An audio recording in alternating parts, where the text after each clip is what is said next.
right, chat. Welcome. Good evening. Welcome to the stream, everybody. I hope we're doing well today. Welcome indeed. A bit windswept from going outside today. It's very windy in the UK at the moment.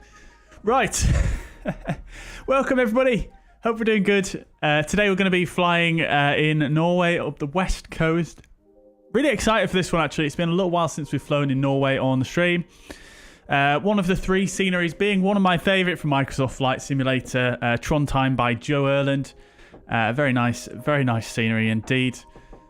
And yeah, like I say, we're going to be flying up the west coast. So our starting airport is Sola Airport, or it's called Sola Stavanger Airport in Norway. Apologies for any Norwegians in the chat. I'm probably going to butcher pronunciations today, so I do apologise in advance for that. We're going to be heading from there up to Bergen. There is actually a VATSIM event on between those two airports today, a shuttle event. So there's going to be a lot of traffic in between those two airports, so it should be pretty busy.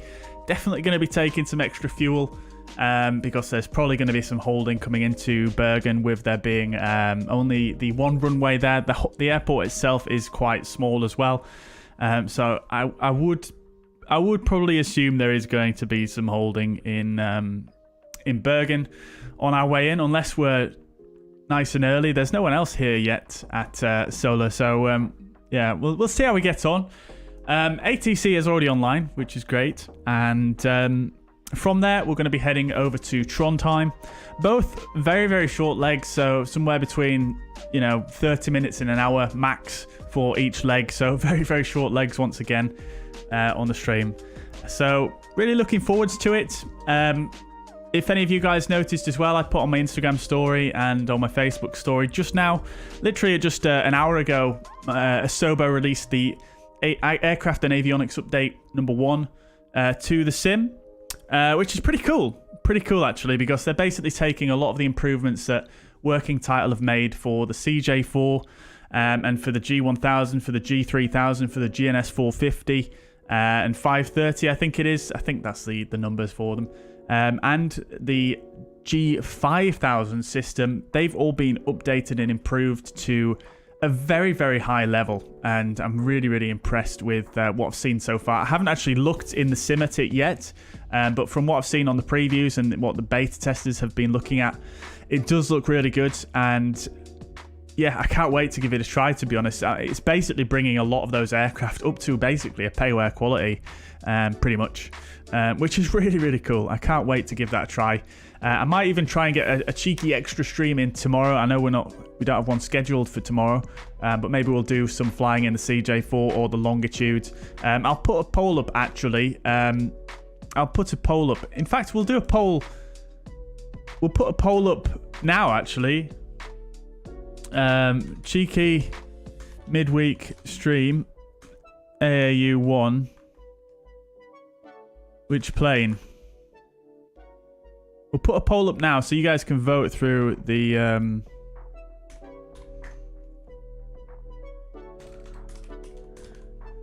through this stream today.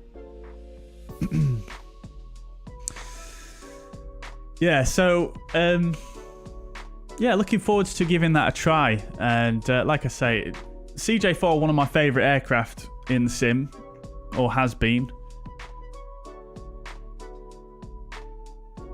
So yeah, looking forward to seeing how far they've gone with it. On top of that, there was a nice little update in the patch notes as well that just stood out to me, because we're flying, western coast of Norway today, or just Norway in general.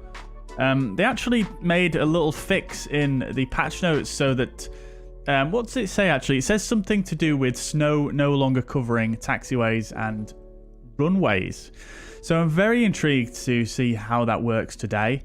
I have already done a little look. I have already had a little look around, and it definitely is an improvement, but there is still some things to be changed, I think. So we'll see once we get into another airport. Currently, there's no snow here in Stavanger. So we'll see. There's probably snow in Bergen, it is forecast, and there's probably snow in Trondheim, again forecast. So we shall have a look at that once we get there. So yeah, essentially what we're looking for is no snow on the runways or taxiways. So we'll have a look. Right, let's have a look. Who's in the chat? TGN2, welcome to the chat. Is a Norwegian. Very good. I hope you're not cringing at my pronunciations. You live in Trondheim. I'll be welcoming you on approach. Very good. We'll give you a wave as we come over. Aviation Alfie, welcome to the chat. Hope you're doing well. I would say Norway, 100%. But then again, I've done the Zurich event like a couple of times in the last few weeks, so I would, yeah, I would personally go with Norway. But that's obviously my personal situation. Matt Rasso, welcome to the chat. Hope you're doing well. Welcome indeed. Congratulations, you guys as well for your 2 months badges. Roy, welcome to the chat. Hope you're doing well. Welcome indeed. He's on his way to Reykjavik, so I may join also. It depends. Very good. Yeah, maybe you could join us for the second leg, something like that. I did a flight into Reykjavik earlier on today, and yeah, pretty windy. Pretty windy. It wasn't too bad though. I landed runway 01 and the wind was more or less straight down the runway, so it didn't really cause me too many issues. MPS Gaming, welcome to the chat. Sasha, welcome. I hope you're doing well. No worries at all. Is it Bergen? We're going to Bergen, MPS, yes. Finn, welcome to the chat. Norway indeed. Norway indeed. Yeah, I hope you're doing well. Biggles, welcome. Good early evening to you. Welcome indeed. Eric says, do I have any recommendations regarding buying which version of FS 2020 on the Steam or Microsoft Store? To be honest, no. Eric, welcome to the chat though. Hope you're doing well. Not really. It's really whatever works for you. I think either of them, I mean, it's just the same really. I don't think there's a huge amount of difference, to be honest. I think I can't recall reading any major disadvantages for one over the other, basically. I think Microsoft Store users might get the updates maybe a few minutes before they go live for Steam, but that's just, you know, it's just a few minutes, isn't it? Something like that. So, yeah, I haven't got any really recommendations on that. However, that being said, with the aircraft and avionics update that's just been released, it does make the Premium Deluxe package a little bit more worthwhile now, actually, because the Cessna Longitude is only part of that, and that's had some sizable upgrades since this update just dropped today. MPS has Steam, and I'm very happy with it. Exactly, that's what I mean. There's hardly anything in it, if anything.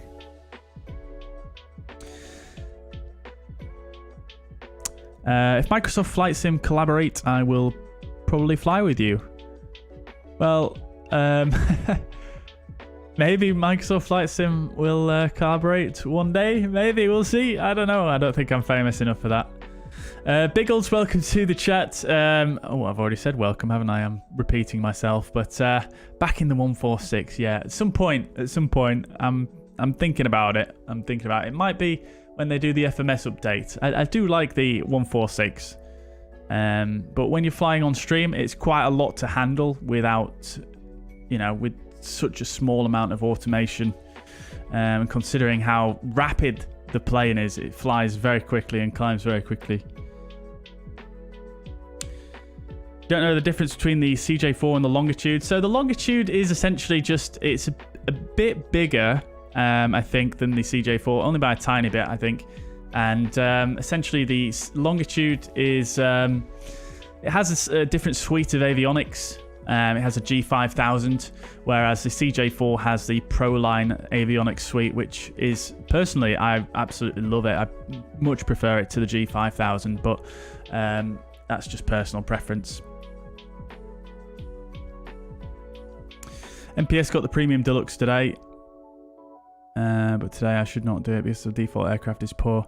Yeah, I mean, like I said earlier on, it does become a slightly more attractive option now that they've released this big update for the Longitude, but the 787, it's not worth buying just for the 787. The default 787 is quite poor, and the even the Heavy Division mod is, you know, it is an improvement, but they're still struggling to implement, you know, some actual really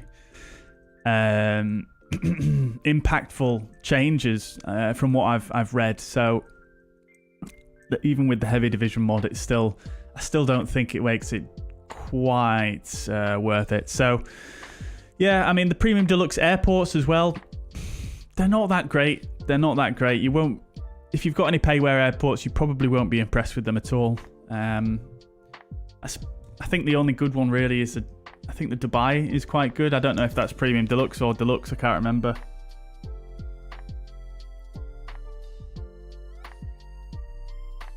But having said that, considering the level of quality the Longitude is now, from what I've heard, this is not from experience, considering the level of quality and considering the price difference between the standard and the premium deluxe, I think the Longitude, could be worth it on its own. The upgrades that have been done to it are quite substantial.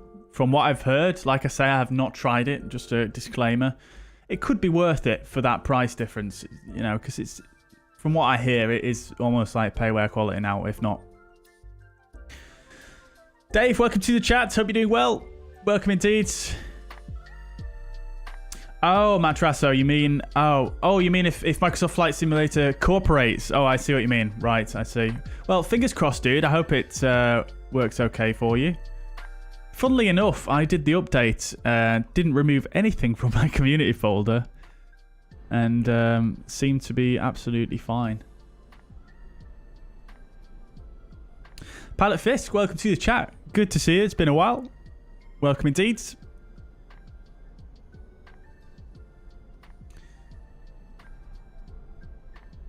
Yeah, I suppose, Bird, that is one consideration if you want to get the Premium Deluxe at some point. It does cost a lot more to upgrade. Yeah. I think the best solution, though, guys, if you're looking to upgrade at some point in the future, is to pay for the Game Pass, the Xbox Game Pass, and then upgrade from that. Because you get a lot more out of the Game Pass, and I think you can even get a free trial for £1 a month for a few months. Not sure if they still do that anymore.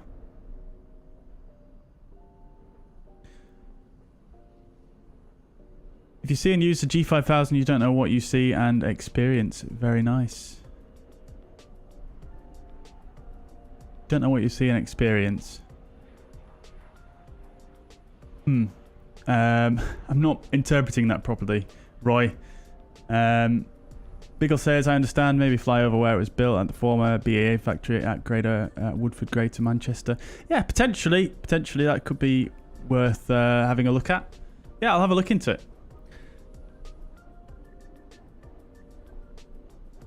Yeah, no worries, Matt Ressa. I'm aware. Don't worry. MPS says I don't use any default aircraft, only payware. Yeah, I'm the same, MPS, to be honest. I think every now and again I have used the default, the Cessna 15272 with the mods, and the TBM with the mod. They're quite okay. But yeah, other than that.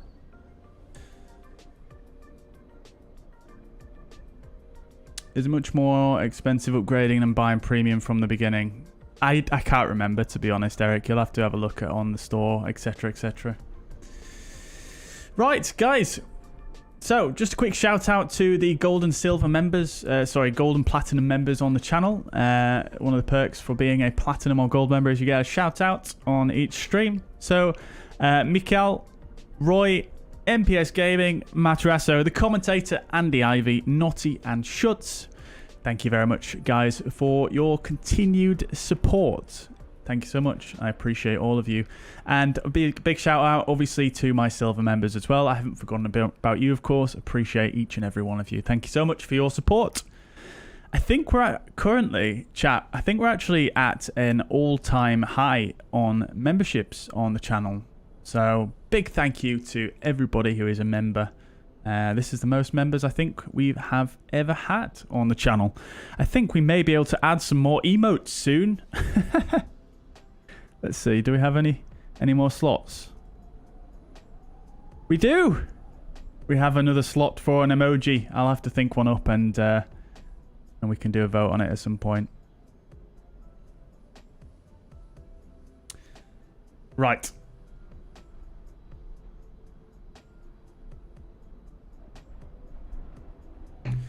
Okay, dokes then, chat. Let's get cracking, shall we? So we're here at Stavanger in Norway.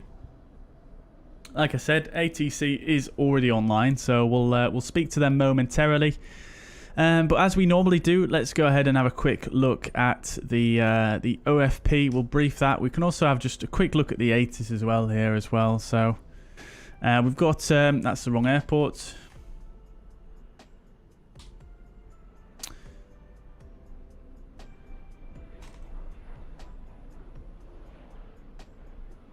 Oh, we're getting an error. Might have to use VPilot. Sometimes this tool actually bugs out a little bit when there's high traffic load on VATSIM. Yeah. Okay, well, we'll look at the OFP anyway, and we'll run through that. So let's jump over to the fuzzpad. Right, so today we're going to be Norwegian Air Shuttle 145 flying from Sola to Flesland. We're going to be in a Boeing 737-800, registration Lima November Echo November Sierra. Callsign is going to be Red Nose 145, off blocks time 1800 and expected on blocks 1856, 140 miles over the ground, 53.4 tons expected takeoff weight, quite light today. Alternate ENCN and the cruising flight level 220.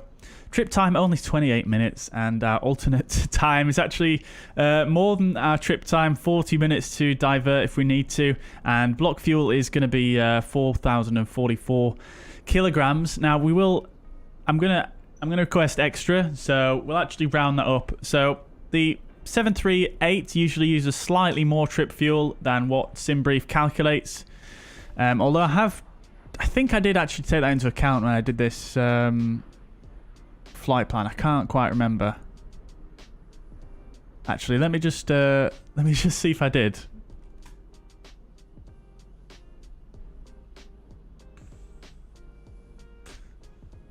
Oh, by the way, chat. So we were last stream. I think someone told me to go speak to GSX about some of the issues I've been having. I did make a post on their forum, but I've had no response yet. It's basically about the A320, the Fenix. The door doesn't open on its own anymore, and you have to do it through the tablet, and that's a recent change, I think. I don't know if that's a bug or not, so just wanted to find out. Right, so my flight plan. Let me just have a quick... I'll just click on edit here and see if I actually edit the fuel factor. I did not. Okay, fine. So, yeah, like I say, usually the 738 uses slightly more fuel than what is on the trip fuel here. So what I'll do is I'm going to add 200... I'm going to add 200 there. I'm going to double it because, like I say, it takes into account for the extra trip fuel used. So I'm going to ask for 4,400 block fuel, I think. Right, so runway 28 is currently in use here at Stavanger. We've already checked that on the ATIS, and 35 at Bergen.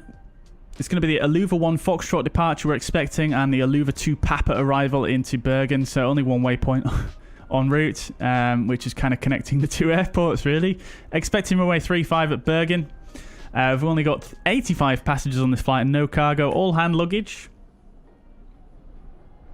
Weather, nothing significant to report regards airmets, sigmets, tropical cyclone signets, or volcanic ash. However, the weather here at Sola, quite windy. We've got winds coming straight from the south at 22 knots, gusting 34. This was at 1620, so it's a little bit old now. But nevertheless, we've still got quite high winds here, and thunderstorms in the vicinity. We've also got cumulonimbus clouds, or CBs, within a scattered cloud layer at 1,800 feet. We've also got light showers of rain forecast along with towering cumulus forecast as well in the vicinity, so that to be aware of. And in Bergen, it's a little bit of a similar story. The wind does look a little bit better, a little bit less in Bergen, but we do have showers in the vicinity, quite a low ceiling, and CBs as well. We do also have showers of rain and snow and hail, as well as some CBs as well, forecast with some low visibility. So plenty of inclement weather to be aware of, but nothing too crazy. I mean, fortunately for us, CBs, they don't actually affect us in Microsoft Flight Simulator. And to be honest, with the fact there's no weather radar, there's no real way to actually easily identify a CB in this sim, except for unless you have visual contact on it. So CB's a little bit of a simism, I suppose, at the moment. So let's carry on down. Looking at the maps, we've got our routing going up the coast there, and then in on the SID, in on the Star into Bergen. We're going to be landing northbound as well, so should be straight in from there. And then our alternate down here on the south coast. Gonna have a bit of a crosswind component for most of the trip and a bit of a headwind component. And that is about it. Nothing else really to report. Right, let's get set up then, shall we? Nos is Nordic, not Red Nose. Oh, have they changed it, or is that just... has it always been like that? I'm sure I used... I get confused. There's so many different ones, isn't there?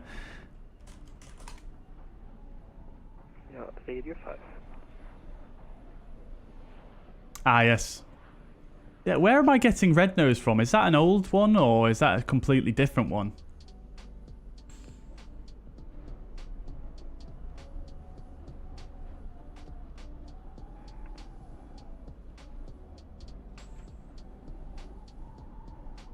Oh, it's Norwegian Sweden. It's Sweden, isn't it? Norwegian Air Sweden. That's Red Nose. Right, makes sense. Okie dokes.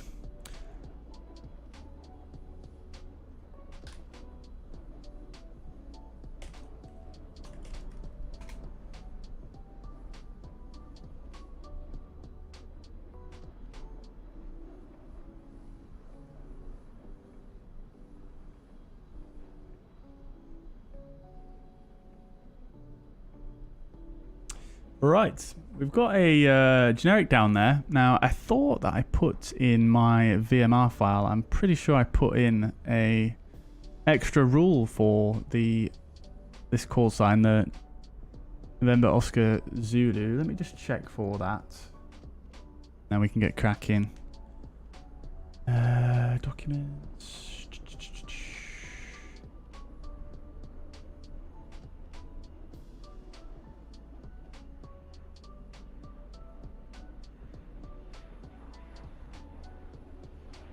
No, I didn't. Sure, there's one already in there, but anyway, I'll just stick it in now.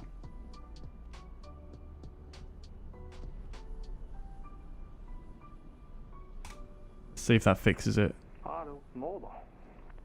Nope, might have to.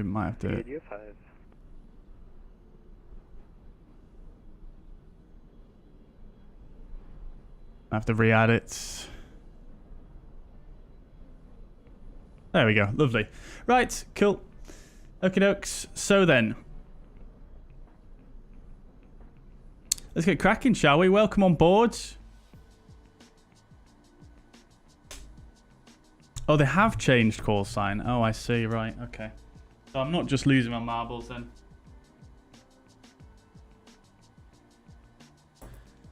Right. Lovely. So welcome aboard. This livery, unfortunately, no interior, but... yeah, just a standard PMDG. Let's jump in to the flight deck then. We've already had some setup being done by our captain, the pilot monitoring today.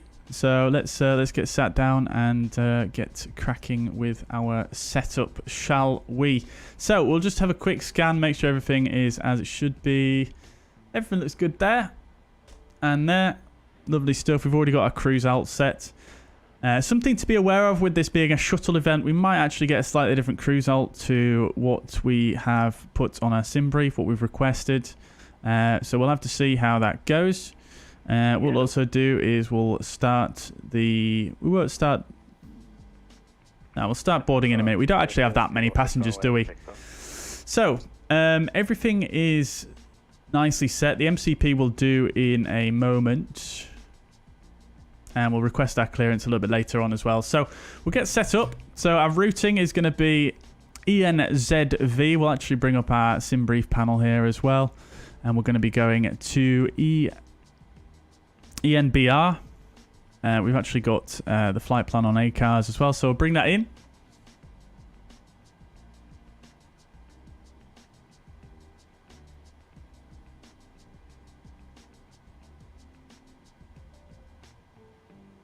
MBS Gaming says, I have a capture card for stream. I got my old motherboard. Do you think it's only need to connect HDMI from GPU to capture card, then to monitor, or do you get sound too? Yeah, you can get sound through HDMI. My capture card setup is from my from my sim PC into the capture card in my streaming PC. And there's just one HDMI wire that goes across to it. That's it. The other HDMI port is mainly for console players, I believe.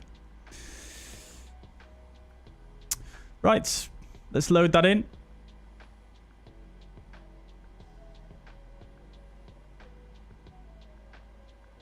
A cat. The cat's banging on my door. I don't want to let her in there because she's going to jump on my desk. She likes to do this thing where she jumps on my desk and sits down right in front of my keyboard. And she just lays there. I'm just like, come on now.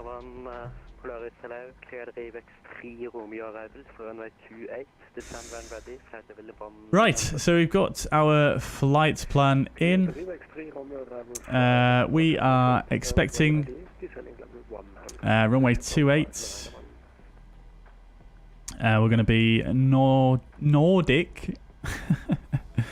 Nordic 145. Stick that in there as well. Let's look at our legs page. We should just have a louver in there. We'll set... let's see if the 80s is working yet. It is. Beautiful. Information Bravo. Departure runway 36. Cool. Fueler is here. Like I said, we're going to request 4,400, so I'll make sure to do that.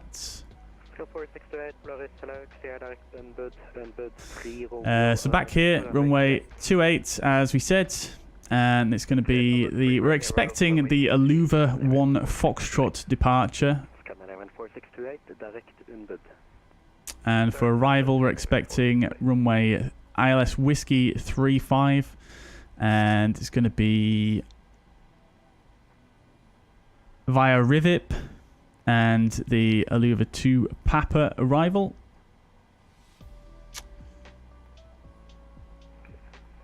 Okay, we'll check through that all momentarily, but I'm going to activate and execute, and then I'm going to request my clearance.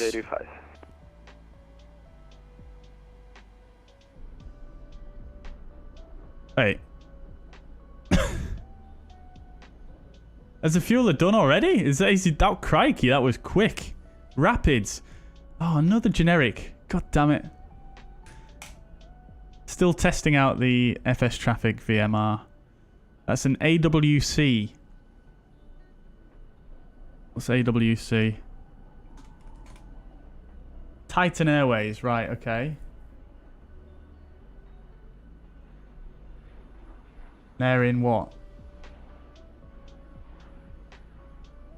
An A320.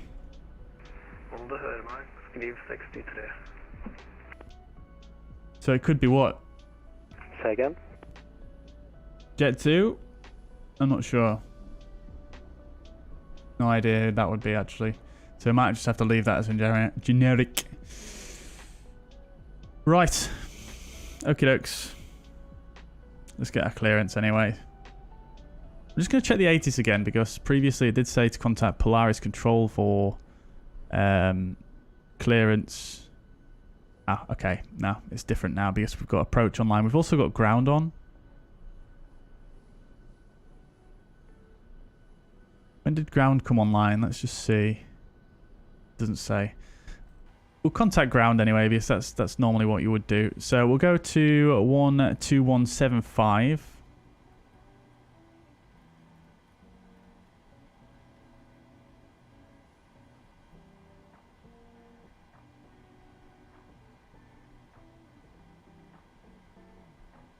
Solar ground, very good afternoon. Nordic 145, stand 17.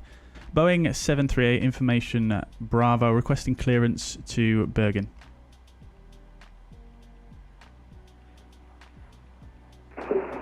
Nordic 145, solar ground, good evening. Clear to Bergen, Aluva 1 Hotel departure. Initial climb altitude 6,000 feet, score 4051. Clear to Bergen, Aluva 1 Hotel departure. Initial climb 6,000, squawk 4051, Nordic 145.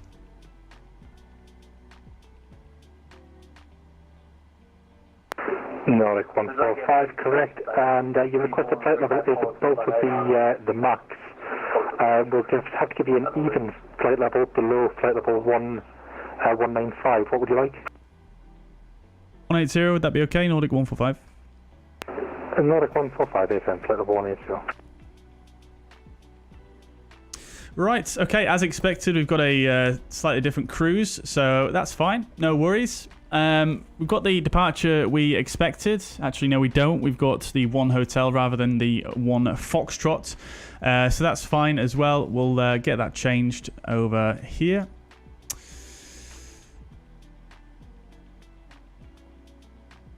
Hang on a minute. Have they changed runways and I just didn't notice? Or did I have the wrong runway selected to begin with? I did. Okay, that's fine. So 36, Aluva 1 Hotel. So I could have predicted that if I was actually paying attention to what runway was in use. And we'll select that. Right, cool. So the departure itself is an RNAV departure. So I'm not going to tune anything radio-wise for the departures. Actually, no, I tell a lie. I'm still looking at the wrong charts. Runway 36 and 1 Hotel. So we're going to have quite a strong crosswind component on the departure, which is going to be great fun. 1 Hotel is still an RNAV departure. That's fine. We'll stick our initial climb in there, which is 6,000. That's fine. Cool. Right, so let's carry on. Cruise is going to be 180. That's... what am I doing? Cost index is not going to be 180.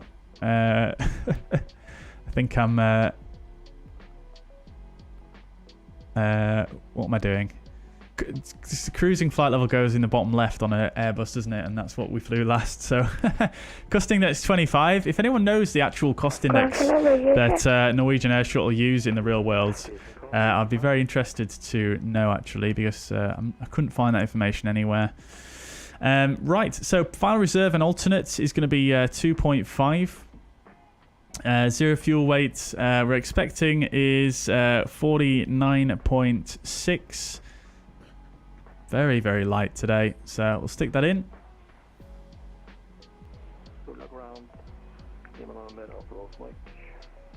Yeah. Is that right? That is correct.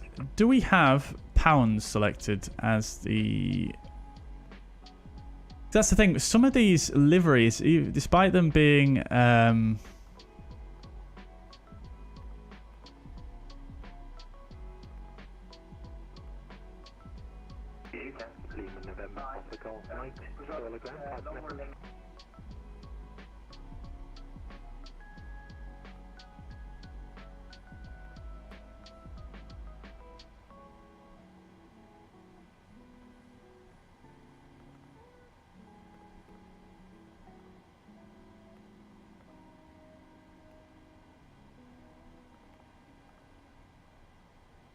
despite some of these liveries being... 18, is that right? For Norwegian Air Shuttle? It's 15, right. See, I nearly did put 15 on the flight plan, but I thought maybe it's a little bit higher. I'm not sure where I got that from. Right.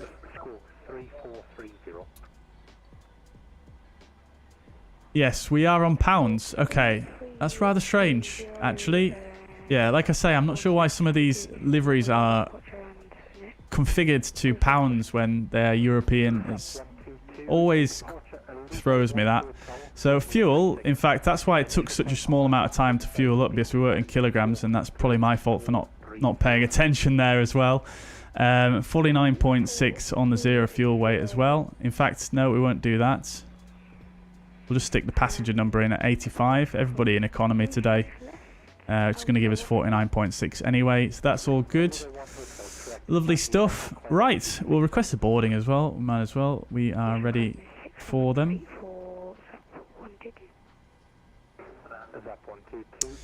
Okie dokie. So, right, back to the Perfect. We're going to go for costing X 25 just for this flight. What's the tail on the plane? Lima, November, Echo, November, Sierra.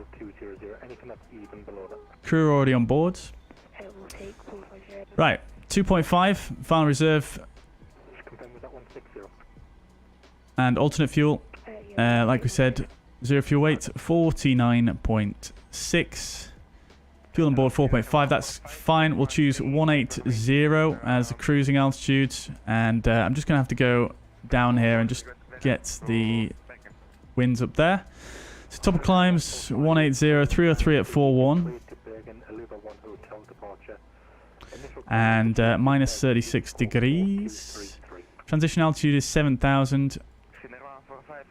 And I still don't have the performance calculator that you were suggesting, Roy. Mainly because it costs money. So we're just going to go with standard 45 degrees and a 24k D rate. And hopefully that should all work out okay for us. In fact, maybe I'll drop that to 40. We'll do it like that. That's fine. We'll put the climb on 26k. That's okay. Right, and then for takeoff, we'll go for flaps 5. We'll go with the QRH speeds, and the CG will fill in as well. Lovely. Right, and for departure procedures here at Stavanger.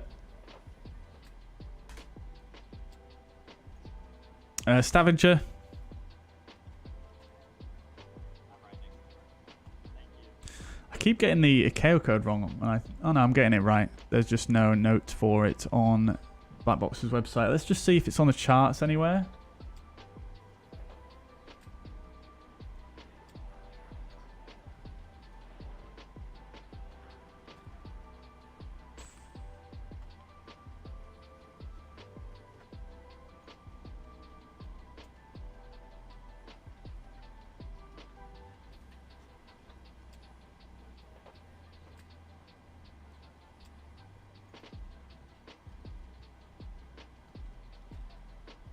Yeah, I'm not sure why it's so difficult to find the noise abatement procedures at an airport. On the charts? Surely you would have thought it would be on the charts. Surely. Maybe it's on the airport briefing. Unless anybody knows off the top of their head the noise abatement departure procedures here at Stavanger.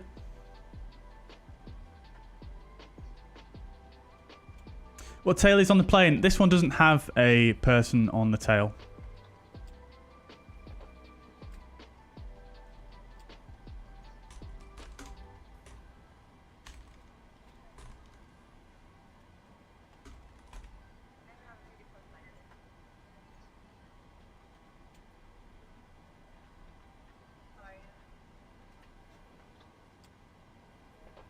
Anyways. No hero, no, unfortunately. No, it's just blank. Just blank. What have we got down there, though?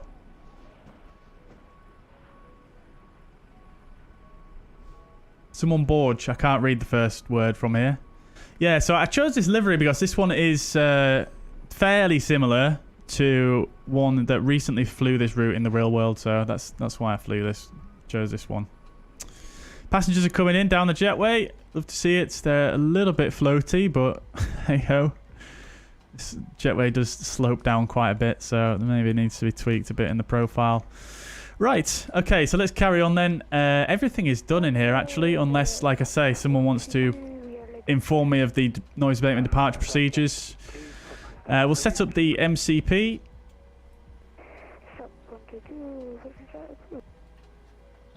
357 is the heading for departure.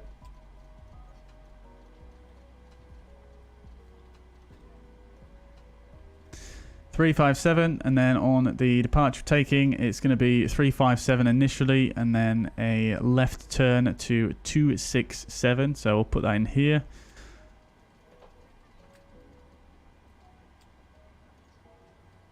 .267, and then a right turn to 356. So that's that. We'll arm LNAV for the departure. Actually, it's not arming because I don't have the flight directors on yet, so I'll turn those on.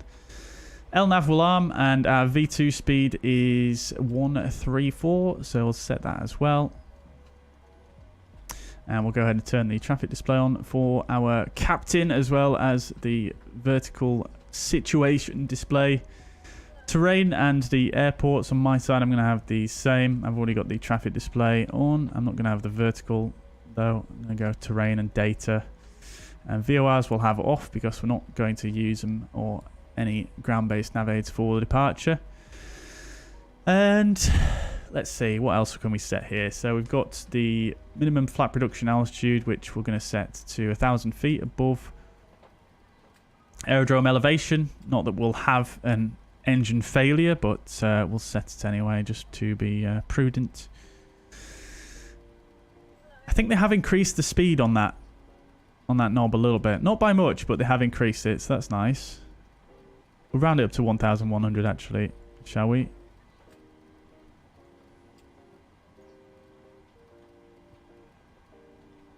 Right, cool. And then the QNH will just double check the latest ATIS here.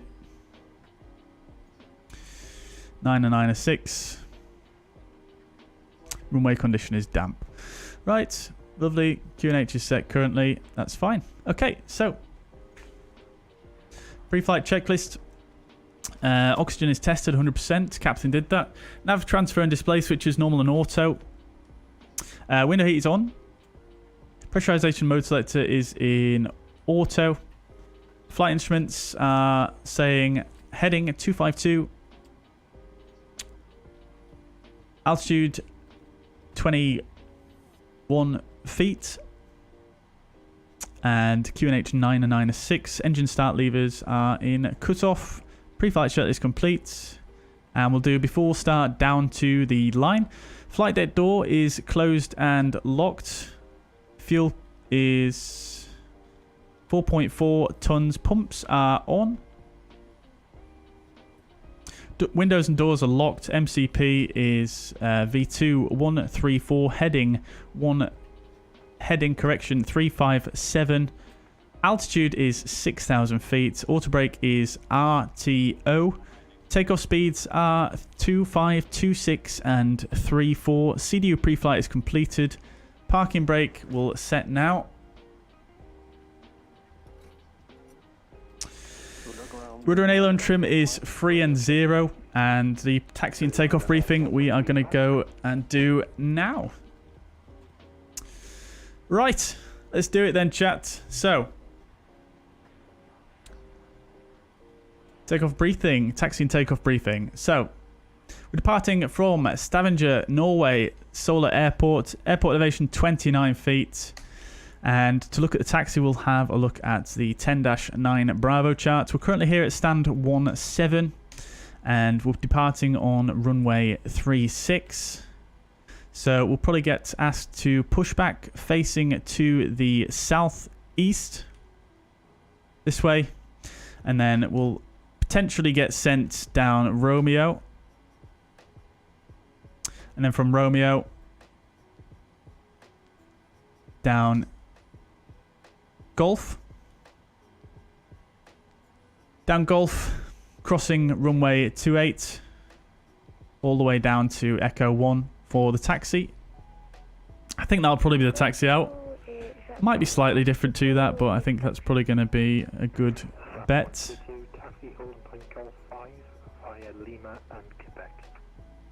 Yeah, so someone got cleared taxi Lima, Quebec just there, and then hold Golf 5. So we'll see how it goes. Anyways, that's the taxi. And for the departure, we're going to do the Aluva 1 Hotel. This is the 10-3 Lima chart. Transition altitude 7,000. And we need to contact approach when instructed by tower. Approach is on 116, 1196.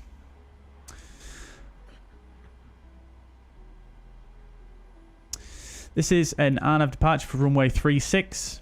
And the departure itself, we're going to depart runway heading 357 to good P, then a left turn 267. Max 250 knots here at Zulu Victor 520. However, that restriction is actually only applicable to Laporte 1 Hotel, which we're not doing. We're doing Aluva 1 Hotel. So carrying on to Zulu Victor 521 and then a right turn out to Aluva. And then we start our arrival into Bergen from there, which I'll attempt to brief once we're in the air. It's going to be a bit crazy, I think, but we'll see how we get on with that. So that's it, really. Initial climb clearance 6,000 feet, and then expect further climb from ATC. So that is that. It doesn't seem too busy here at the moment, so we might actually be fairly smooth sailing. So we'll see how we get on. Let's just jump back in here then and make sure everything is in the box correctly. So let's do that.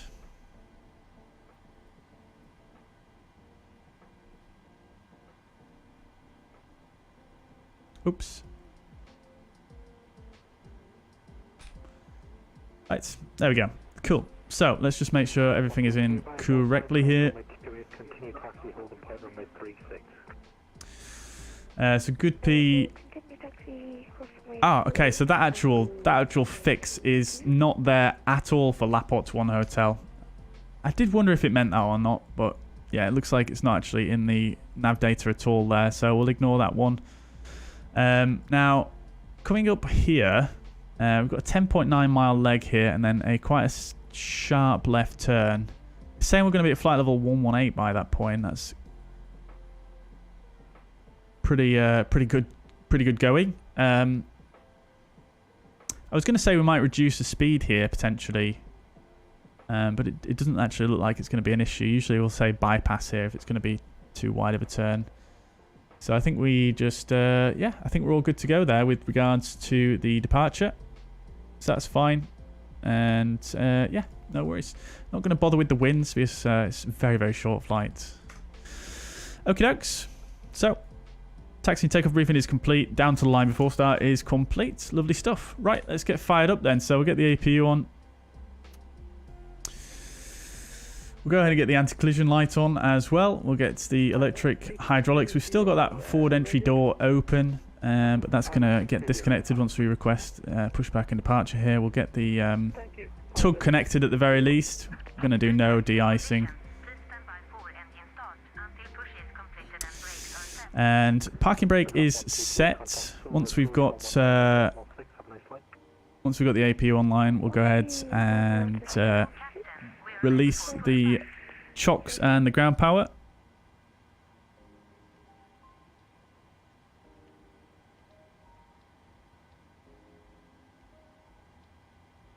What flight level did I get, Oliver? I got flight level 180.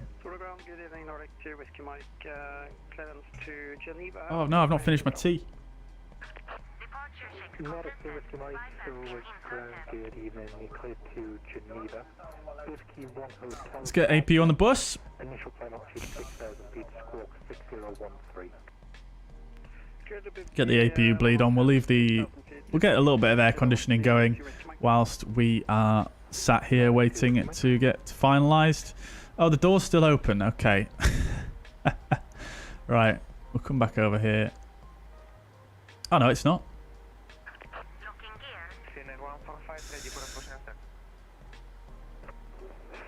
It must have just been closing when I moved away from that camera angle.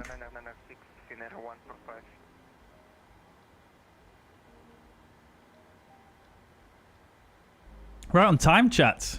Right on time. Wow, this is difficult to read. Crikey. We'll come back to that.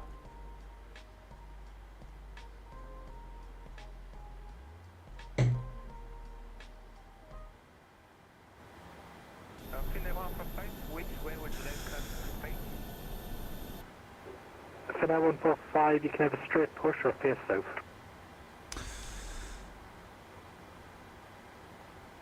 Say again, Finnair 145.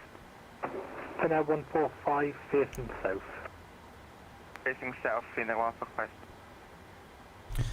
Nordic 145, stand 17, ready for push and start. Nordic 145, push and start approved, QNH 9996.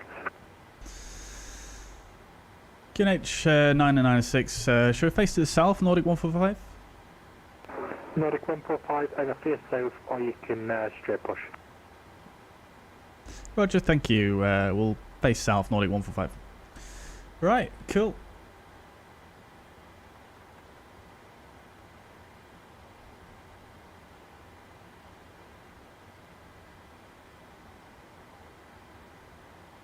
Hello?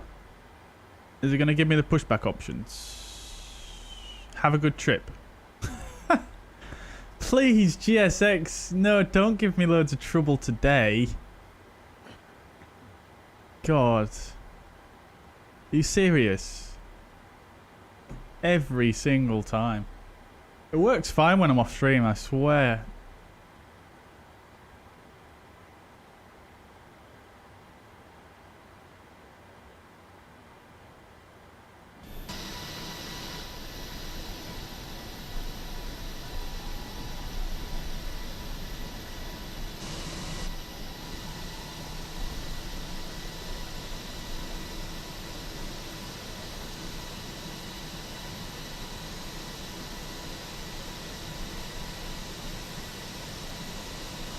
Hello?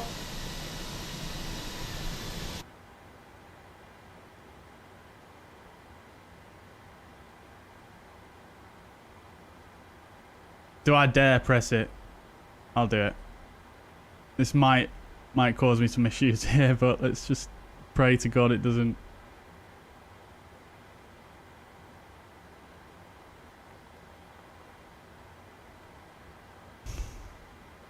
Due to icing conditions, please stand by for engine start until push completed and brake set.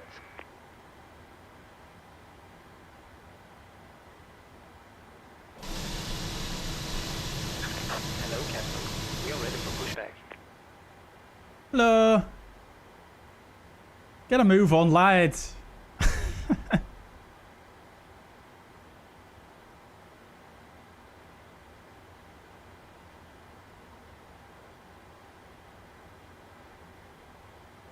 Beautiful. Beautiful. Check completed. Right-hand pin inserted. Oh. Ground hello, reach at 1591, runway to vacated hotel. Patrick, welcome to the chat. Hope you're doing well. Welcome, welcome. Do I use reshade? I don't, Lucas. Type exclamation point NVIDIA in the chat. I'm using an NVIDIA game filter. Taxi and hold the short Papa 1, confirm, reach at 1591. Jet 1591 airplane, just a thief in a A320, just a taxi out. Got that back ahead.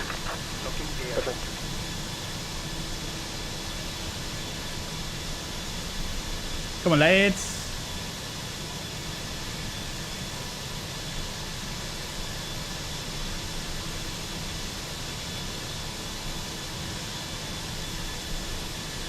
There we go.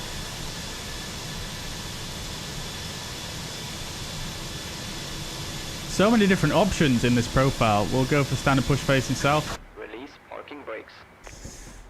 Okay.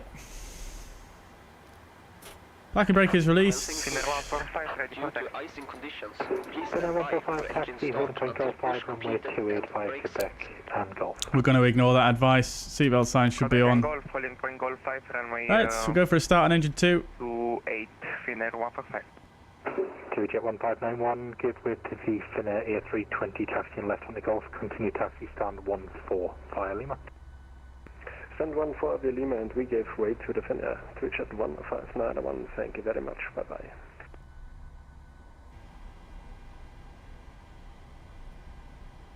%, let's go.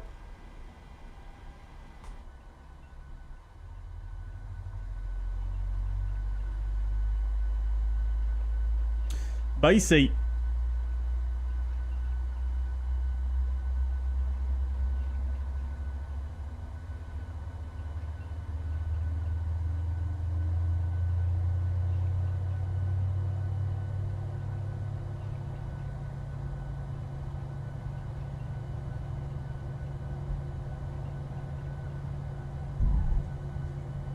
Oh, some weird sounds going on.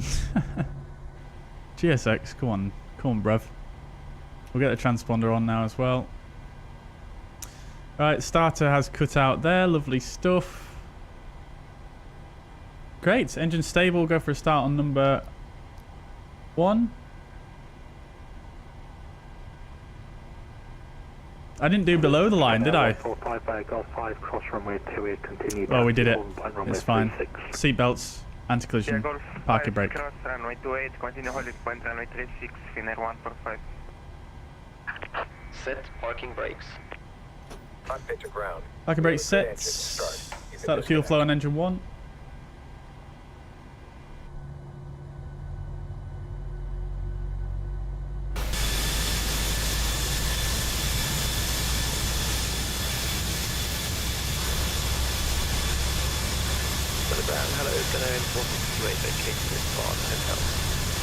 Scandinavia 468, solid ground, hello, taxi stand 11. Taxi stand 11, Scandinavia 468. Hazel, welcome to the chat. My overlay is it's a slightly modified version of the SimToolkitPro overlay. Right, starter cut out. Engine stabilized. All looking good there. Great stuff. Okie dokes. So then, everything is okay here. Bypass pin removed. Everything's good there. Let's close this guy. Left is clear. Right is clear. MCP looks good. We'll do that because I will forget otherwise. We'll get both generators on the bus. AP bleed can come off. Packs can come back on. Isolation valve in auto. Pro P can come on. And we'll get the engine anti-ice on for departure. We'll also crack the APU off. Lovely stuff. Check recall. Okay, after start checklist, generators are on, anti-ice is engine only, APU is off, engine start switches continuous. Flight controls. This reminded me actually to just change the sensitivity slightly. Solar approach 119.6. 100.6. We were going to go x-axis, I'm happy with this, just the y-axis. Cleared to Flesland, Etron 1 hotel departure, initial climb altitude 2,000 feet, squawk 5033. Okay, so flight controls. Cleared Flesland, Etron 1 hotel departure, initial climb 2,000 feet, squawk 5033, ghost 12. Ghost 12, correct. Flight controls are checked.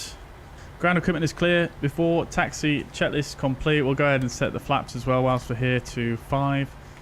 And we'll get the trim figure, which is 4.36.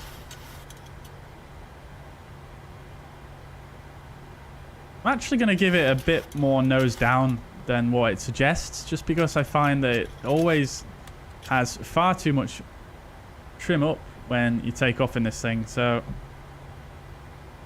let's try it with a little bit below what it suggests today. Right, before takeoff, flaps are 5 green lights. Stabilizer trim is set to 4 units. Cabin call is given.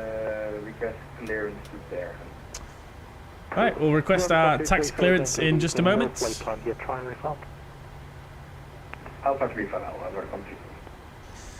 Nordic 145, request taxi. Nordic 145, taxi, hold by Golf 5, number 28 via Lima, Quebec, and Golf. Taxi to holding point, runway 28, Golf 5 via Lima, Quebec, and Golf Nordic 145. Right, let's go, chat. That was a taxi instruction we expected.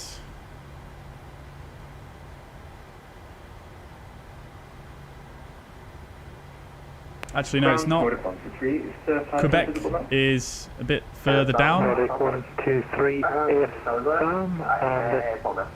Vienna cleared to Bergen Friesland, Lima 1 hotel departure. Initial climb altitude 6,000 feet, squawk is 4175. Got Lufthansa there. With no wheels. So we're looking for Quebec, which is the next left after this one. Even flight level, would you prefer 140 or 160? This is such a fantastic freeware scenery, isn't it, chat? 160 is... Absolutely fantastic. Nordic 133, roger.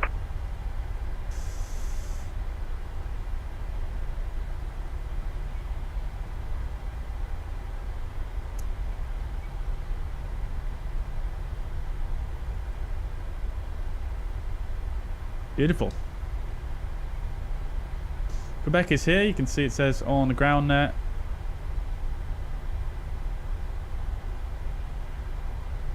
Yeah, the ground handling does feel quite a bit nicer since the update in this aircraft, I feel.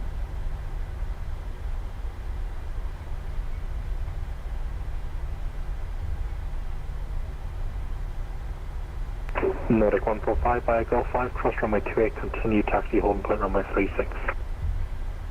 By Golf 5, cross runway 28, continue holding point runway 36, Nordic 145. Alright, Golf 5 here to the right.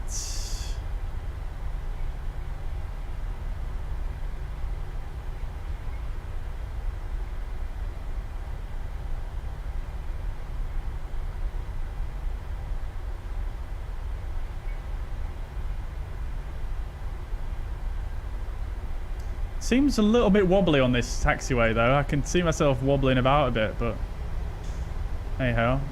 Don't think it's the end of the world. Right, we'll get the strobes on as we're crossing the runway here.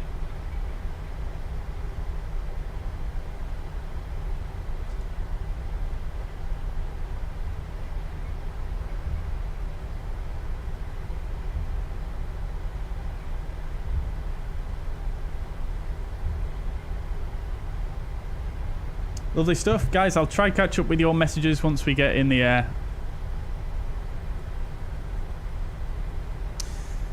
Right, before takeoff checklist is complete, we'll get the TCAS on now. And ground goes to 12, request startup. Engine bleeds are going to be on for takeoff, and the packs are going to be in auto. Report ready for taxi. 996, startup approved, as will report ready for taxi, goes 12. Nordic 145, contact Zulu code from 19.6. 1196, Nordic 145.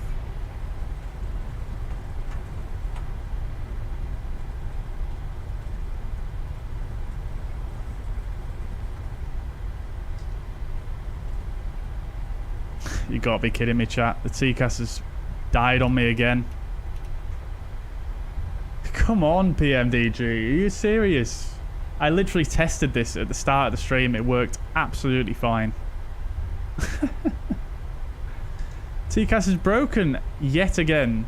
And I can 100% say this time that I didn't do anything to break it. In terms of reloading the aircraft.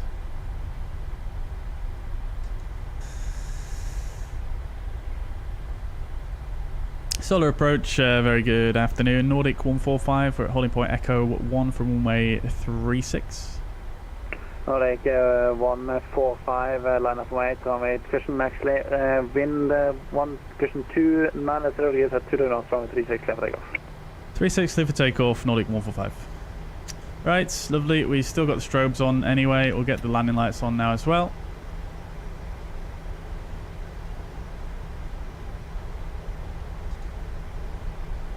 Clear for takeoff.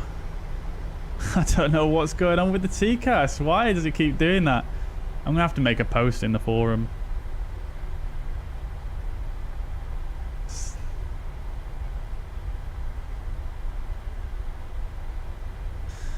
Right, off we go then, chat. So.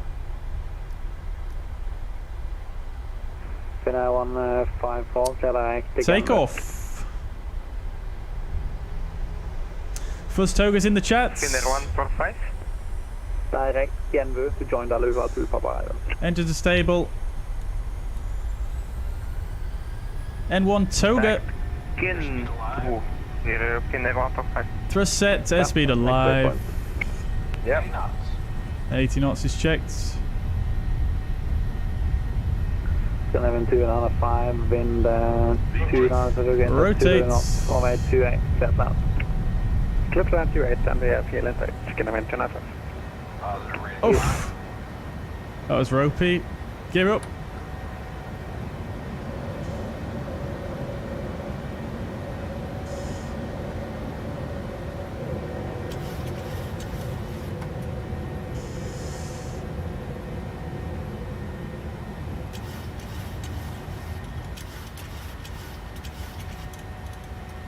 Right, we're at the acceleration altitude. Let's bug up.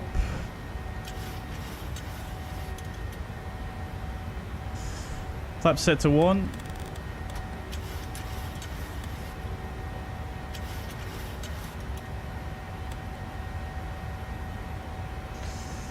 And flaps up. VNav speeds.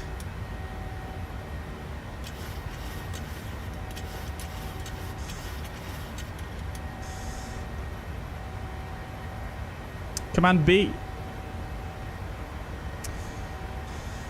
Right, okie dokes. We are pressurizing, just. That's all looking good. Gear is up and off. Flaps are up. No lights. And altimeters are set and cross-checked. After takeoff checklist is complete. Lovely jubbly. Right, I'm going to go VS. Climbing very quickly here, so I'm going to go VS 1500 or VS 1000 even now. Nordic 145 identified. Climb flight level 170, clear direct Aluva. Climb 170, direct Aluva, Nordic 145. Alright, cleared to 170. Back to VNav. VNav speeds. N1. Didn't need to press altitude event there. And we're cleared direct to Aluva. That's just going to give us this right turn. Just moments. Well, it's going to skip this this little notch out in the departure, which is nice. 154, contact Flatland approach 1210. 1210, Fidel for 5, bye-bye. That's probably going to be us next. Right, okie dokes. So we're all done with the departure checklist. We'll set standard now as we are climbing up to a flight level. Auto brake can get disarmed. Oops, what the heck just happened there? Yeah, really not sure what's going on with the TCAS chat. I tested that at the start of the stream. While I was loaded into this flight, I haven't changed anything really since I tested it. Right, it's flight level 100.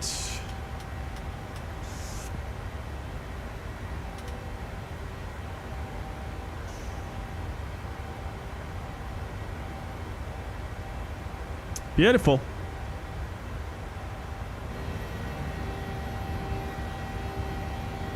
Very nice indeed. Very nice indeed.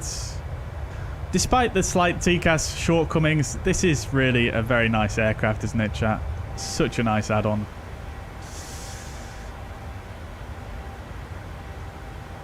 Right, okay, so what we'll attempt to do whilst we are in the climb out here, chat, is we'll attempt to do a arrival briefing, and then I will catch Nordic 145, cleared Aluva, 2 Papa arrival.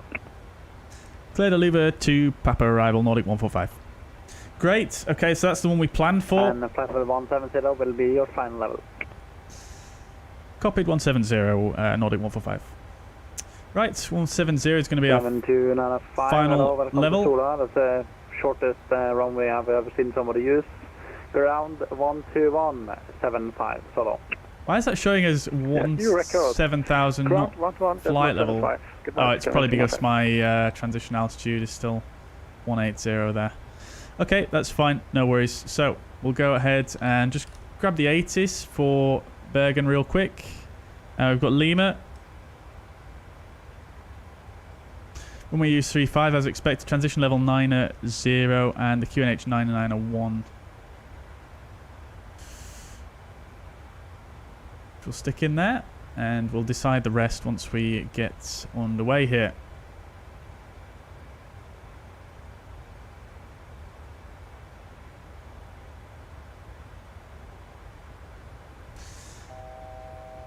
Right, 1,000 to go. Let's go to vertical speed here. This is probably not going to do much as we are absolutely rocketing up here because we're so light.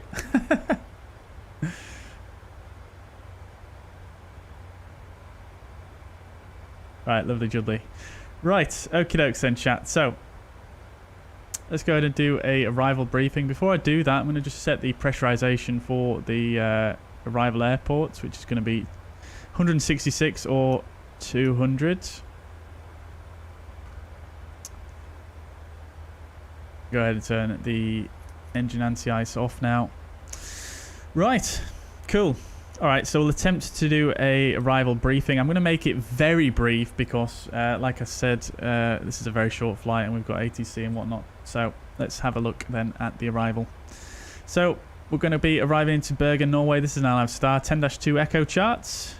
Airport elevation 166 feet. Transition level we've already discovered is flight level 90. This is RNAV 1, etc, etc. That's all looking good. Aluva 2 Papa, we've been cleared for it. Runway 35 RNAV arrivals.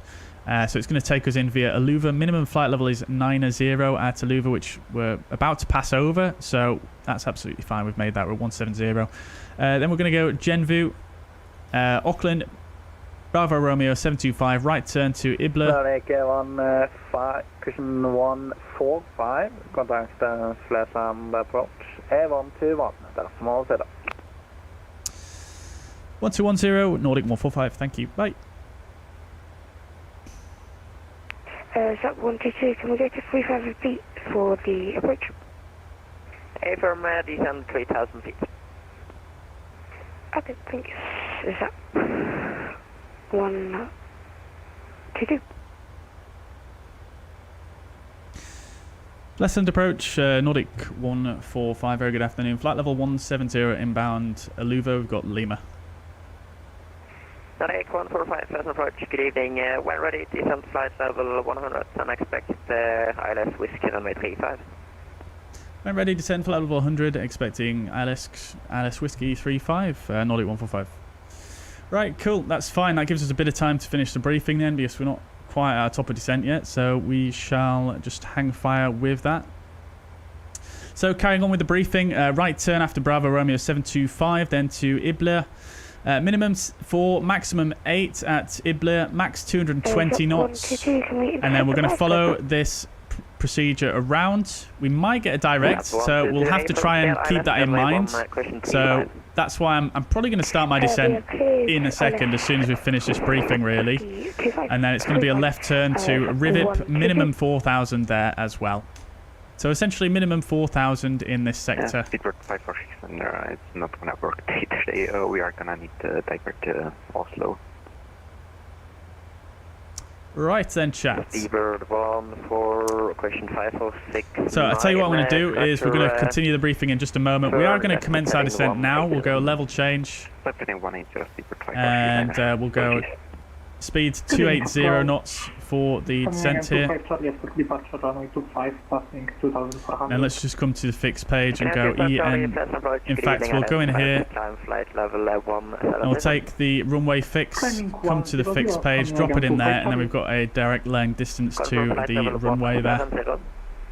170 from Navian 25 Charlie. Right. So continuing with the contact tower, goodbye.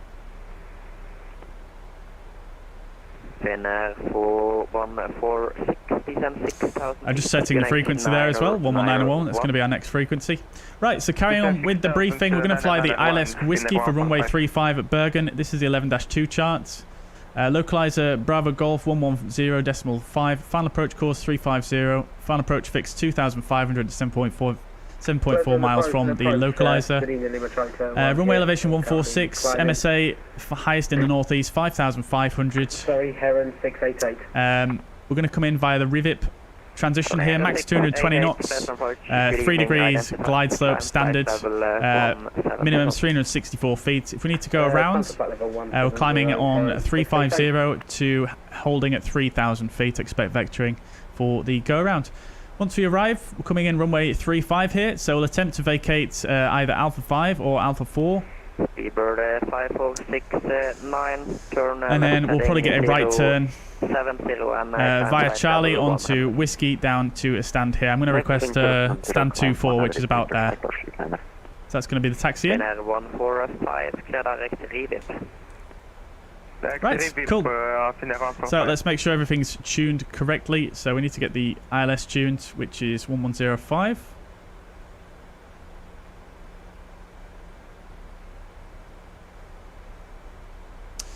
That's tuned, and then we'll get the final approach course is 350.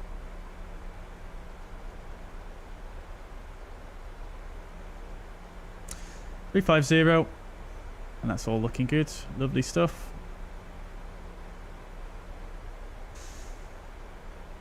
Minimums we can set as well, which is going to be 364 feet. So we'll have to wind this down. Actually, no, we'll reset it and then. Okay, that's not going to do the job for us, so we'll just wind it down. We've got 1,000 feet to go, so we'll bring vertical speeds and bring the vertical speed to minus 1,000.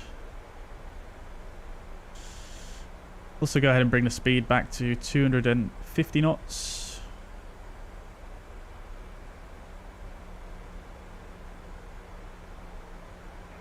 Scandinavian 25 Charlie, speed to 80 knots or greater and clear direct to Mugz. 364 feet is the minimum, that's set. Scandinavian 25 Charlie, correction, clear direct to Carly. 1,000 to go. Water brake we'll use 3. Scandinavian 25 Charlie. And we'll go for flaps 30 because it is quite windy. And let's just check the meta one more time for the winds.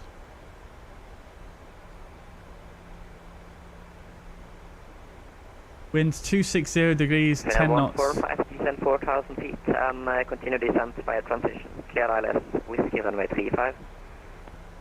Descend 4,000 feet. Oh, that wasn't for me, that wasn't for me. Someone else is using 145. Crikey. Altiquire. Airline Air 688, speed 250 knots or less due to traffic. Did you say 250 knots or less? Heron 688? Ever. Yep, dropping speed to 250.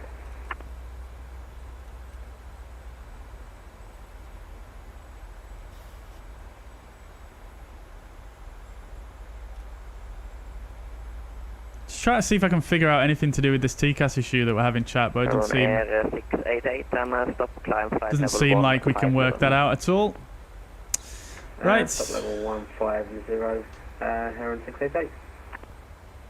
200 miles, so we're definitely rather high here, but I'm expecting probably a direct, but maybe that won't happen. Does sound like there's a lot of traffic in front of me. It'd be nice if I could see the TCAS to see actually how many traffic is in front of me. Pressurization, sorry, we'll do the descent checklist now. So pressurization is set. Recall is...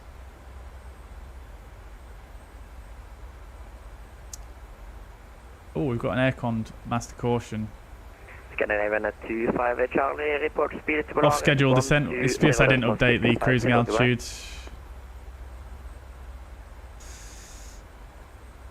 Can you repeat the frequency for Scandinavian 25 Charlie? Scandinavian 25 Charlie, report the speed to There we go. Right, recall is checked. Auto brake is 3. Landing data is 133 and 30 flaps 30. Minimums are 364. Approach briefing is complete. Descent checklist complete. 145, clear direct revip and descend 6,000 feet. QNH 901. Send 6,000 direct revip QNH. Say again QNH for Nordic 145. Nordic 145, QNH 901. QNH 901, Nordic 145. Right, lovely. We did get a direct as expected. Scandinavian 4189, first approach. Good evening, identified. Climb flight level. So, beautiful shortcuts to revip. 130, Scandinavian 4189.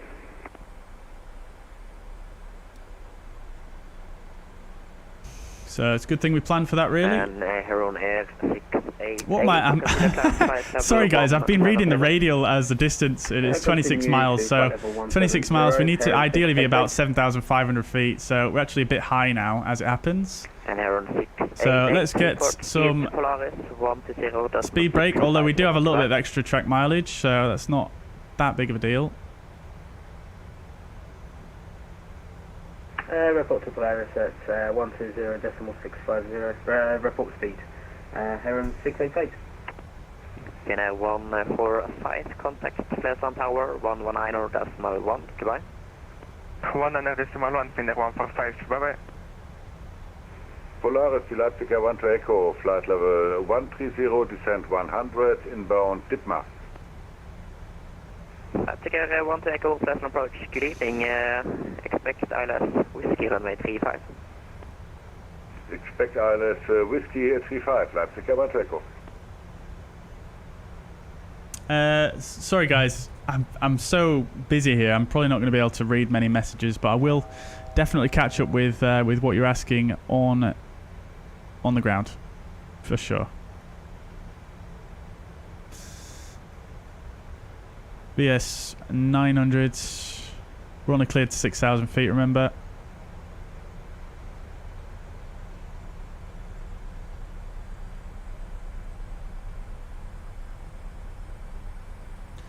Leipzig 1 to Echo, cleared direct Idava and a descent correction. Clear direct Idava and speed to 80 knots over Rachel. Glide slope is already showing. Light speed 280 or greater, Leipzig 1 to Echo. Nordic 145, descent 4,000 feet and via revip transition, cleared ILS, whiskey runway 35. Send 4,000 via revip transition, cleared ILS 35, Nordic 145. Right, level change 250. We're cleared for the approach, chats. Love to see it. I would like to get a little bit below that glide slope here, so that we can start to actually slow the aircraft down. Let's get a bit of speed brake out. Well, we've still got speed brake out, but we'll use a bit more. Slippery old bird, this this Boeing.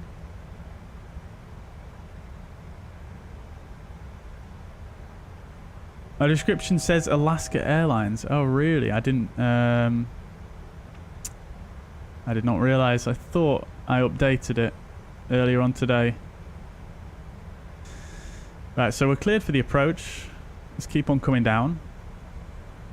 We're below the glide slope now, so I'm going to stow the speed brakes and put them in all the way. Let's bring the speed back.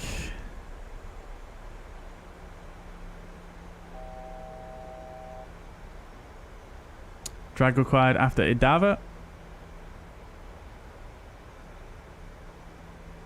Fine. Leipzig 1 to Echo when ready, descent 6,000 feet, QNH 90901. Vorlock is armed. Going 260 knots, crikey.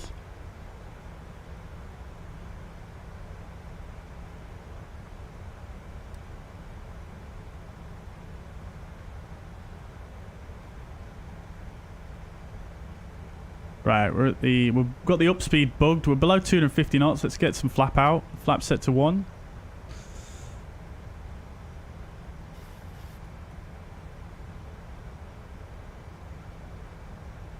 And flaps 2.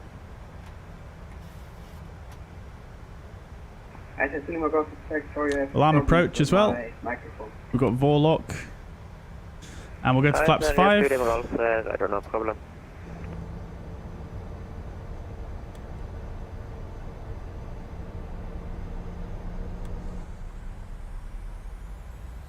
Right, we're back on speed now. That's looking good. Let's go bug down to the flaps 5 speed. Glide slope is captured. Get the gear down.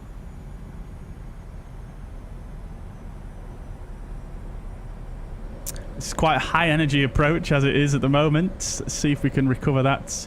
Let's go to flaps 10.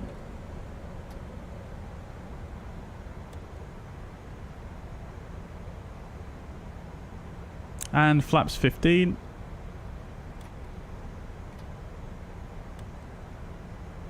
We get the speed brakes in and armed, in fact. Nordic 145, contact Flesland Tower 119.1, goodbye. 11901, Nordic 145.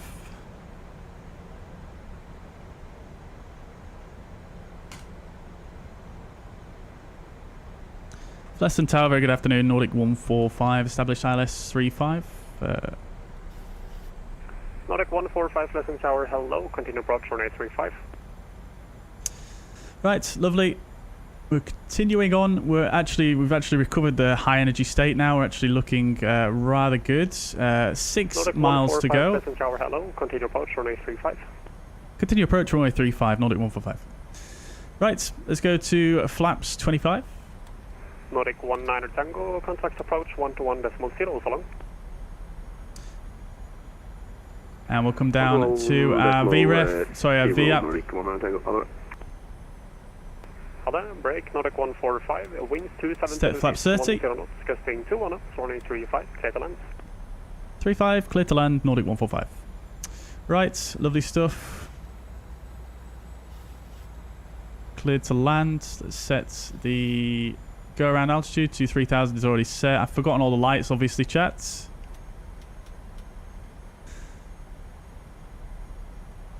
Engine start switches to continuous. Right. Landing checklist. Cabin core is given. Engine start switches continuous. Speed brakes are armed. Landing gear is down. Flaps are 30. Green light. Landing checklist complete. Right. Lovely. Crikey. We've got quite a lot of crosswind. Mostly from the left and about 20 knots there.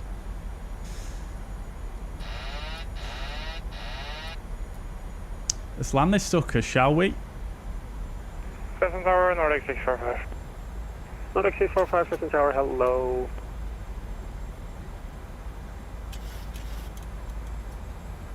Oh, is that a load of snow that just loaded in? But it looks like the runway doesn't have much snow on it, which is nice. I'm not sure if this scenery had that or not before. I know some sceneries have an issue with that. Nordic 645, taxi to holding point Alpha 8, and behind landing Norwegian Boeing 737, currently on 2 mile final, line up and wait behind. Correcting for centerline. Taxi and hold short, correction. Taxi and line up behind, landing Norwegian 738, Alpha 8, Nordic 645. We're on profile.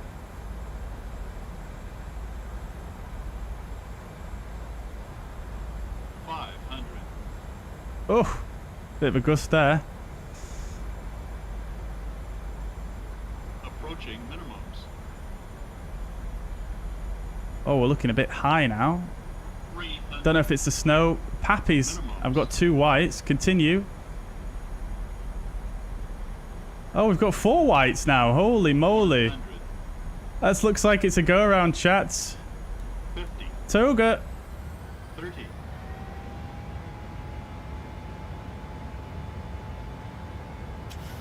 Flaps 15.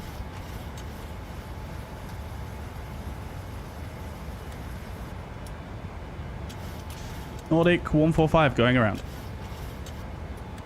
Nordic 145, roger, follow standard missed approach procedure and contact approach 121.0. Well, missed approach and 1210 Nordic 145. All to quiet. Let's go LNAV, VNAV, auto thrust. Oh, it's so hard to do a go around when you're single pilot in this aircraft. Right, flaps up to 5 now.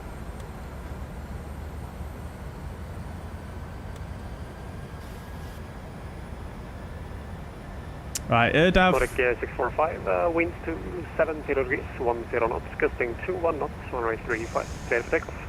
Right, 1210. Nordic 645.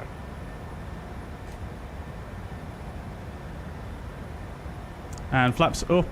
Nearly went to the overspeed there. Right. Left hand approach. Hello again, Nordic 145. We're on the go around runway 35.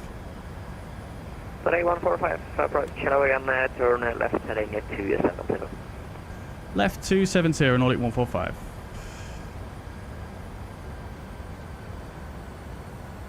Scandinavian 4189, confirm QNH, standard pressure 1013. You're currently indicating flight level 123. Oh, I forgot the gear. Of course. Approach, I always forget the gear. Oh, God. 89, Roger, contact Sula, approach on 119.6, goodbye. Right, we'll set up for ILS Whiskey 35 again via Revit. 418 bye-bye. Flight near 120, go speed 220 knots, and descent 4,000 feet. I'll put Revip as our active waypoint because we're bypassing the rest of the go-round. Speed 220 knots and descent 4,000 feet. Right, after takeoff checklist, engine bleeds are on. Packs are auto, landing gear is up and off. Flaps are up, no lights, altimeters are set and checked. After takeoff checklist complete. 170, passing 4,000, right turn direct, go cup. 4,000 direct go cab and confirm climb for Nordic 645. Nordic 645, climb flight level 1. I forgot to record that, chat. God damn it. Oh well. 645. We'll record the next approach. Pleasant approach, good evening, Nordic 123. Yeah, it was so difficult to see the pappies there. I was following the glide slope perfectly, but when I looked at the pappies, it said 4 white, so... Nordic 123. And I could only see the I could only see the four pappies when I got super close to the ground, so... Flatland Rico, Scandinavian 4184, flight level 160, mic on board. Scandinavian 184, flash approach, go, descent flight level 100, expect... Albapino, welcome, cheese and wine, let's go. ILS Whiskey 35, flight level 100, Scandinavian. Welcome, dude, welcome. Leipzig 1-2, Echo descent 3,000 feet, clear ILS Whiskey 35, and speed 160 knots. Alright, what's going on with the description? Because I'm sure I updated that earlier on. 3,000, 160 knots or greater until 4. Oh, I see. ILS runway 34 Whiskey, Leipzig 1 Echo. ILS 2 Lima Golf, direct, Revit, and descent 4,000 feet. Right, I've updated that now, chats. Direct Revit, Romeo India, Victor India Papa. Right. Nordic 145, turn left heading 170. Left 170, Nordic 145.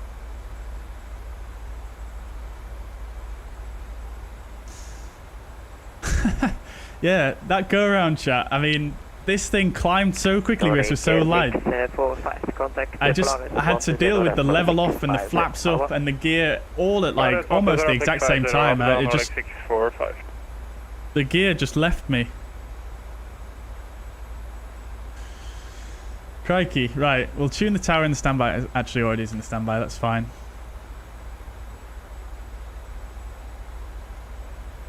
Nordic 19 Tango, clear the Bego to Romeo arrival, expect RP runway 28. Right, let's just update ourselves on the ATIS. Nordic 19 Tango, you've cleared Bego to Romeo arrival into Sula and expect RP approach runway 28. Cleared into Sula and expect runway approach 28, Nordic 19 Tango. Approach, good day. 991 is still the current QNH. Passing altitude 2,300, climbing 6,000. Baby. Carl, what app am I using to sweetly change the radios? I'm using a, it's Flow Pro, it's a community add-on for Flow Pro. Scandinavian 4184, right turn direct Revit, and descent 6,000 feet. QNH 991. QNH 991, direct Revit, down 6,000, 418. The Leipzig 1 to Echo is full established. Leipzig 1 to Echo, thank you. Contact Tower 119 or decimal 1, goodbye. I need a button to rearm auto thrust, I think. It's really quite difficult to manage everything on manual thrust, I suppose. I suppose it's not too bad, is it? But anyways. Anyways.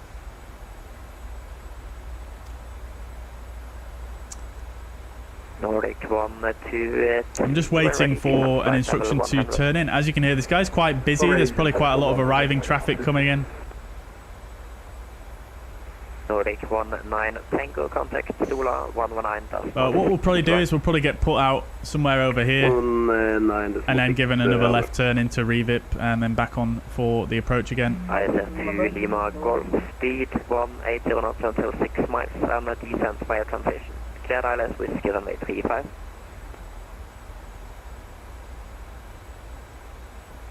What 4184? Native ISF 2 Lima Golf, speed 180 knots until 6 miles. FS2 crew, yeah, might be quite useful in the Boeing actually, to be honest. Might be quite useful. Scanning for 184, speed 220. I always forget the gear though, don't I, chat? At least in the Boeing, I always forget the gear. I don't know what it is. It's just the first thing that goes. And Nordic 145, speed 210 knots or less. Speed 210 or less, Nordic 145. That's good. I was going to slow down in about 4 miles anyway. Lovely stuff. Aviation with Elliot, welcome to the chat. Hope you're doing well. Welcome indeed. Speed 220 knots. Trend 7,000 feet, QNH 9901, speed 220 knots. Welcome to I didn't hear, but QNH under 1,000, you also say hectopascals, but sometimes I hear bad. I think it depends on the country, that MPS. I think that's a UK thing. I'm not 100% sure on that, but I hear that most commonly in the UK.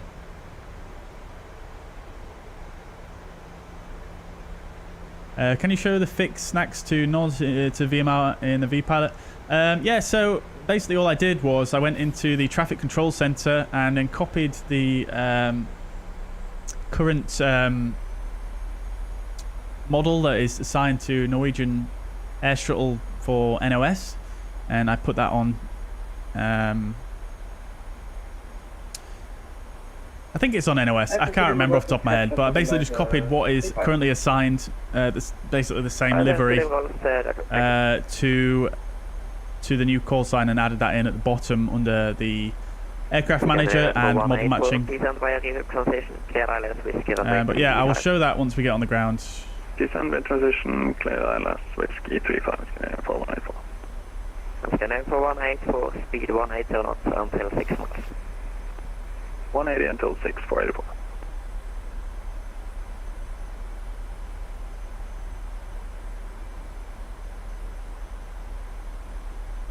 EC7 Delta Foxtrot, contact Polaris Control 120.6. Mohit, welcome to the chat. Hope you're doing well. Looks like a point merge from Ilbir to Revit. Yep. Yeah, it just cuts off that part of the arrival, the intermediate points. We actually set up okay for that arrival, but I'm not sure if the glide slope is slightly incorrect on this ILS. You see, glide slope is 3 degrees, and the PAPIs, according to the charts here, are calibrated to hang on. Calibrated to 3 degrees, so I don't know if it's maybe a scenery issue that caused that or not. Nordic 145, turn left heading 080 and roughly 25 miles until touchdown. Left heading 080 Nordic 145, thank you.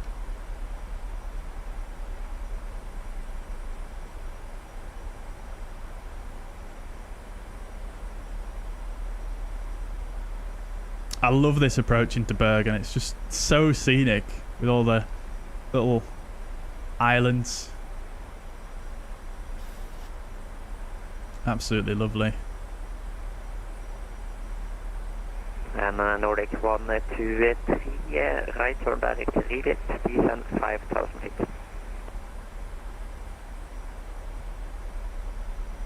Right turn direct Revit and second altitude, welcome to. Let's see. Chris, welcome to the chat. Hope you're doing well, mate. Good to see you. Good to see you. Alfie, welcome back. Hope you're doing well. No worries at all, mate. Nordic 145, continue left heading 050. Continue left 050, Nordic 145.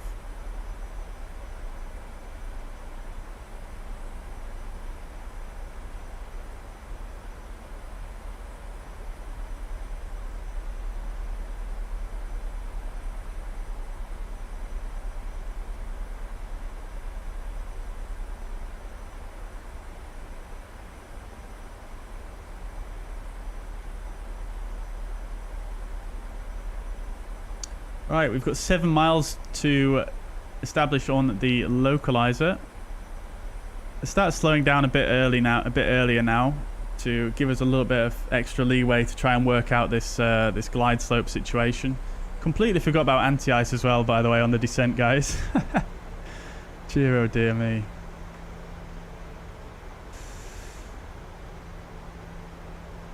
Right, let's go to flaps 1. 125, descending 100. First, scan level for 184, contact tower 119.1, goodbye. Tower 119.1, receive call, touchdown, scan level for 184. Scan level and question Nordic 145, left heading 020, clear ILS, whiskey runway 35, and speed 180 knots or greater until established. Left heading 020, cleared ILS whiskey 35, speed 180 or greater till established, Nordic 145.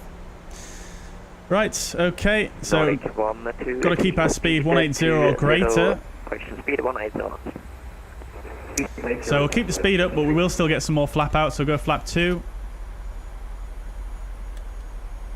And last station calling, second.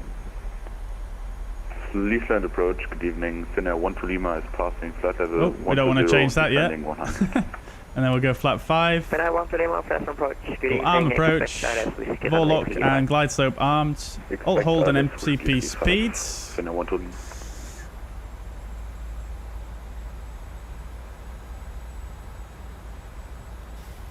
Nordic 1, 2, 3, vectors to sequence, turn right heading 070. And we'll go to flaps 10. Speed is checked. Vorlock. Scandinavian 27 Romeo, descending flight level 100, inbound Dipma. Scan 27 Romeo, first approach, good evening, expect ILS whiskey runway 35. Lovely. Whiskey approach on runway 35, Scandinavian 27 Romeo. Right. Nordic 1, 2, 3, descend at 3,000 feet. We are established now, so I'm going to reduce the speeds.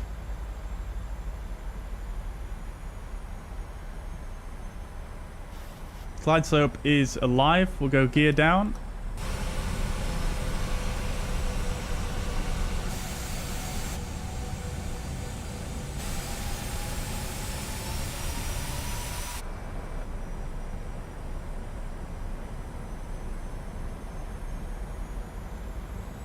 Nordic 1, 2, 3, confirm speed 180 knots. Speed 180 knots, Nordic 1, 2, 3.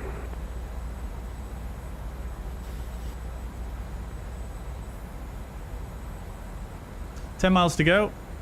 We're looking good. Sasha, welcome. I'm doing very well, thank you. Yeah, how are you doing?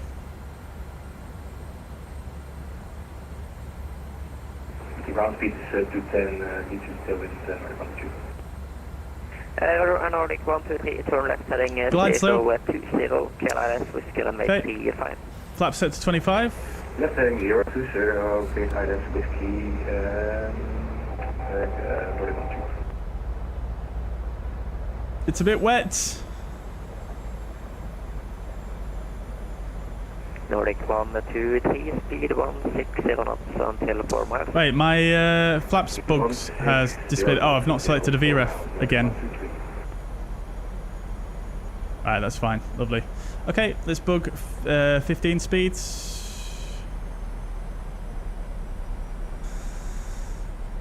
2,500. It's going to be 137 knots. We'll ignore that. That's off schedule descent. And we'll go to flaps 25. Bug the VAP speeds. And we'll go to flaps 30. Nordic 145, speed 160, right around until 4 miles. Speed 160 until 4 miles, Nordic 145. And Nordic 145, contact tower 119 or decimal 1, right? 11901, Nordic 145.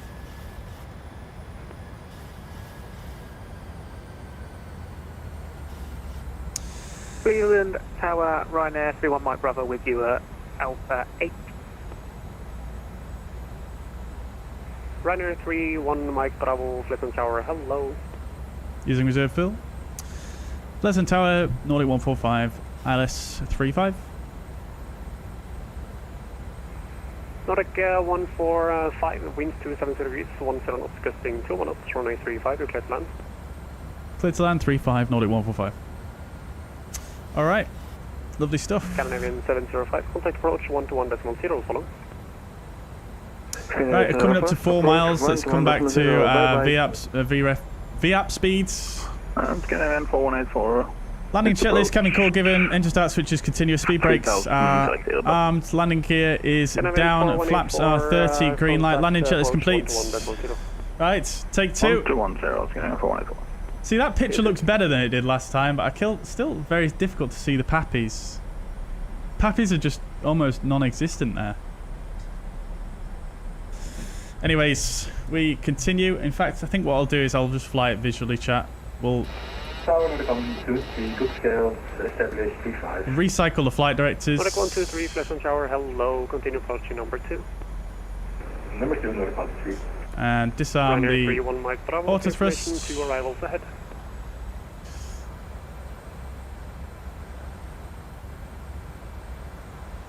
And we'll just fly a little bit below the glide slope just to kind of hopefully overcome that issue that we had last time.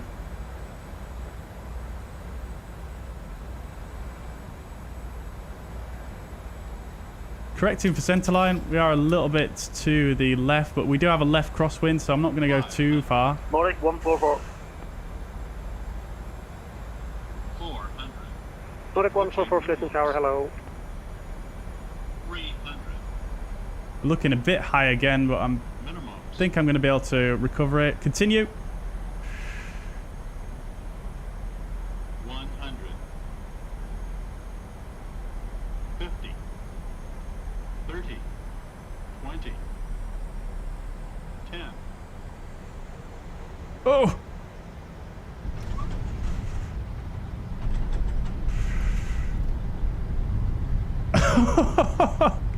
Crikey, we just made that touchdown zone there. Speed brakes, reverse green. 123, winds 270 degrees, 10 knots, runway 35, expect late landing clearance. Expect late landing clearance runway 35. Onto the brakes. Reverse is stowed. And let's get off here. Crikey. Nordic 145, welcome to flash line, vacate Alpha 3, taxi Yankee, hold short Bravo. Vacating Alpha 3, hold short. Sorry, say again, Nordic 145. Nordic 145, make the only taxiway is now on Yankee and hold short Bravo. Yankee, hold short, Bravo, no, Nordic 145. Right, lovely stuff. Let's get the landing lights off. Strobe lights can come off as well. We'll get the flaps retracted and the speed brakes disarmed. Nordic 123, runway 35, clear to land. Clear to land, runway 35. Transponder to transponder. Whew. Right, auto brake can come to disarm now. We'll get the engine start switches to off. Anti-ice will leave on. We'll start up the APU. I need to hold up short Bravo, which is here.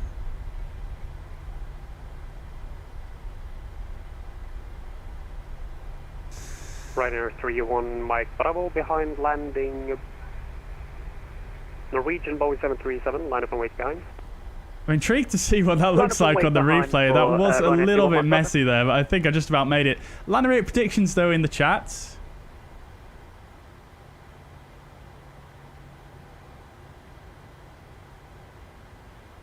Nordic 145, contact ground 121.19er. 1219 and Nordic 145.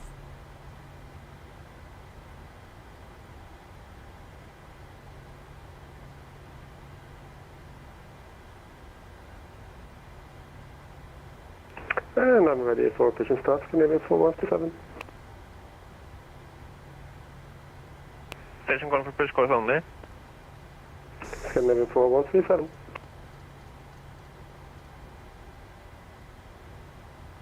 Stand 41.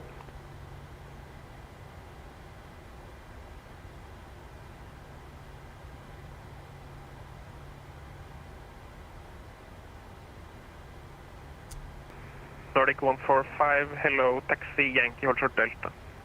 Taxi Yankee, hold short, Delta. Can we request stand 2-4 as well, Nordic 145? Nordic 145, expect stand 1-6. Okay, expect stand 1-6, Nordic 145. Alright, so continuing taxi on Yankee, hold short, Delta, which is the second left after this one. Any updates on our pushback for Scandinavian 271? 271, it's going to be about 1 minute. Break Scandinavian 4141, Delta Yankee to holding point runway 35.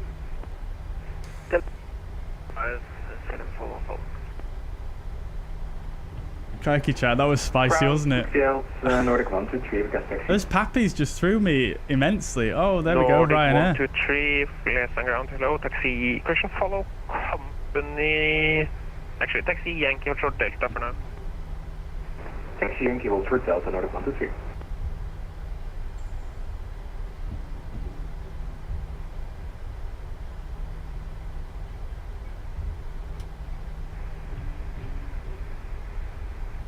Right, fantastic Bijan scenery. calling. This is a freeware scenery. Carrier only checking microphone is unmuted.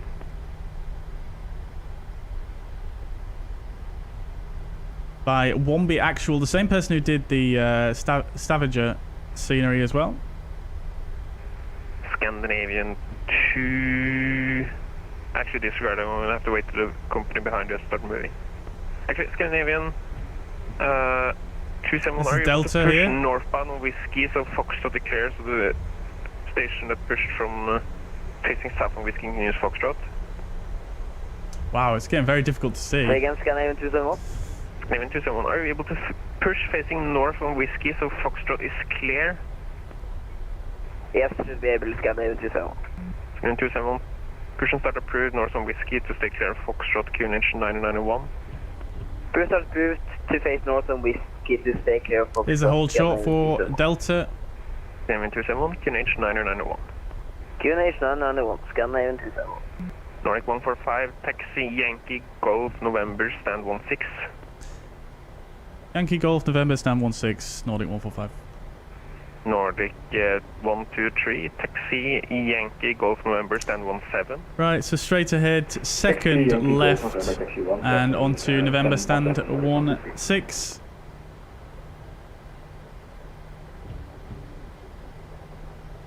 Crikey, getting low vis up in here.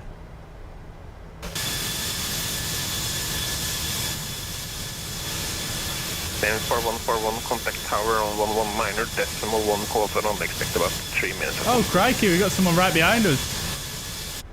119 decimal 1, Scandinavian 441. Bye-bye. Bye.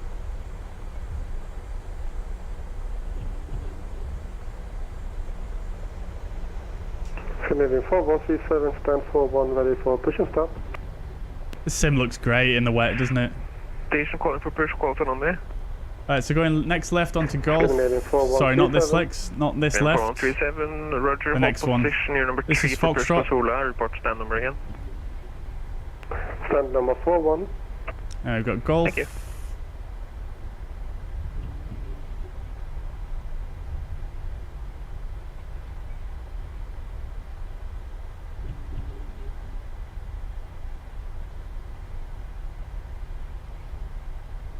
And then November is on the fork to the right.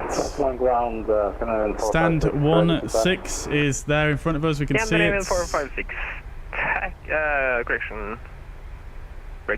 Break Scandinavian 271. How far into are we starting the push? About to start now, Scandinavian 271. Scandinavian 271, Roger. Break Scandinavian 456 after company that pushes out of stand 25 is clear, so you can taxi Foxtrot. Taxi Foxtrot Yankee holding point runway 35. Very busy here, Bergen. I've never experienced it this busy before. It's amazing. Love it. Pass the company at Right. 25, taxi Foxtrot Yankee holding point 35, See if GSX wants to work for us. 816.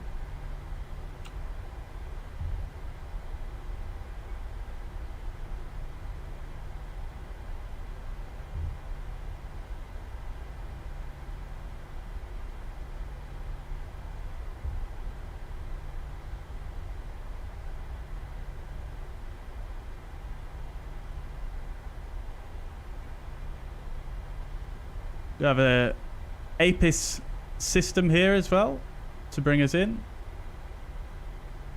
But it's not come on. Oh, there we go. Ground, Nordic 123. Unfortunately, the scenery doesn't match the Arizona chart. I confirm I should be left of the plane now arriving. You see the Norwegian that was in front of you, just the stand is to the Want to get all the lines vertical? To the left of the Norwegian now arriving. Thank you, Nordic 123.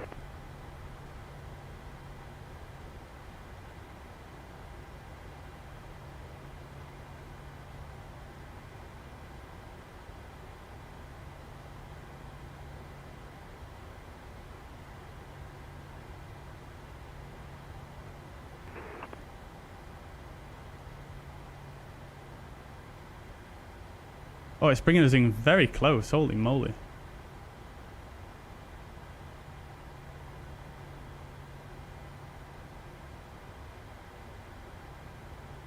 Flatland ground, KLM 873 with you at gate. Beautiful. Stopped right on time there. On board, request clearance. Parking brake set. We'll get the APU on the bus. Get the engine and the anti-ice off. We'll get both engines shut down. We'll get the electric hydraulics off, pump heat, probe heat off, APU bleed on. Packs can stay in auto. And we'll get the anti-collision lights off and the seatbelt signs somehow already off. Anyway, that is fine. We'll turn the transponder to standby. 6,000 feet, squawk 4654. Lovely job. Let's see. Did that bring us in? Okay. Okay, the parking positions need fixing with this GSX profile. That's clearly not right. And initial climb clearance 60 and squawk 4611, KLM 873. KLM 873 negative. It's cleared to Sola via Begwood to Delta departure. Initial climb 6,000 feet, squawk 4654. I am very sorry. Cleared the Bergen to Delta departure 6,000 feet and squawk 4654, KLM 873. KLM 873, Rebecca correct and brakes, Canadian 271. Are you stop push there? You're not clear of Fox yet. Right, that'll have to do. Yeah, I think this GSX profile needs some work with regards to the stopping position. So I've just slewed the aircraft back a little bit there so that it actually fits in the stand properly, and the jetway should connect. So, Claim 1616 number 4 to Sola, brake, green tuck 27 Charlie, push and start period, QNH 9901, question 9902. Oh, it's still a bit too far. We're a bit too far back now. Oh well, never mind. Wait, can you say again? It's just about covering the door, so I'm going to take that. QNH 9902. Right. Oh yes. Deboarding. QNH 9992. Just going to turn that down. We'll stop the replay as well. Right. There we go. Parking checklist. Shutdown checklist even. Anti-collision light is off. Weather radar is off. Engine start levers are in cut-off. Parking brake is set and the transponder is standby. Parking checklist complete. What we'll also do is we'll get the chocks in place by the ground crew and we'll request ground power. Right then, guys. How do I slew? I can't remember what the default keybind is, but you can look it up in the key binding options in the sim.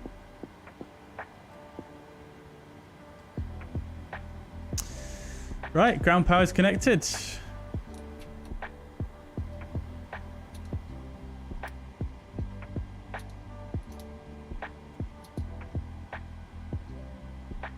Lovely stuff.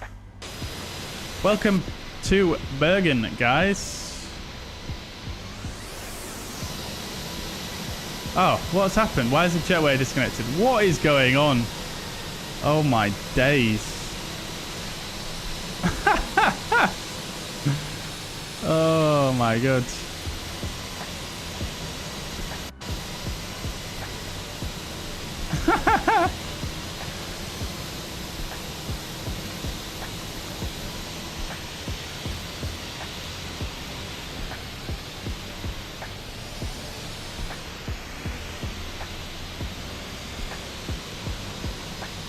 Wow. Okay. So many Scandinavians here. Crazy. Right then, guys. Y on the keyboard. Yeah, I thought it was. I have it on I have it on Shift and Y, so I don't press it accidentally. Yeah, I don't know what happened with the jetway there. We'll get reconnected. Right then, guys. So,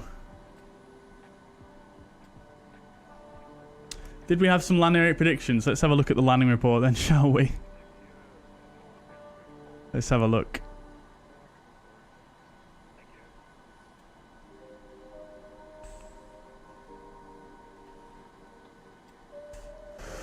Oh, actually, quite a lot better than I thought. Although we did have a little bounce, didn't we? We did have a little bounce, so we've got to take that into account. So, let's have a look. Right, so here we are, landing reports. 73 feet per minute. So, pretty good, but we did have a little bounce after that 73 feet per minute. 0.99G, 130 knots, so a little bit, yeah, more or less bang on speed, just 2 knots slow. And then centerline deviation left by 9 feet, and then we were within the touchdown zone. You can see there, we were a little bit late because I was, I had to sort of really give it a heavy flare because we were coming in quite hot. We were like 3 whites, I think, when we were about, you know, just coming over the airport boundary. So I had to try and give it a little bit more descent rate, but not too much. And then we touched down obviously here, and then we had a little bounce, and I think the second touch was somewhere around here. But nevertheless, I'll take that. I'll take that 73. So who wins? Who wins? Who wins? You guys are used to my super hard landings, so I'm guessing no one's got particularly close to that.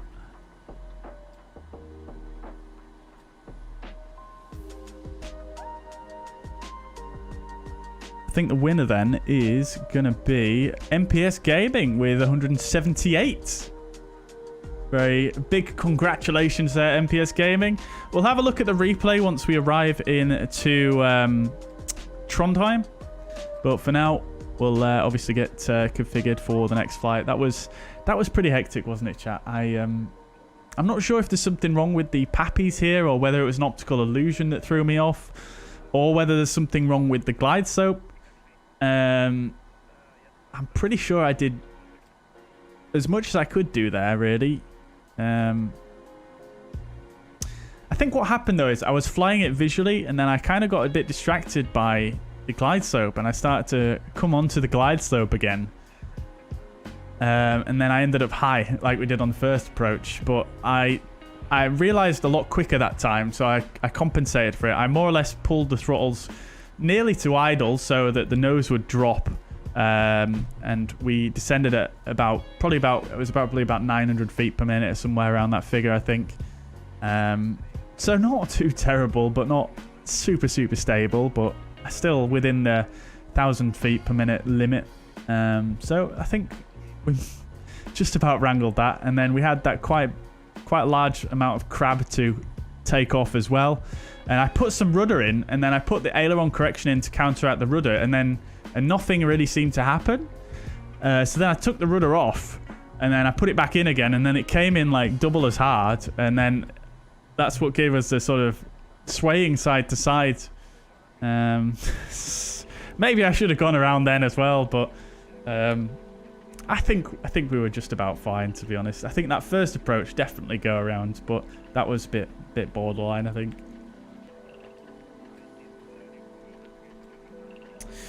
Right, I can catch up with some of your messages then now, chat. So apologies, that was a very busy flight. Right, Poser says, practice putting in rudder to straighten while keeping centerline with aileron. I struggle with that too. Yeah, I definitely need a bit more practice on it. Sometimes I get it right, sometimes I don't. Like last stream, I managed to nail it quite successfully, I think. But I think in these stronger crosswinds, it sometimes makes it a bit more taxing. It's a GXX profile for the freeware Bergen. It is, yeah, it is. I think the issue why it's so much different to the why the parking's so far off is possibly because so when I use GSX, I use there's an option for the there's an option for the SimUpdate 10 nav data API, which is what I use with GSX, and I think a lot of the profiles are actually built not using that. So that's why I think I find on quite a few profiles actually that that the parking position's a little bit off. So I think that needs a bit more customization. Genuinely 100. I'm so confused as to what the hell is going on here. I have no idea why that is. It seems like I think what might have happened is they might have put some custom pathing in there, because you can see the passengers are actually coming in here and walking up, which is quite cool. But I think the pathing is probably off, because it looks like what's happening is the passengers are walking to a point over here, and then they're walking back, and then they're coming in here and then walking up there. So I think there's something wrong with the pathing there. Maybe the waypoints need to be the passenger walker waypoints. They need to start maybe like back here and come up here, rather than maybe he set it up so they start here and come out like that, and therefore it's confused itself and it doesn't know what to do. I've had that with a few other airports, so maybe it just needs a bit of manual intervention. Again, that might be an issue with the fact that they've used the SimUpdate. Sorry, they haven't used the nav data API, and I have. So that's that. Someone was asking about how to fix the VMR so that it contains other call signs. So it's quite easy with FS traffic. I mean, you can just add it into the VMR if you like manually, but the easiest way to do it is go to the traffic control center, which I'll bring up now. I'll bring it up on the fuzz pads.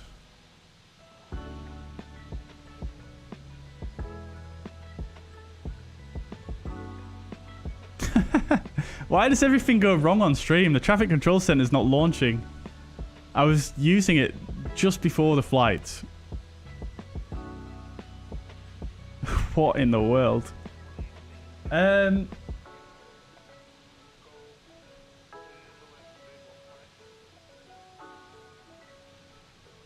Maybe it's like in a hung process or something.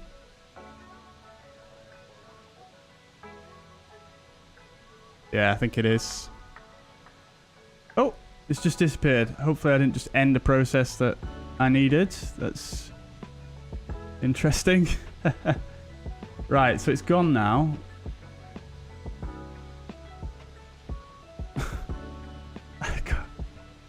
I don't know, chat. What is going on? Why does this happen when I'm on stream?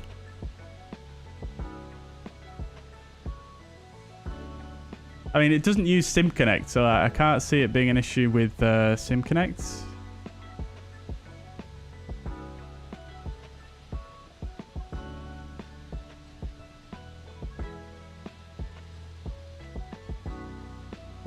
I'm baffled. Absolutely baffled.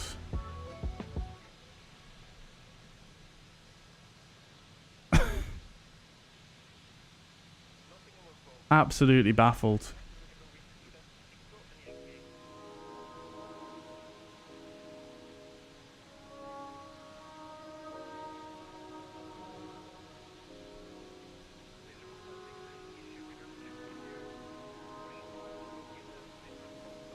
Hello? Task manager? What in the dickens?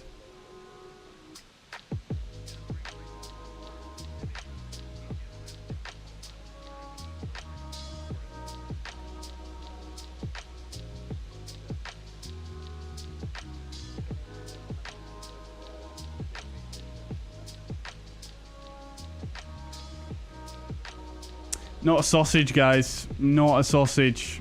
I would have liked to have shown you that, but I just can't work out why it's not launching right now. I'm just baffled. I'll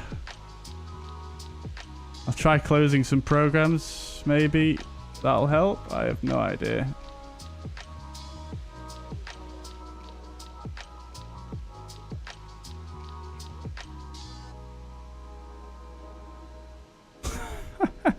It's not opening up on a separate... somewhere behind the sim or something? No, it's just not opening up at all.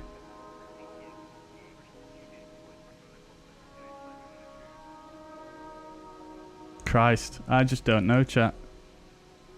Anyways, you would go into the traffic control center, go to the aircraft manager, scroll down to the bottom and create a new entry for whichever call sign it is you want to amend.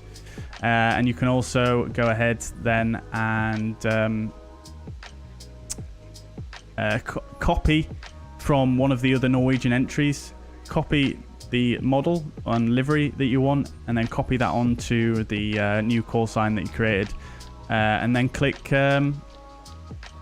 compile VMR. It's really quite simple. Let's see, we've got quite a few that haven't matched here. So we've got an A310. We've got some Fox again, which is a Titan. Was that Titan?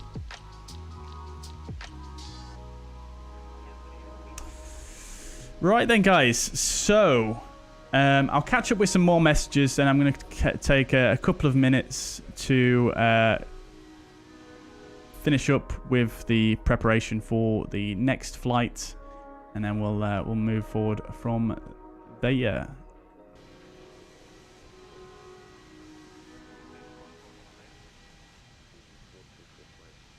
Right. Okie dokes. Sasha's next to us. Very good. Stream crashing 543. Please don't say that, Chris. Please. Please. It's just weird. It's like, you don't understand, guys. Well, you might do, but every Monday this year I've been doing this. So I spend a whole day finding flights to do for the stream that week, and then scheduling them in for the specific time. Then what I'll do is I'll make sure I've got a correct delivery for the real-world flight that I'm going to do. I'll obviously look up all the real-world routings, get down a note of all the flight numbers, the call signs, the gates. Make sure I've got all the liveries, like I say, for each different aircraft that I'm going to use. I'll then make sure that I've got scenery for all the airports we're going to fly into, and then I'll make sure I've got a GSX profile for all of the airports that I'm going to fly into. And then after that, I'll go to each individual airport and I'll test on it one stand or two to make sure the GSX profile actually works. And then I will and then after I've got the GSX one working, what else? I think that's about it, actually. So I test all of these things, and any new add-ons as well, obviously, that I use. I'll make sure they're working properly as well. And I test it all, and off stream, no joke, everything works like butter. GSX works perfectly. No issues with traffic control center. Obviously, I use that tons, especially with the testing I've done on FS traffic over the last couple of months. That's never not launched on me before, so I'm a bit confused on that one, to be quite honest. Yeah, I'm just... And then I load up the stream, and it's like... everything goes wrong. Oh, another one as well is I'll make sure the TCAS is working in the PMDG. That's another thing that I'll check each time now. And then everything works fine, and then I come on stream. TCAS don't work. GSX is all over the place. Profile doesn't match.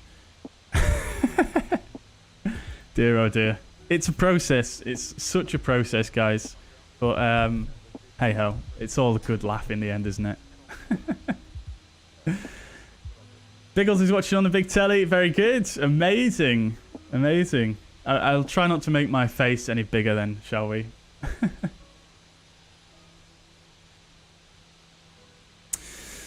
It's hard work, this hobby flight sim. Yeah, it absolutely is. Absolutely. It's absolute madness. The amount of stuff that goes into a flight simulator is just absolutely next level. Lucas says it's possible to get the cameras.config for the 737. So my cameras.config is it's a modification I made. I've made my own, my own custom cameras.config and packaged it up in a community mod. Now, that is one of the perks I give to the platinum members on the channel. So, as much as I would love to say yes, unfortunately I'd be undermining my platinum offering. So I can't do that, I'm afraid, my dude. Well, I can show you them all if you want. I can show you every single camera in that file. So, standard VFR view. That's the IFR view. That's the landing view. Instrument camera 1, 2, 3, 4, 5, 6, 7, 8, 9, 10. And then quick view left, quick view L1, quick view L2, quick view L3, quick view up, quick view down, quick view R1, quick view R2, quick view R3. And then there's nothing obviously on the chase camera. And then you've got the fixed cameras, fixed camera 1, 2, 3, 4, 5. It's difficult to see that one because the scenery's in the way. 6. Again, aircraft in the way. 7, 8, 9, 10, 11. Back to 1. That's it. Hey, Lucas. Thank you very much for becoming a platinum member, my guy. I'm glad you think my camera files are worth it. Welcome, dude. Really appreciate that. Thank you so much for becoming a platinum member. They're in my Discord with you being a platinum member. It might just take a few minutes for Nightbot to sync your platinum role to the Discord, but you can go in there and grab them on the Platinum Perks channel.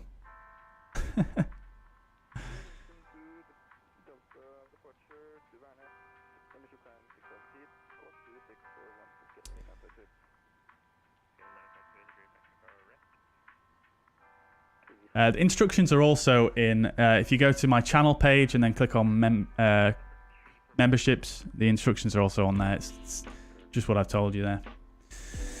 Right, I'll catch up with some messages, chat, and then we'll get started with the next flight. Thank you very much once again, Lucas. Daniel, how can I sit in the FO seat? Just because that's the way it's all set up on my desk. I have my throttle in my left hand. Sasha's SAS left. Okay, great stuff, great stuff. Alfie says, Bobby, for self-loading cargo sound packs, you struggle finding certain airline packs. Can't find Swiss Eurowings. Let's have a look. So I got all of mine from the Discord for self-loading cargo. Now, self-loading cargo, it's very, very... I mean, the developer hasn't posted an update in a ridiculous amount of time, so I'm not entirely sure if stuff has been removed from the Discord or what. But if you look on the Discord, that's where I got all of mine from. So it might just take a bit of digging to find it. Let's say, here's one, for example, Alfie. That's one sound pack that contains Swiss, and that's got a bunch of other ones in there. But if you go on the self-loading cargo Discord and then sound packs, that's where I got most of mine. There are some missing, granted. But like I say, because the application's been out of support for such a long time now, and the developer seems to have disappeared, there's probably not as many people making sound packs anymore. You're waiting for it to sync? I can probably just do it manually, Lucas, if you've joined. I'm guessing you're Toxic Lucas. Oh, that's a fancy profile, crikey. Oh, I can't do it manually. I've got to wait for... Yeah, I've got to wait for... yeah, unfortunately, you've got to wait for Nightbot to sync your role. I think it usually takes around... It's sort of every 10 to 15 minutes. So it might just take a few minutes. Is the Discord on the website? I think it should be, yeah, Alfie, yeah. If it's not, then let me know. I can give you a link. File is unknown. Ah, see, that's the thing, Alfie. Unfortunately, there might be... yeah, they might have taken it down because it's, like I say, it's been such a while since it's been a thing.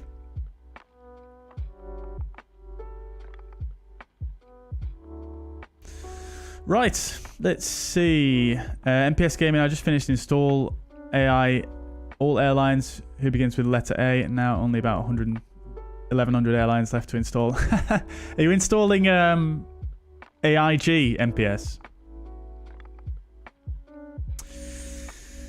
Poser says, don't give perks to your subs. Why is that, Poser? Why is that? It's not for subscribers, it's for members on the channel who obviously pay to be a member. Alfie, you're not platinum, no, I don't think. I think you're silver.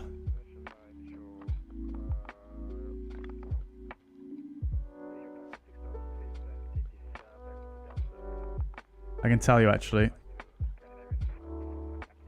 Alfie, you are silver, yeah.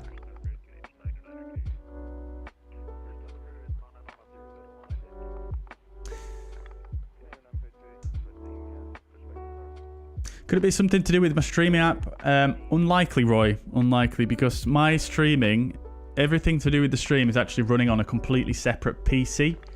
So my setup on my Sim PC is basically just set up as, you know, as if I wasn't streaming, basically. You know, there's nothing on there that is out of the ordinary to what I use when I am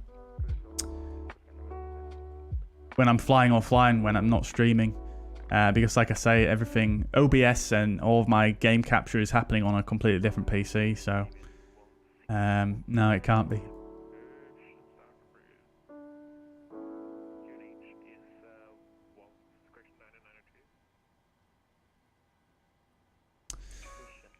What else?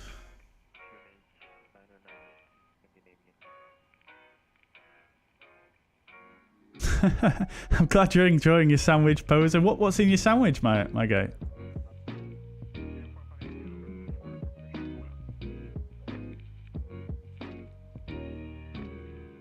Sasha, all the flight details for the next flight, they're all in the video description as per normal.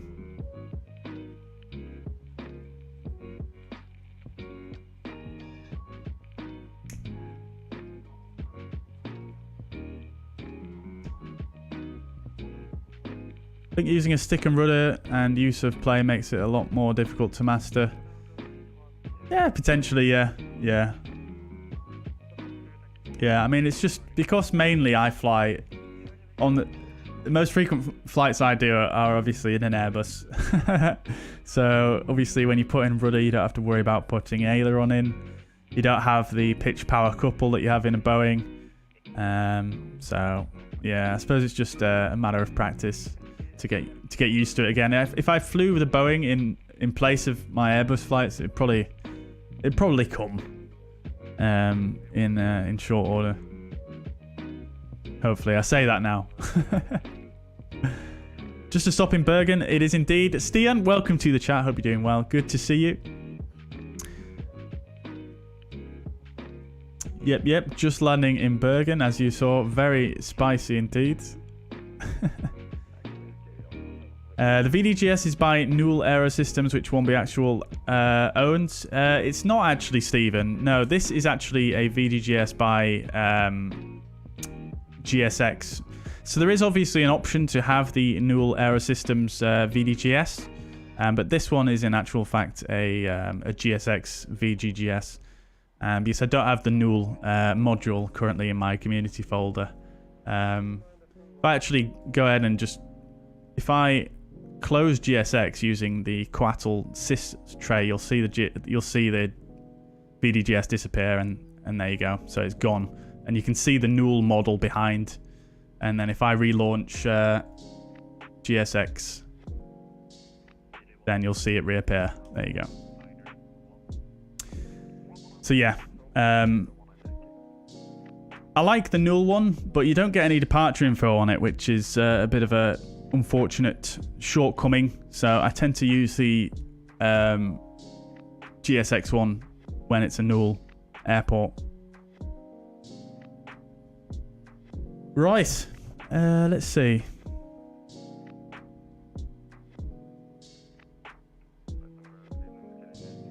MSFS just got a decent update. Yes, it did indeed. Yep, downloaded it just before the stream, Ramsey. Yeah, welcome though. Hope you're doing well.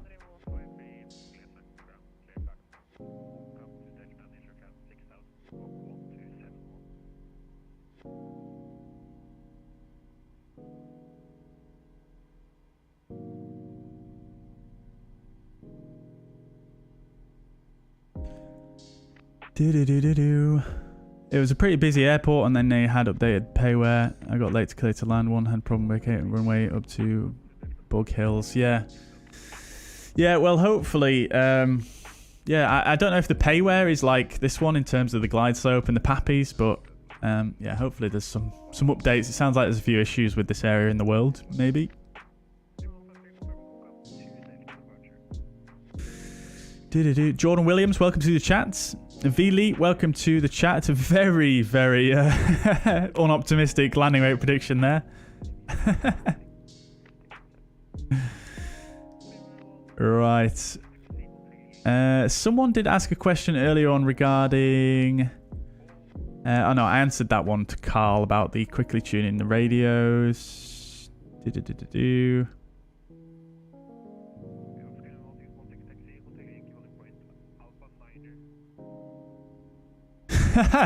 Love it, Patrick. Every time I take the airplane to get the TCAS looked at, it works for them. Yeah, it obviously must do. Right. Roy had a go around at Reykjavik due to wind shear, man. Yeah, it was very windy in Reykjavik today. Very windy. Right, guys, I think I'm caught up with chat. I think I'm caught up.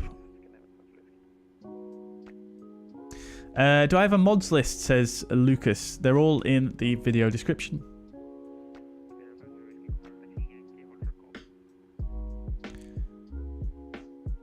Not sure if it's not just me, but the systems on Airbus are much easier. Yeah, I agree, Bird. I agree. I mean, when they made an Airbus, they built it a little bit more with human factors in mind. I think that was their design philosophy from what I'm aware. So therefore the systems are a little bit more maybe easier to understand to a lot of people, whereas the 737 is obviously based on a very old design, and they've tried to reiterate it and make it better over the years, but also try to keep the changes to a minimum so that retraining wasn't a big issue.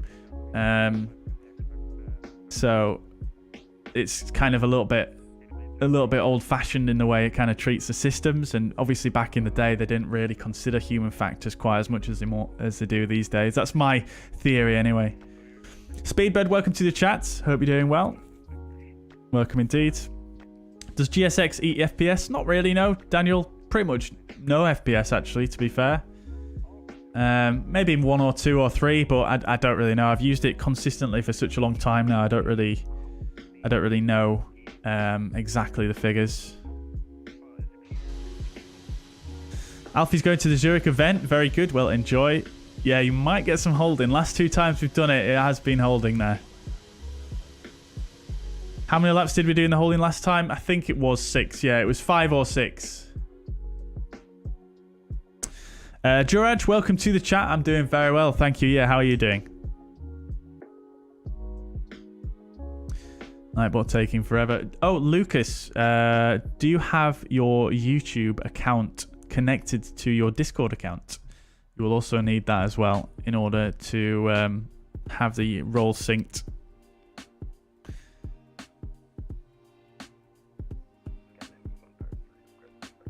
There is an update, yes, Speedbird. It was released about 4 hours ago.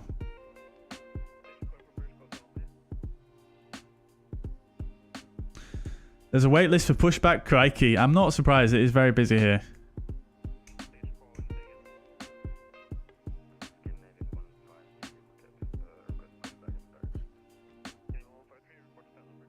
Right then, chat. So I think I've caught up with all the messages now. What I will do is I will just need to get the new flight plan all sorted. So I'm going to take a quick break whilst I do that, and then I'll be back with you. So many Scandinavian here. Madness. Is that someone in a Embraer? Oh no, it's a Boeing. Look at that. Amazing. Right, guys. I will be back with you in about 5 minutes or so, and we'll reconvene for the next flights.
Right.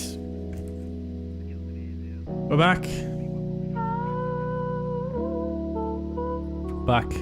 Have I ever oversped the gear? I don't think so, actually. Maybe when I first ever started flight simming, I did, but I don't think I have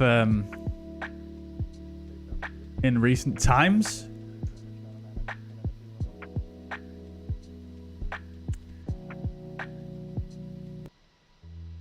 What discard do I see the events in? Which events are you talking about, Lucas?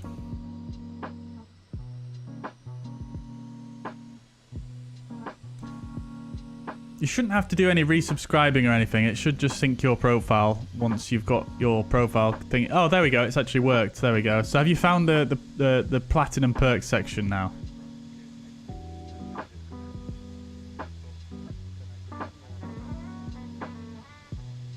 Great stuff. Okay, doke. So I've got a new flight plan filed with VATSIM. The call sign and flight number is actually the exact same for this flight as it was the last in the real world as well. So that's what we're going with. I'm just getting the charts ready. I think there should be less traffic on this route, so it should be a little bit more relaxed for this leg. What I'll also do, let's just check actually the VATSIM coverage, shall we? I wonder if there's a center controller on, because previously we just spoke to two approach controllers, didn't we? There is a center controller on, but not over Trondheim, just over this sector here that we're in now currently, unfortunately, but that's fine. No big deal. Right, okay, so as we normally do, chats. I'll tell you what I'm going to try though is let's see if we can get the TCAS to work, because that really bugs me when it doesn't work. Right, so TCAS off. Let's see if we do real quick a load. I think I've tried this before, haven't I, chat? Where I've done a reload of the panel state. I think I've tried that before, haven't I? So I'll tell you what we'll do this time is we shall do a bit of a brute force method. See if we can get it to work this way. So we'll go developer mode and I'm just going to reload the aircraft entirely.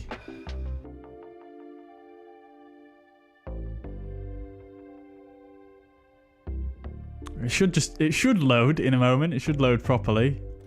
There we go. Right. Engines are probably running as well. So that's fine. And everything is out of sync. Gear lever and all sorts. So we'll have to come in here. PMDG setup, panel state loads. And we'll just set it to apron. Oh, bugger me.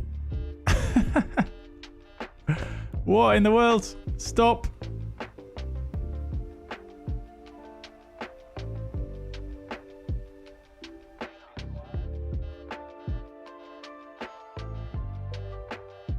Oh wow, I've just been booted off VATSIM because there's too many people online.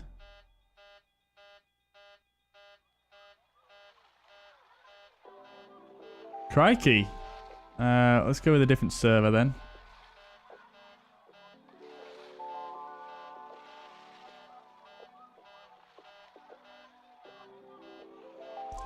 Alright, there we go. Lovely. Right. Okay, so we're well out of the gate here, so let's just reposition.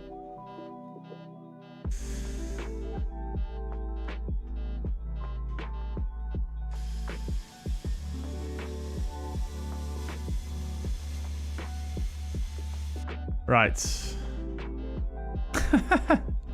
Madness! I'm just going to set the parking brake. Let's go. Let's just reload that panel state because I think something went wrong there.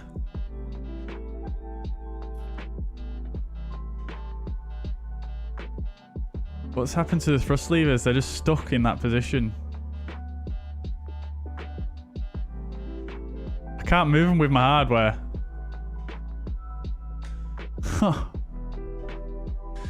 Crikey.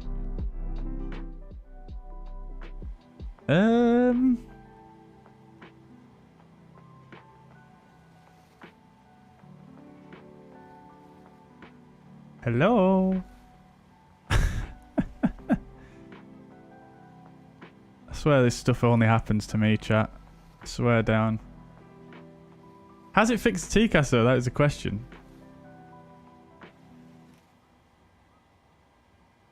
No.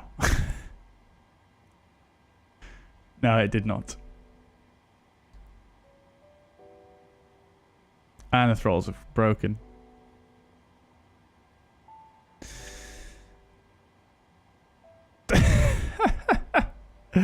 Oh dear. Okay, chat. Well, what we'll have to do is then we're just gonna have to do a quit of the sim, I think.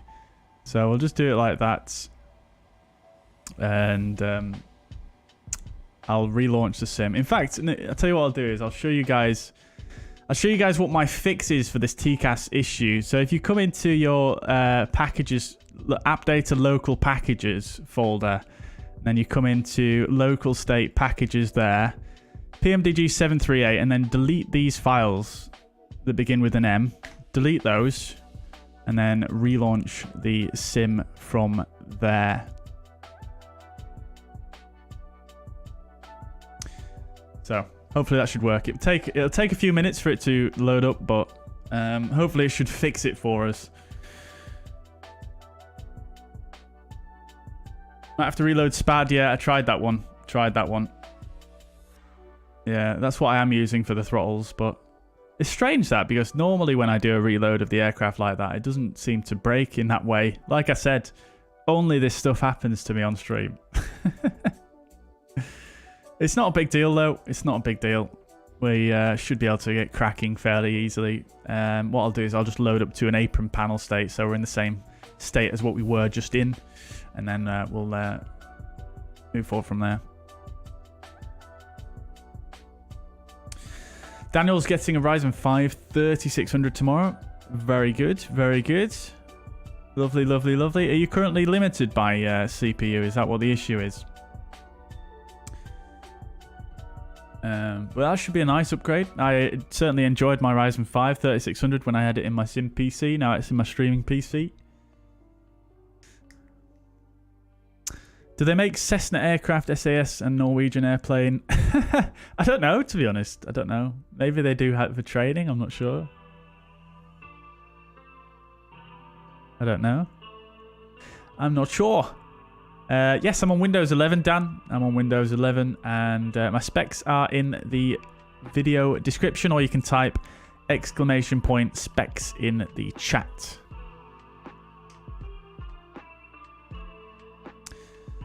Mentioned it already, but which controller am I using? Again, that's in the video description, but it's the TCA Quadrant with add-ons and the VKB Gladiator next for the stick.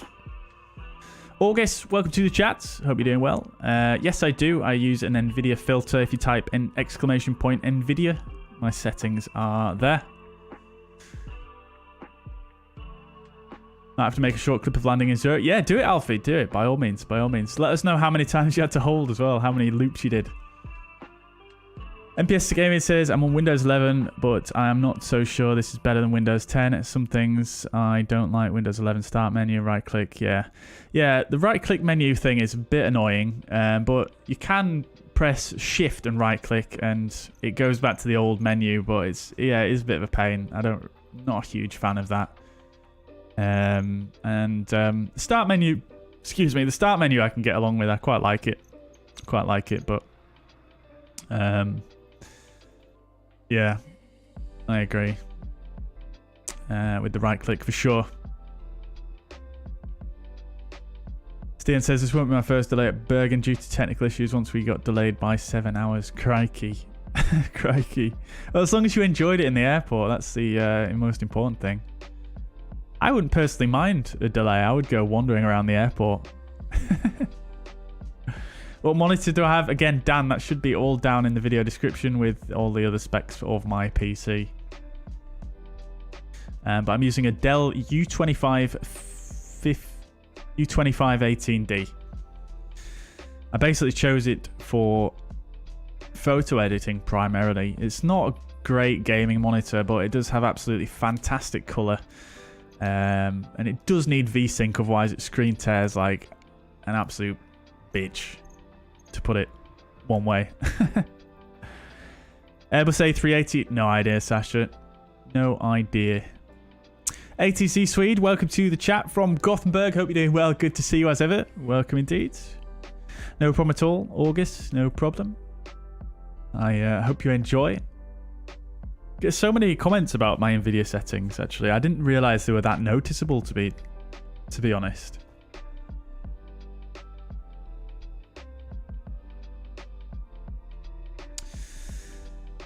Handy shortcut for Task Manager. Control, left, shift, and escape. Yep, that's the one. That's the one. Right, Flesland. Gate 16. Let's put it back to daytime as we had it before, but live weather.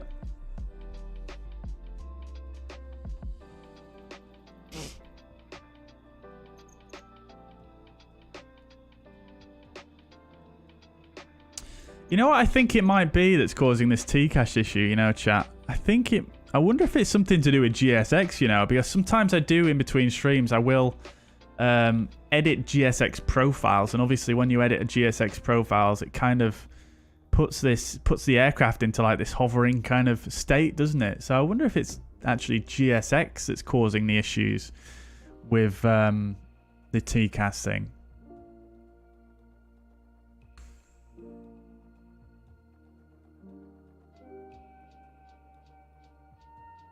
Sign into VATSIM now. I can't sign in while it's loading, Sasha. It'll just boot me off. But yeah, if someone takes my gate, it's not a problem. I'll just move to a different gate. It's not a big deal. I think my favorite keyboard shortcuts in Windows, though, is the Windows Shift and then the arrow keys to move the windows around. I absolutely love that one.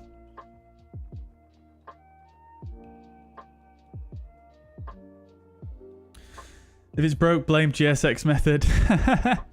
Yeah, I mean, honestly, you know, I've had this CCAS issue with the PMDG so many times now. So many times. I think it's just... what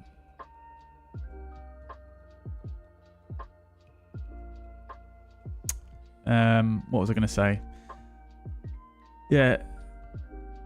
I've tried to sort of make note of what I thought could be causing the issue, and I thought it was due to force reloading the aircraft using the dev mode like I did just then. But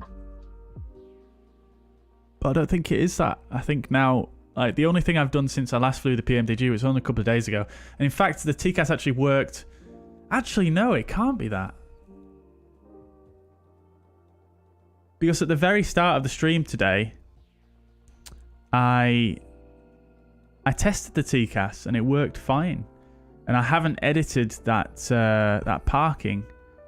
The only thing I've done, I suppose, is actually use GSX for the general normal operations, which I suppose, yeah, I suppose that could be a contributing factor. Maybe I just don't use GSX with... I might do some testing though, because that is a good lead to start some testing. Yeah, that is a good lead. Right, here we are then, chat. We're back. We're back in business. GSX. Goodbye to you, sir. I just quit it. Goodbye. Right, parking position is looking quite nice. Okay, we'll log back on.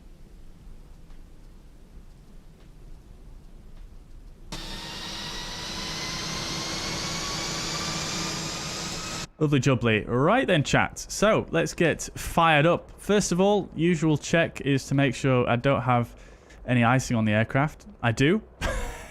I don't know why that happens either. That's such a strange thing. It must be something to do with this panel state, but I'm going to reload a different one anyway, so that should get rid of it. So we'll go apron.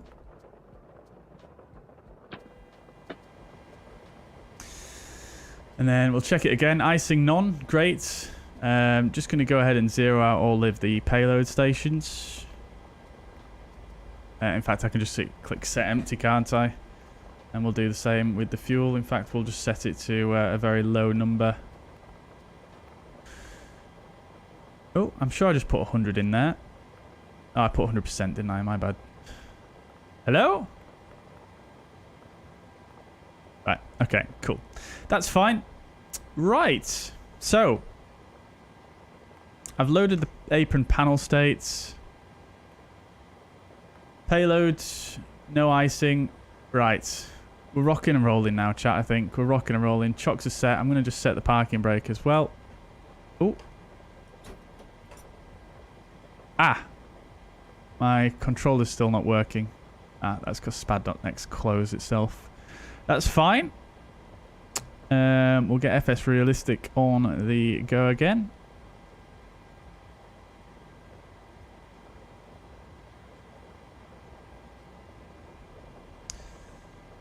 Cool. Right. We'll go to Squawk 2000 initially. Right, let's test that. Now, we'll wait for the DUs to power up, and then we can test the TCAS once again. Let's just set up the rest of the aircraft as it should be, though. So, fuel pumps on. We are on ground power. APU is off. And we'll get the panel brightness up. Window heat can come on. Everything else can stay as it is. Do a bit of that. Everything else looks good there. Right, cool. And then we'll just check on SimBrief what our cruise is. 370 for this flight.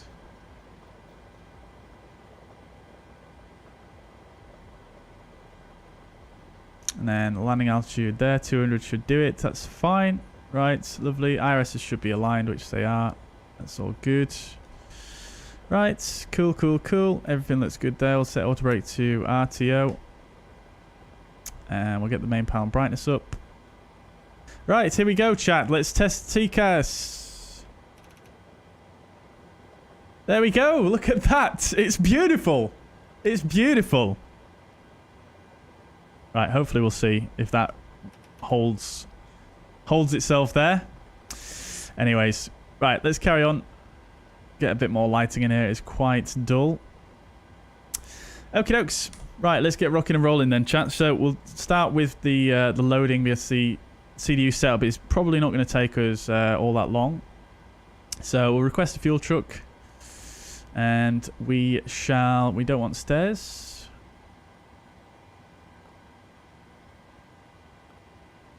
We'll request a jetway.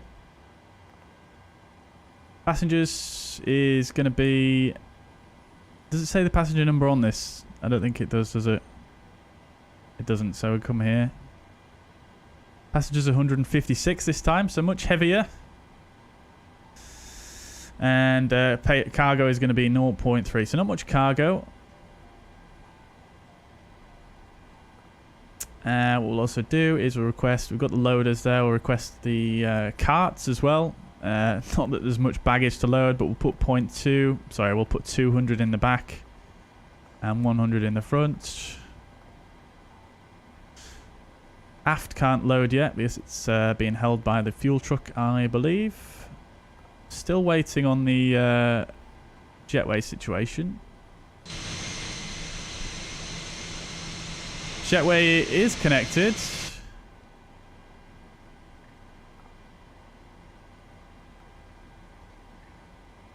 Can't start the boarding though.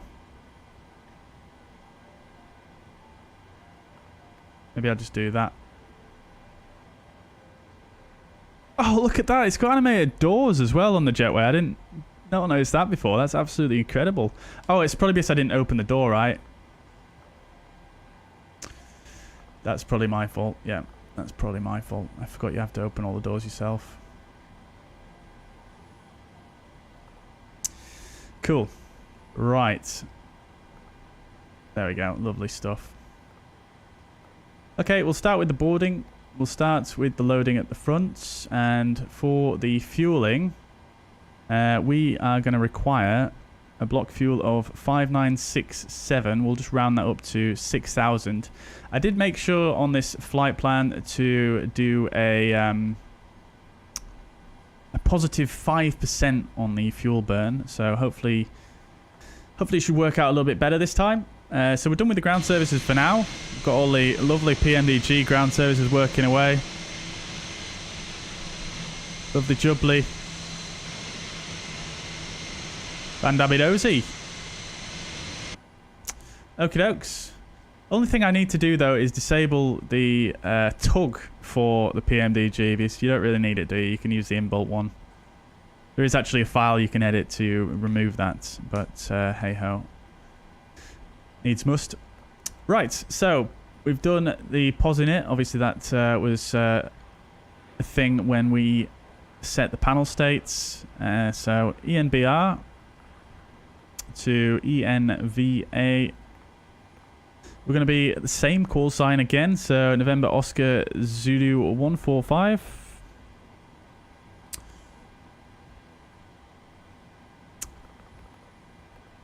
Oh, I've put that in the wrong box, haven't I? I'm smart. It just shows how ingrained the whole Airbus thing is into me. November Oscar Zulu 145. Runway 35 is what we're expecting. And we'll request ENBR to ENVA. Let's select that.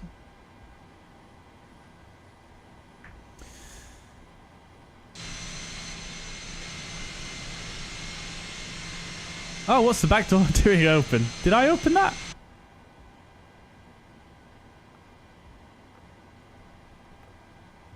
Oh, I did. Entry aft. Oh, I didn't mean to open those doors at all. I meant to open the cargo. Ah, okay. So the cargo doors do open themselves. It's just the front door that opens. That needs to be opened by myself. Right. So route. Let's load that.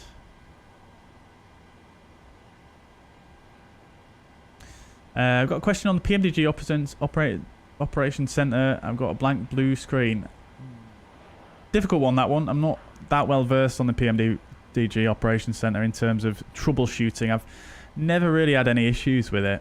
All I could probably suggest is just reinstalling it potentially.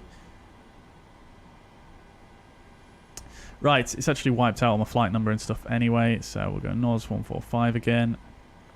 Runway 35. And we'll set 145 here on the yoke.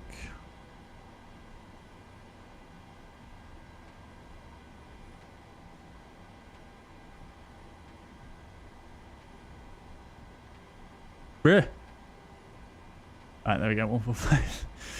Okay, departures we're expecting 3-5. As we said, we're inspecting the Intum 2 Delta for departure, and for arrival into Trondheim it's going to be ILS 09 and the Nelsu 1 Lima. Not sure whether that's going to be via Bampu or Urkix. We'll have a look here. It's going to be via Bampu, which we'll select. That looks good. We'll activate and execute. Lovely stuff. Alternate is going to be ENTO, which is Oslo Torp. And we'll carry on with the setup. So cost index, I still kept at 25. I think someone said it was going to be it was 15 earlier. We are actually delayed. The off blocks time was supposed to be 1955 Zulu, so we are late. So I can't remember what the late figure was that was given there in the chat. I think Lucas listed it. Let's see. Oh, I just saw your message as well, Lucas, regarding the NVIDIA overlay. No, I don't have any sharpen on it at all, no. I think it was cost index 30, I think, if we were late, I think, or 35. We'll go with 35. Final reserve plus alternate is going to be 3.3. Zero fuel weight, we're expecting 56.0. Cruising flight level, we were hoping for 370, which doesn't quite look like it's lining up with what the PMDG likes here, but hey ho, we roll on forwards. Top climb wind 260 at 2.3. And we're temperature up there -60. Transition altitude 7,000 feet. Let's execute that. M1 limit, we'll go with a standard 40, 24k. Takeoff, flaps 5. 363743, and then the CG will set once the loading's complete. Fueling's done, so we'll release that guy. Passengers boarding's nearly done as well.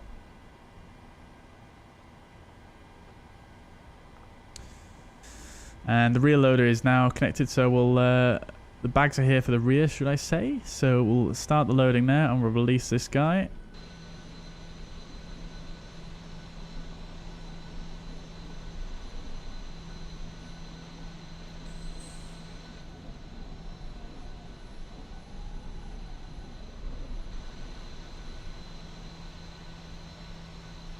We'll lock the time, so it's not going to change.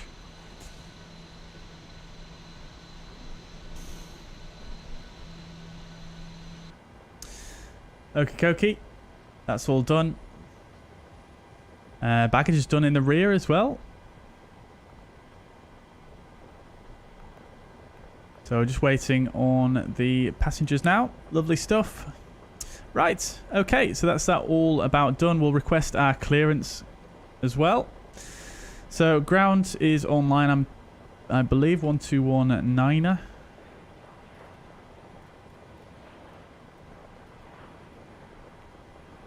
We'll have a word with them.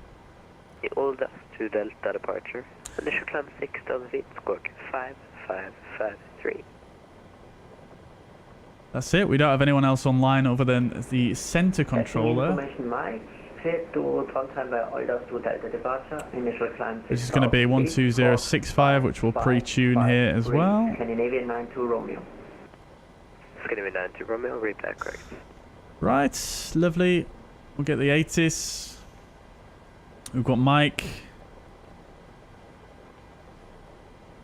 And the QNH 992.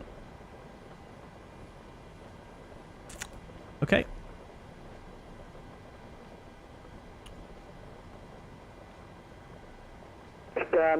This is Scandinavian 632 at gate 17 Airbus 320. Information Oscar on board. QNH is 09092. Oh, is it Oscar, not Mike? Question my clearance to my flight plans to custard. Oh no, I've got Mike. That's going in 622. Could you just say the, or could you just repeat the destination airport? Destination is Echo November. We'll set 992, and whilst we wait, Right, thank you. It's going in 632. Information Mike is correct. set minimum flap retraction altitude. To Delta departure. Initial climb 6,000 feet. Squawk 1357. Clear to my initial destination. Information is Mike is on board, so this is correct. Minto 3 Delta departure. Initial climb is 6,000 feet. Squawk 1357. Was Scandinavian 632. It's going to be 632, almost there. It's going to be the Intum 2 Delta departure. Intum 2 Delta departure, runway 354, Scandinavian. Good to know. It's the Intum 2 Delta. That's what we planned for. Read that correct. Less than ground. Very good evening. Nordic 145, stand 16, type Bravo 738. Information Mike QNH 992. Request clearance to Trondheim. Nordic 145. Less than ground, hello, information Mike is correct. You're cleared to Trondheim on the Intum 2 Delta departure. Initial climb 6,000 feet, squawk 4267. Clear to Trondheim. Intum 2 Delta departure, initial climb 6,000, squawk 4267, Nordic 145. Nordic 145, be back correct. Lovely. Right, so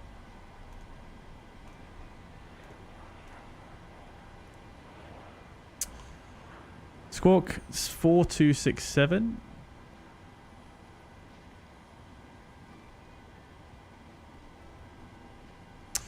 Is set. Right. Okay. So we're pretty much there, chat. I think the boarding should be done now as well. It is. Lovely stuff. Okie dokes. So we'll release the jetway.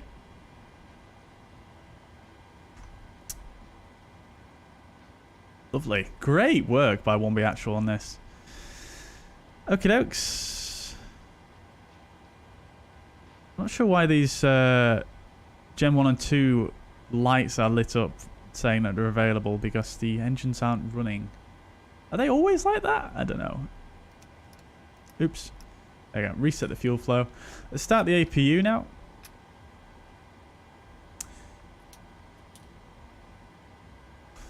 Yeah, the one thing that I dislike about the PMDG ground services is you have to kind of do all the doors. Well, at least the passenger door yourself, which is, yeah, a bit of a pain.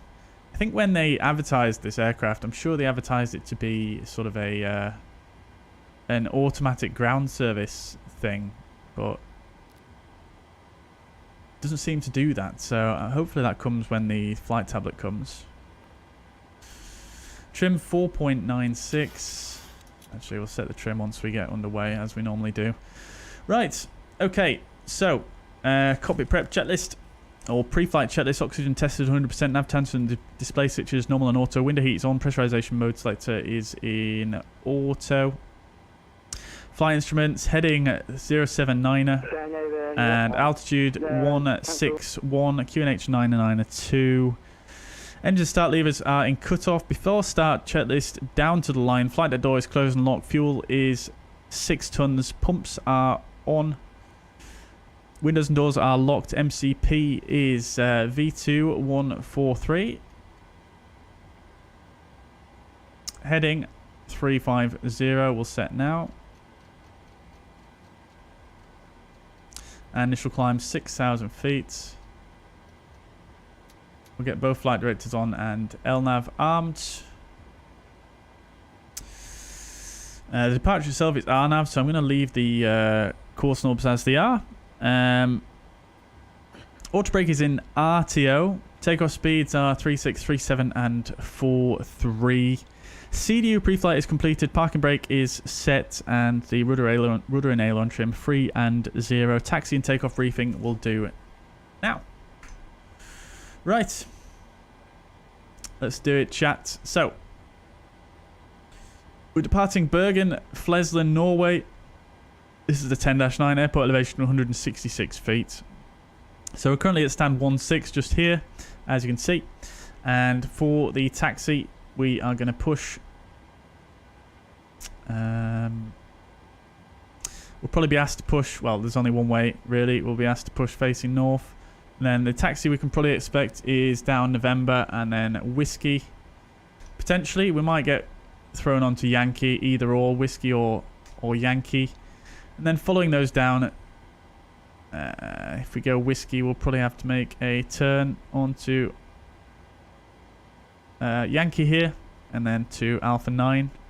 Might be Alpha 8 even, either or, and both full length.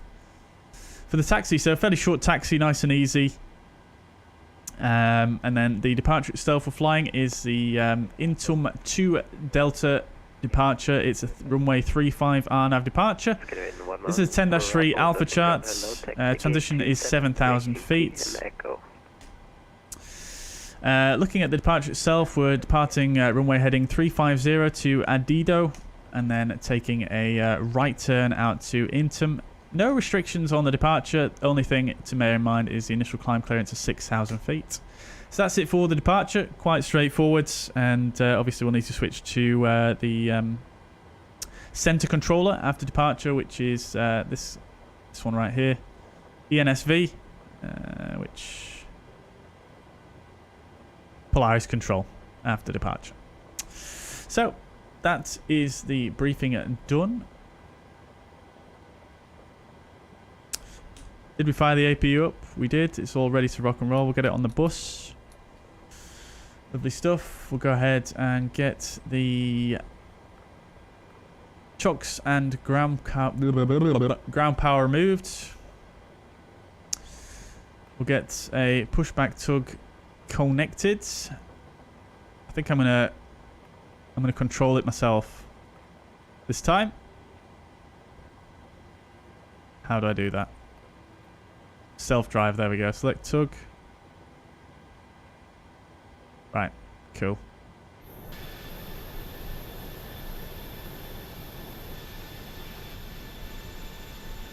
Yeah, it's in place.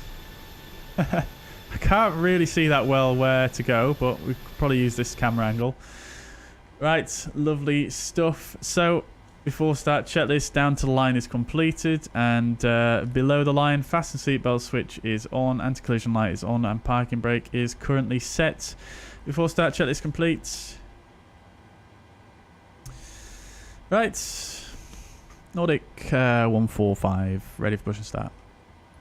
Nordic 145, push and start bird, QNH 902. Push and start approved, QNH 902, Nordic 145. Scan over 632, ready for push and start. Alright, off we go, chat. Back long way from the left side, if you want me to. We'll scan over 632. So release the parking brake. Push would be preferred, but what are you able to? Let's go. For scan over 632. Yeah, it's going to in 632. Straight push would be great. And, You control the speed with your... You guys have probably done this before, but... we'll go for an engine start on number 2. I think it's... And straight push that, and current is 0902. We'll scan over in 632. It's going to in 632. Stop that. It's going to in 632, sorry that. Could you just please confirm the QNH is 90902? 90902 for scan over 632. Alright, let's start the fuel flow.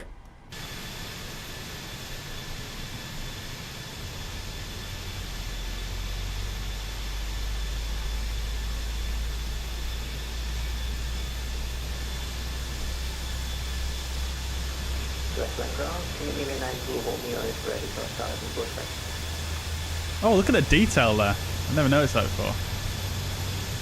It's going to be 92 Romeo, just quick and standby.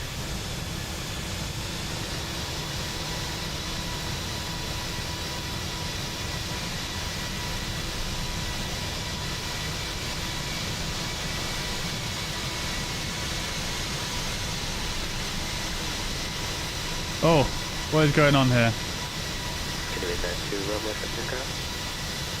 Go ahead. It's going to be 92 Romeo. I need you recleared on the instant to Delta departure. After instant, you're direction L2. What have I done? And squawk side, taxi, and rest It won't go. It won't turn left.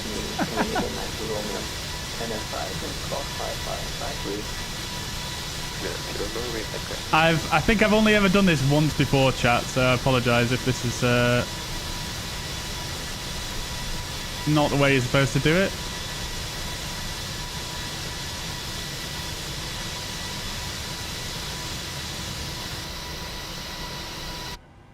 Right, we'll start engine 1 anyway.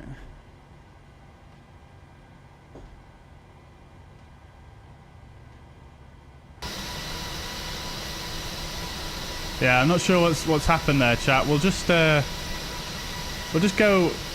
relatively decent length, and then we'll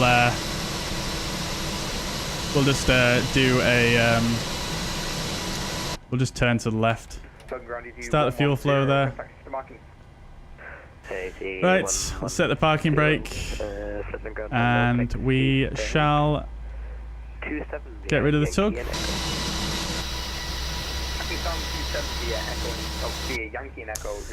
Right. I think I must have done something wrong there, chat. I don't think I've ever done that before, so. Right. I think I've goosed my tyres, maybe. I hope not. Hope not. No, we're actually good. Right, okay. Scandinavian 9 to Romeo, new route programmed, and I'm ready for right. That's a good engine start on both engines. Starter has cut out. Right, lovely stuff. We'll get the transponder on. And everything is good here. Auto brake is set. That's all looking good. Everything's looking good there. Everything's looking good there. Up top, we'll get both gens on now. 53 is set. Scandinavian 9 to Romeo. AP bleed can come off. Packs can come back on. Isolation valve in auto. Probe heats on. That it's not And engine start switches to continuous. APU off. Interesting in my... And the engine anti-ice will have on as well. We'll set the trim. Again, I'm not going to set it quite as much as it wanted me to set, so we'll just set it there. So you're in the Aerosoft COJ, right? Set the flaps to 5. Yeah, so I have had that issue myself. And we'll do the full taxi checklist. Generators are on. Anti-ice is engine only. APU is off. Engine start switches continuous. Recall is checked. Engine start levers are in the idle detent. Excuse me. Flight controls.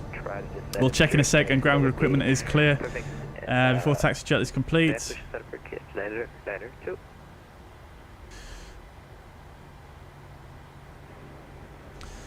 Right, flight controls check and recall is looking good. We've just got that IRS issue that is a current bug. Right, lovely stuff. Thank you. Nordic 145, request taxi.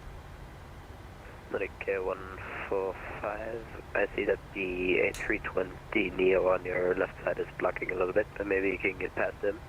If you text to the Romeo, then Mike Golf, and Yankee 40.135. Roger, yeah, I think we can squeeze through. Romeo, Mike, Golf, Yankee, Nordic 145. Right, let's do a bit of a squeezing. Let's release the parking brake. Scandinavian 632 ready for taxi for Scandinavian 632. Ah, we'll just wait then, we'll just wait. Scandinavian 632 after the Nordic, after the Norwegian 738 passes you from right to left. Taxi, holding point from 35 via Mike, Golf, and we'll just go because he's... We've got Mike, Golf and Yankee for runway 35 and passing mode Norwegian in right to left for Scandinavian 632.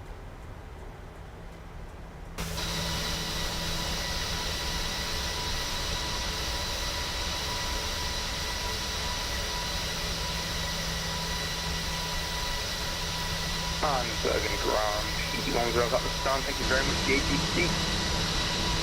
No problem, thank you so much, bye-bye. Bye.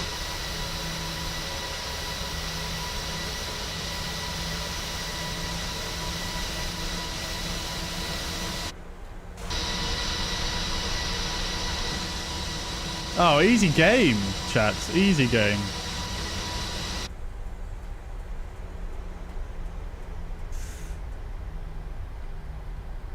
Right, down Mike here.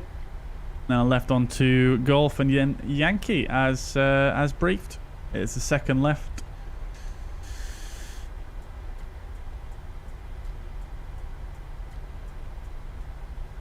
We get the music turned down for the departure. Pesky fire trucks indeed. Yeah, I've got my ground services turned down to a minimum now as well. Let's get the auto throttle armed.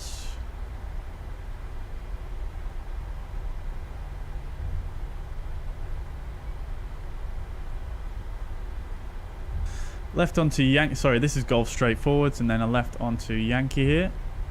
Looks like we've managed to avoid the queue as well.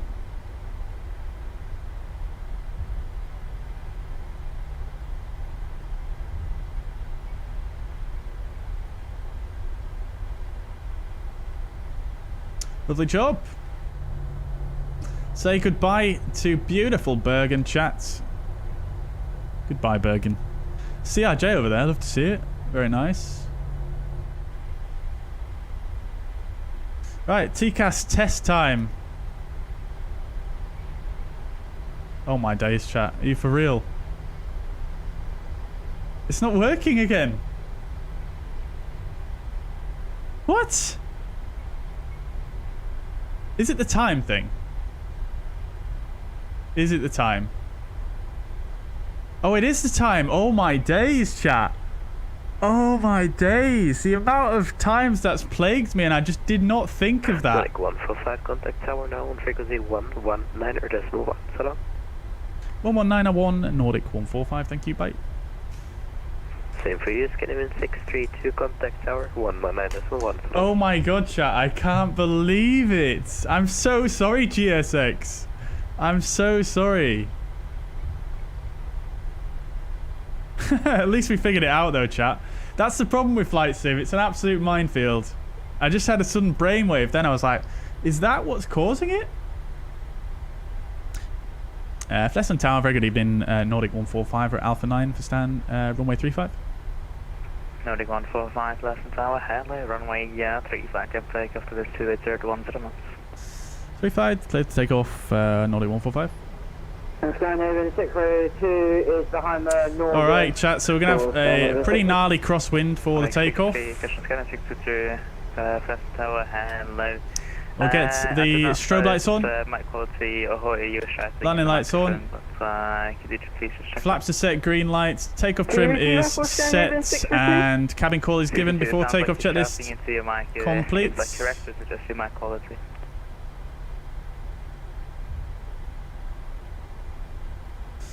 Oh my days, chat. I cannot believe that.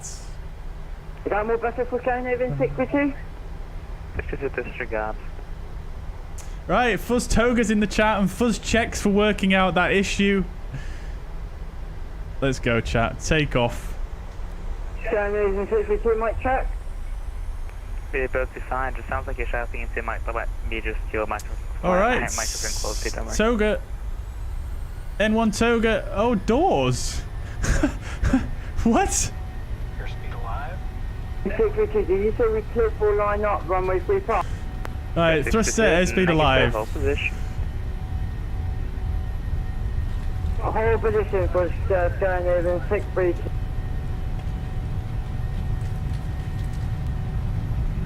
B1 rotates.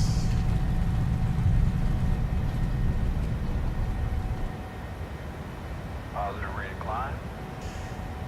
Gear up. LNAV.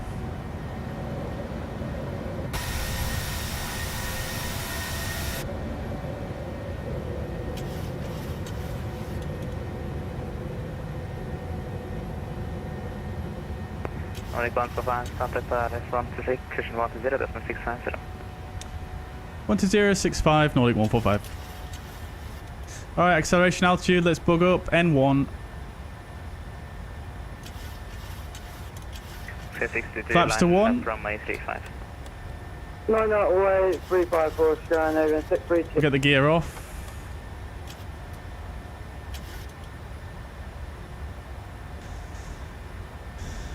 MCP speeds, command B, and we'll go VNAV flaps up.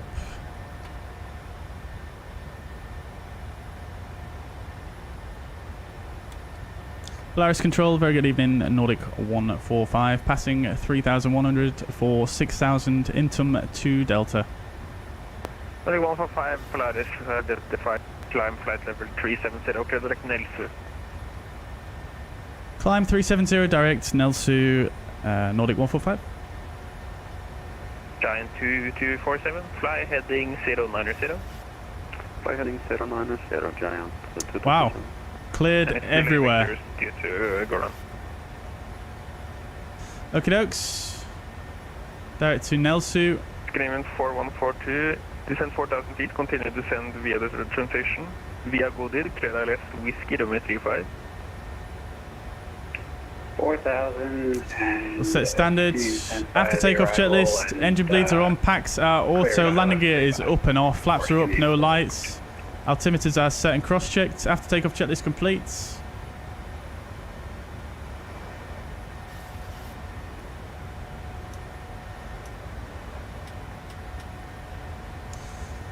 Okie dokes.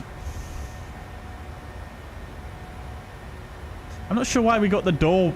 Why we got a door caution on takeoff roll, because there's no doors open. 362 Polaris control identified, climb flight level 350. Madness. Calling to flight level 350 for Skyhaven. Oh, beautiful.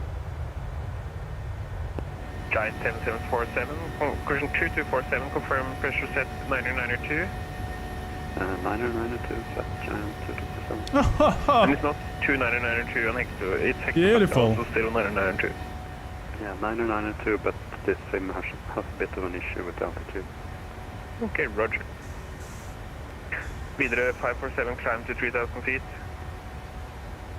We are at 3,000 feet, Videre 547. You're indicating 2,300. That's weird. I can't believe that about the TCAS chat. I just can't believe it. I just can't believe it. The amount of times, chat, that I have been convinced there was something else, and I've just had, you know, I've just never considered that it could possibly be something to do with Flow Pro, of all things. That's just, I just feel like that's so disconnected. This time widget is so disconnected from the TCAS in reality. Like, I just don't even know. That's after we did that startup there though, chat, and we didn't use GSX. It kind of twigged in my brain, like, what else is it that I'm using that's not normal? And this was really the only thing that I could think of that affects sort of the base sim. So at least we got there, chat. At least we got there. Max 7016, Polaris Control, hello, squawk 501, prediction 5510.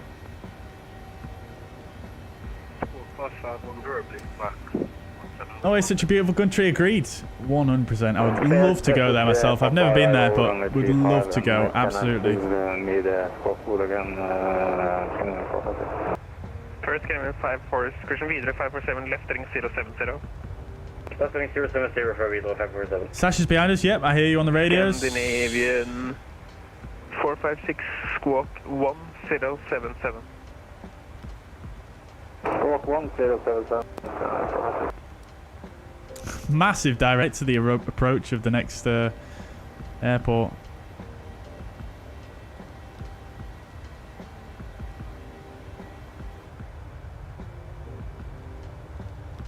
Alfie's sending to Zurich. Very good. Let us know how you get on. Speedbird says... Oh, look at this fjord. Beautiful. I think the 737 has a PTU, but has two separate systems, so you don't get the barking dog. Yeah, I'm not sure, to be honest. I'm not that well versed on the hydraulic system in the Boeing. Yeah, I'm not 100% sure on that. I'm not sure if it does have a PTU though. I'm not entirely sure, but you might be right. If it does, it's a little bit more hidden away than in the Airbus. The thing is, though, the Boeing, they don't really use hydraulics for that much stuff, really. So... The Max 7016 identified. I don't know how really essential it is for them to have a PTU.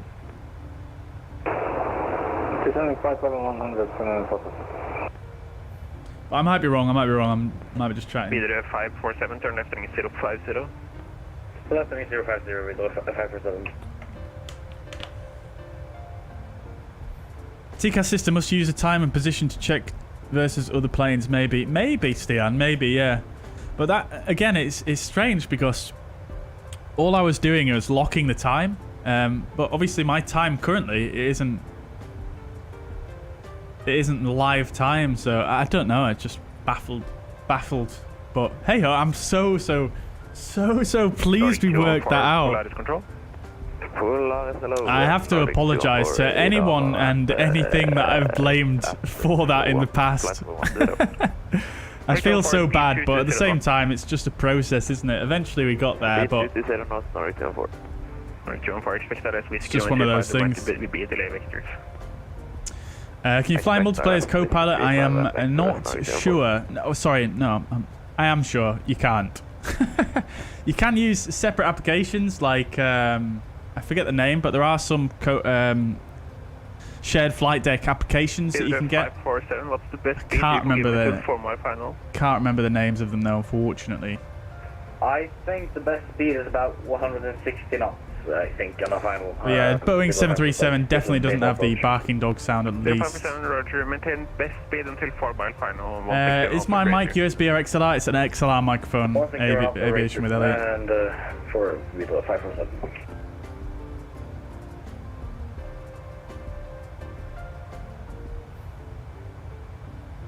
Seems like the other Norwegian LCC flyer is bankrupt. Really? No way. No way.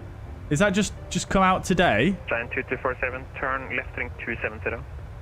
Seems like so many airlines are struggling at the moment. Like Flybe here in the UK, they've just actually filed for administration, I think, or basically shut down operations again for the second time in the last, what, 5-6 years?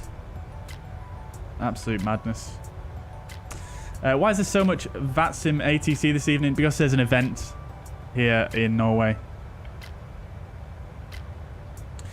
Yeah, very windy, Stian, as we found out on our first flight. 547, turn left heading 020, clear LS whiskey runway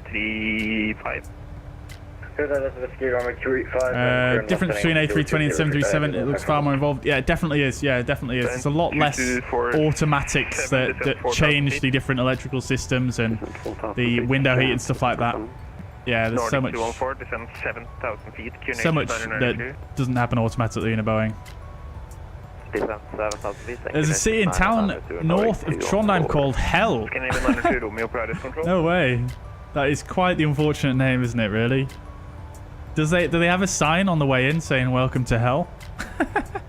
Scandinavian 902 Romeo. How is FS traffic compared to FSLTL traffic? It's a difficult one to answer that, Samuel, in a short amount of time. I would recommend you watch my FS traffic video and you can kind of see the way it differs in there. But in a nutshell, FSLTL is live traffic, FS traffic is offline flight plans, so not live. The FS traffic models are a little bit more higher fidelity, but there's less of them. FSLTL has more models, but they're a little bit less high fidelity. That's in a nutshell. And then the rest is, I suppose, fairly subjective as to whether it's do you want me to hold an advantage or not. Or 2 on 4? Negative. Canada Airliner, welcome to the chat. Quick question, I keep trying to make FS traffic work at LAX, but traffic keeps disappearing after a few seconds. I've not had that personally where it appears and then disappears, to be honest. Back door is open. Is it?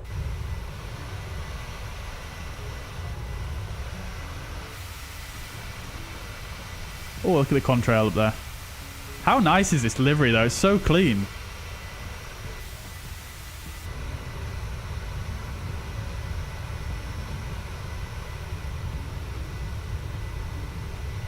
I just pressed transmit a couple of times by accident. Sorry to Polaris Control.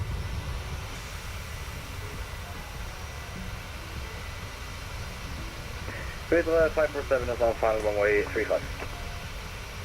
Roger. Look at that. Clean.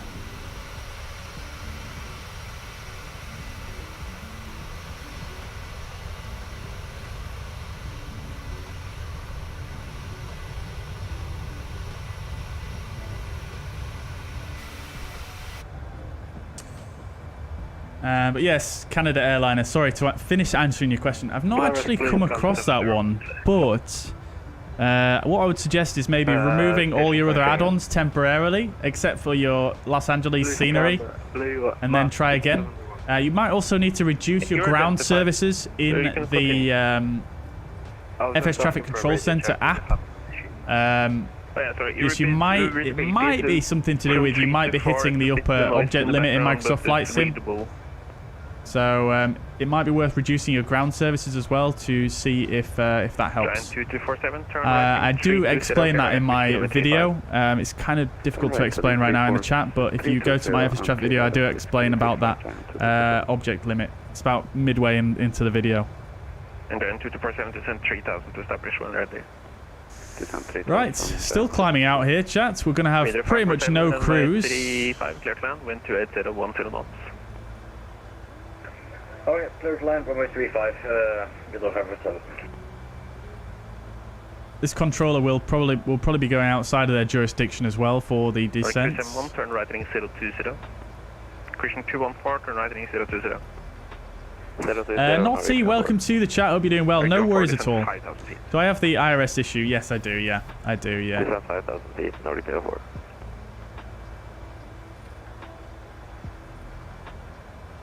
Oh, you had to restart your PC, Alfie. That is super unfortunate.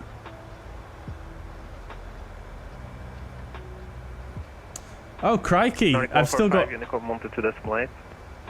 1228, Nordic 145. Thanks for service. Bye.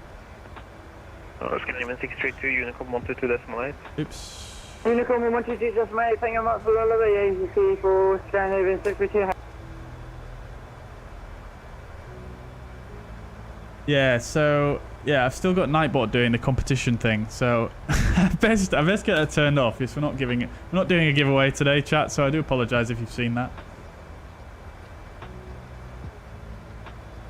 Right.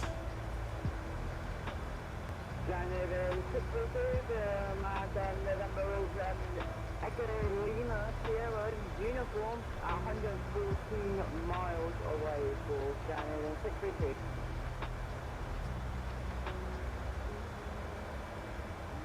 Right, cool. Sorted.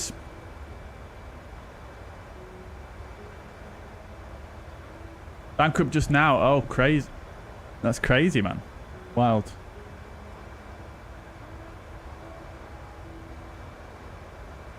I think the door warning is a bug. Yeah, I think I've had it before. Hey, ATC Swede coming in with the £2.12 super chat. Thank you so much. That's super, super kind. And that's Swedish krona, 27 Swedish krona even. Thank you very much. Much appreciated. Thank you very much for your continued support. Thank you for being here. Something in the background sounded like metronome. Yeah, it was probably the music, Chris. Probably the music.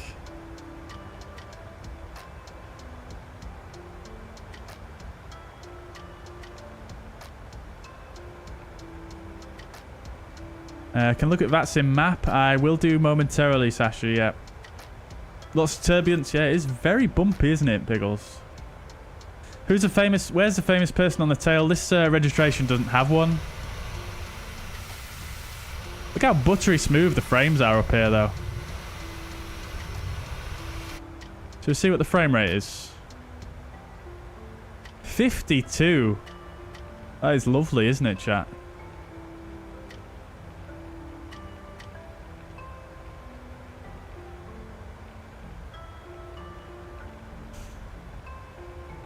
Flybe had just recruited new pilots. Oh, no. That is super unfortunate. Hey, Chris. Thank you very much for becoming a silver member. Much appreciated, dude. Thank you very much for your support. Thank you, thank you.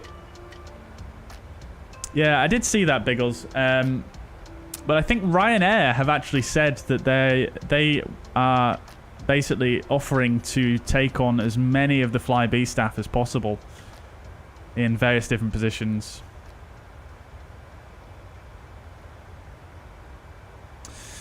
It doesn't say welcome to hell anywhere that I saw, but at the train station there's a sign that says Hell God's Expedition, which means freight service or cargo handling. Yeah, it's interesting that, isn't it, how different languages, different words can just have a totally different meaning. So interesting.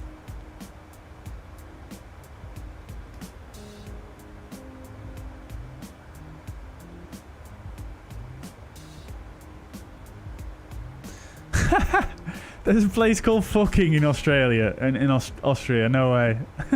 I think I've heard of that one before, maybe. It's super unfortunate they changed the name, though, really. Come on now, that's an amazing name for a place.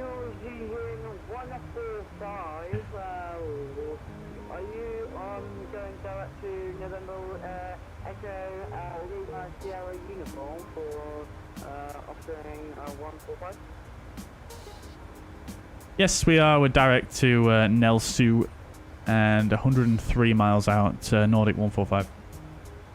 Alright, so you're not following the route, but I can see it's like to get off to the right.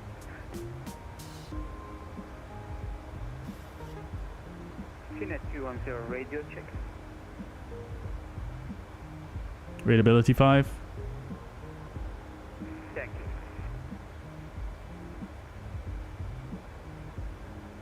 TA working, but not RA. RA will only come on when you get in the air. Are you in the air?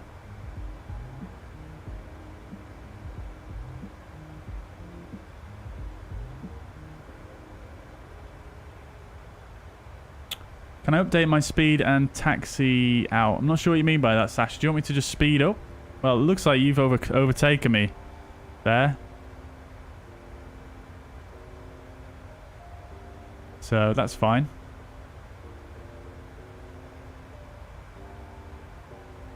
People kept stealing the signs. No way. No freaking way. Right, 1,000 to go. And we're going to start our descent more or less immediately. Search YouTube for the sketch about fucking that Norwegian TV did. It's funny as hell. I'll have a look. Yeah, I'll have a look, Chris. Yeah. Great opportunity for tourism. Yeah, it definitely is.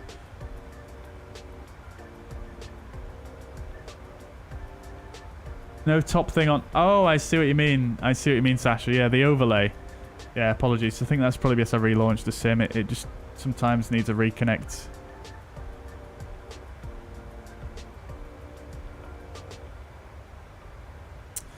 I see what you mean.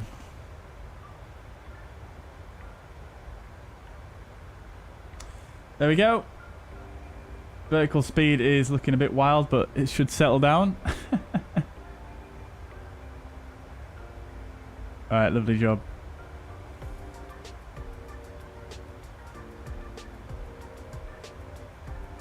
There's actually a couple of aircraft in Trondheim at the moment. There's someone else on the approach currently. Oh, I'm so pleased I worked out that issue with the TCAS chat. You have no idea. Right, VNAV alt will wind the altitude immediately down. We'll initially set it to something like 130. Set auto brakes 3. And we shall select a VREF. We'll go for flaps 30 again because I think it's going to be quite breezy coming in here. And we'll also set the pressurization to our landing altitude in Trondheim, which is going to be 50 feet. That's set. Engine anti-ice I should have really turned off quite a while ago, but turn it off now. I'll try and remember to put it back on. Right, that's all good to go. Right, so then let's do a arrival briefing. We'll check the weather though first. So we'll go META, ENVA, winds are 130 at 6 knots. So yeah, runway 09 TGN, yeah.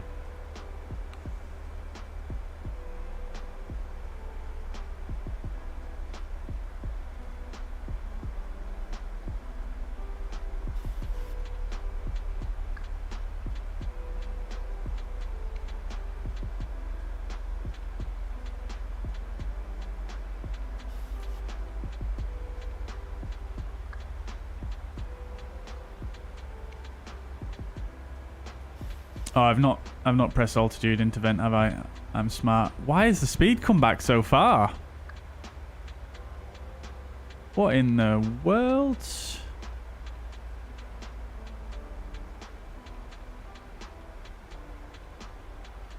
Just gonna do a VS 3000 here just to help that speed. We'll go 4000 even.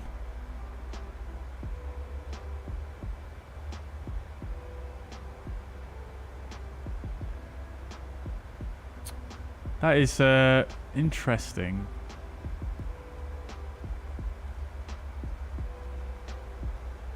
Alright, got off schedule descent. I'm not really sure what I'm doing wrong here with regards to the pressurization. I don't know if that's a bug.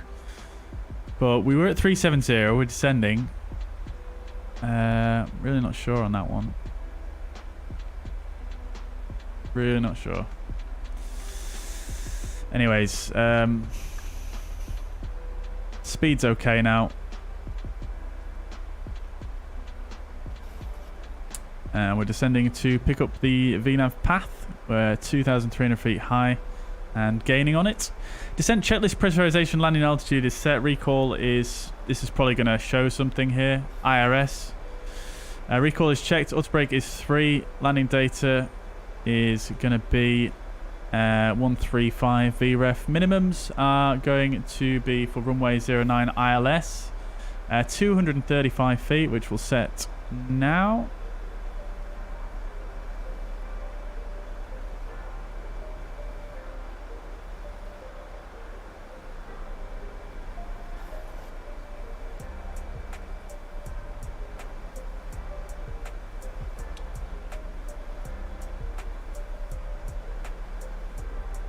245. I should stop 10 short. God damn.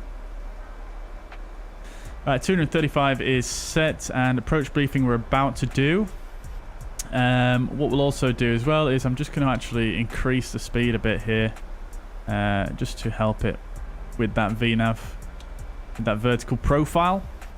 So let's do the briefing. I might actually just go level change because we might end up giving ourselves a bit of a shortcut here, depending on the traffic situation. So we'll go to level change 290. Right, briefing time. So we're going to be arriving into Trondheim, Norway. This is the 10-2 Delta charts. Airport elevation 56. Transition level, we're going to call flight level 80 as it was.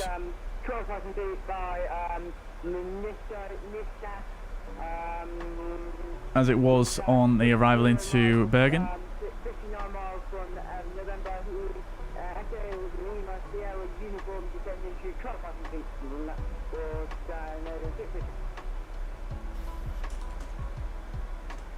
I'll just put a text message out on vPilot so that we can alert more people about the descents.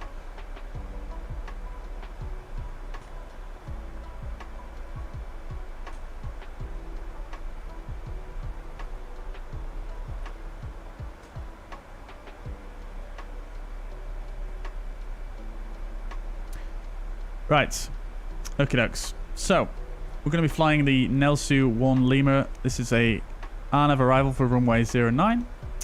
So the arrival takes us from Nelsu, which is where we're currently inbound. Minimum flight level there is 120. So we'll need to bear that in mind because we are descending on level change. We'll set our altitude selected to 120 in fact.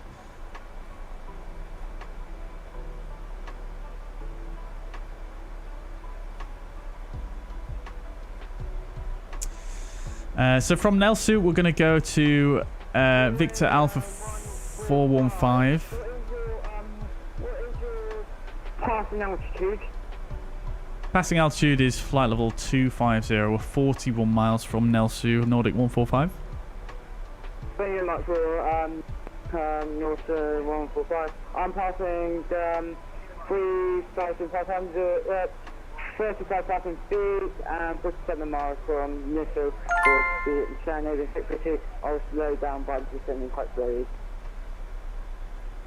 Okay, perfect. Thank you, Nordic 145. Lovely.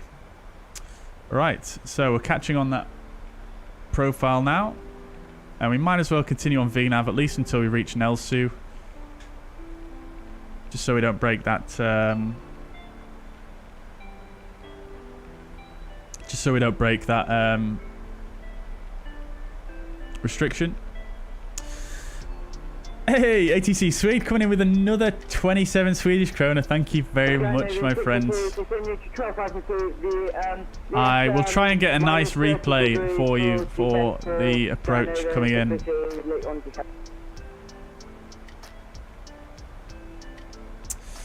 Right. Okay, so as we were saying, we're going to go from Nelsu to Victor Alpha 415. We're going to take a left turn then to Victor Alpha 414 to Bedvi. 220 knots, minimum 6,000 feet there. Now, what I think we'll attempt to do is, given if there is no traffic, we'll give ourselves a direct from there to Bampu, minimum 4,000 feet. And then we'll transition on to the ILS from there. So it's going to be the ILS for runway 09. Localizer 1103 Tango Oscar 086 final approach course, and the final approach fix 1800 feet 5.6 TO. Runway 17 feet and MSA 5800. Glide slope descent angle 3 degrees standard, and the minimum 235 feet. Pappies on both sides. And that is about it. Platform altitude being 1800 feet, which is in line with the final approach fix there. And if we need to go around, it's straight ahead to 4,000, expect vectoring. So 4,000 feet being our go around altitude. And then once arriving, we're going to take stand 3-6 for the arrival. So we're going to taxi in from that's the wrong chart. So we're going to come in runway 09er like this. We'll try to vacate possibly Alpha 5, probably not though, probably Alpha 4, and then we'll take a right turn Yankee to stand 36, which is somewhere in that vicinity. So we're going to come down Yankee like this and then stand 36. So very simple taxi in for Trondheim. We've got the fantastic Aerosoft Scenery for Trondheim, which uses the Aerosoft VDGS, which I personally am a big fan of. So yeah, looking forward to that. So let's make sure we've got everything coded in properly then, and we'll take it from there.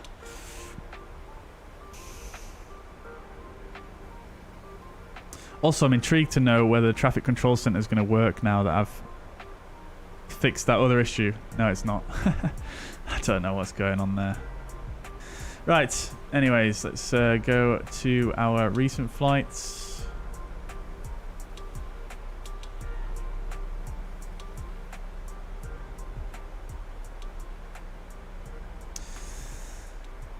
Okay, so Nelsu 12,000 or above, 220 at Bedv, 6,000 or above, that's correct, and then Bampu is 4,000 feet.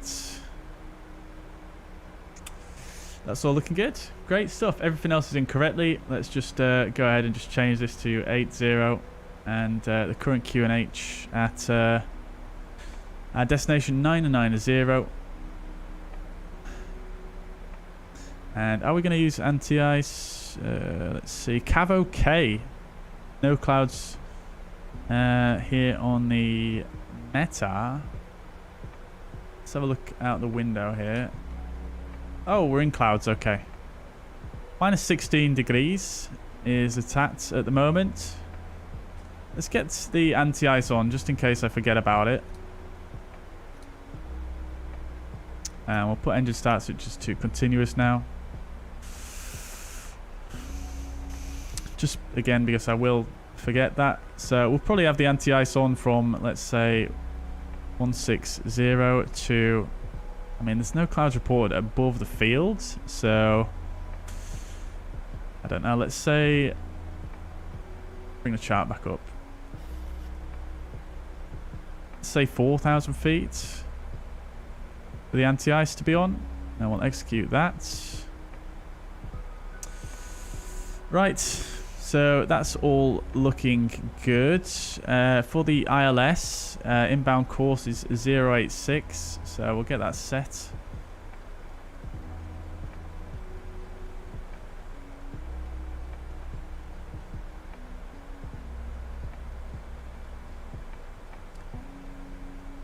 .086 is set, and on the radios, 1103.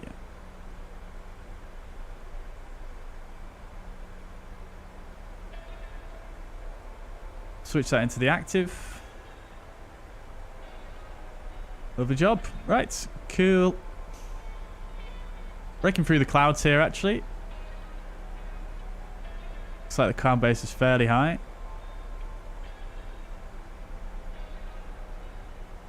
Hey, commentator, welcome to the chat, dude. Hope you're doing well. Welcome indeed.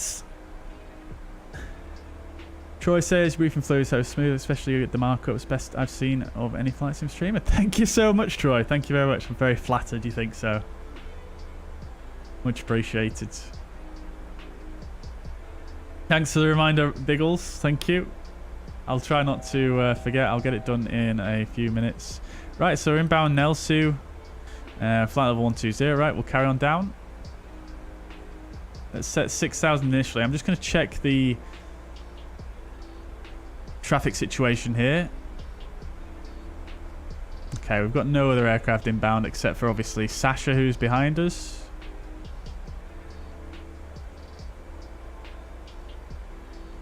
We've got one... No aircraft inbound except for us. That's great, okay. So then, let's come here. We'll just amend our flight plan. So we'll go put Bampu here after Bedv. Let's just check that's correct. Yeah, it is. Lovely. I'll execute that. So that's going to put us high on profile there. So we're going to go back to flight level change. We'll come to 50 knots because we're about to come through 10,000 feet anyway. We'll get the seatbelt signs on. And we'll set the altimeters. 990. Going over in 632, going direct to Victor Alpha 414 to do for traffic. Alright, we'll set local altimeter. We're just going to lose a bit of altitude, which is quite nice. And we'll carry on down.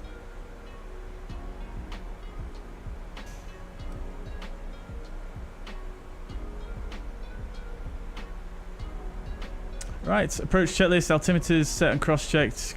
990 hectopascals.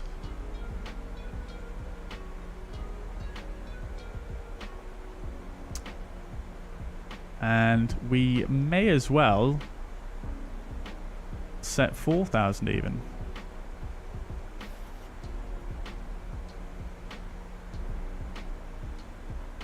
Right, music can come down. Airplane can come up.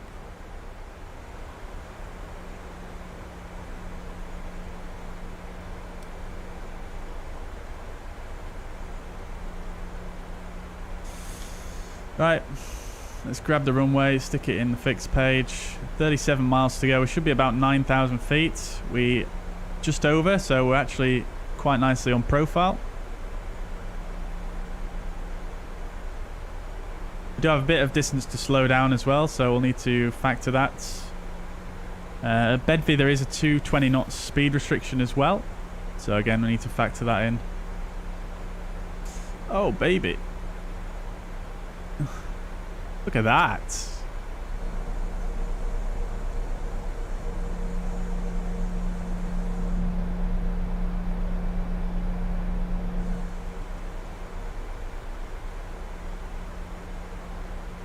Magnificent.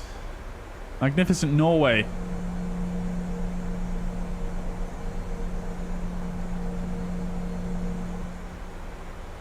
Right, I will hit record now. It's probably going to freeze the sim for a moment.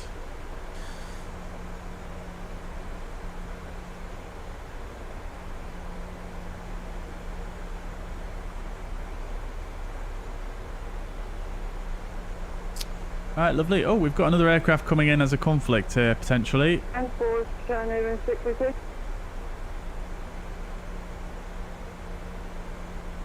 Say again? Go direct to Victor 110 or not, or turn over in 632.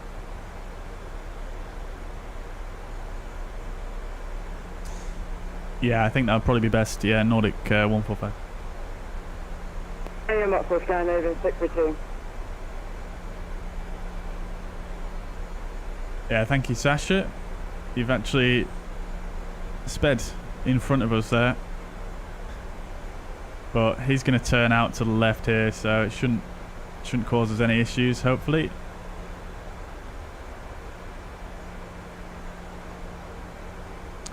Alright, so Bedby has a speed restriction of 220 knots. So we'll start slowing down now.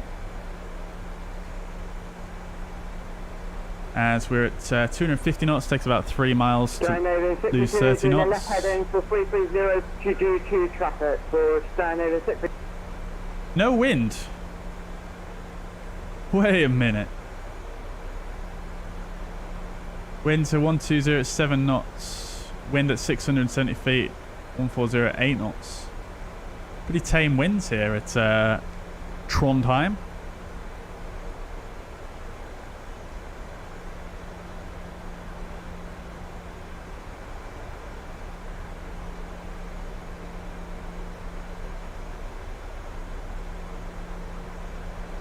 We've got the glide slope alive here, so we can actually try and follow that down all the way.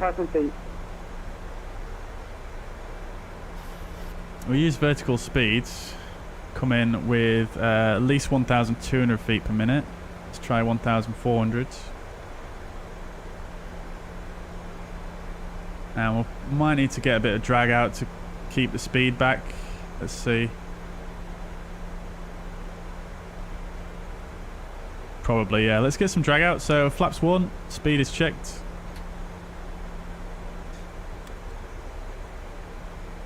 And in fact, we'll just go straight to flaps 5.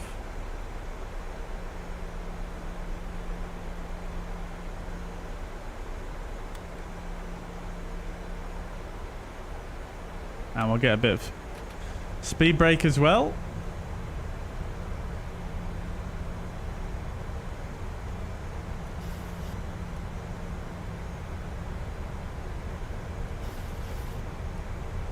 We are in that yellow band, but we're not overspeeding the flaps at 230 knots.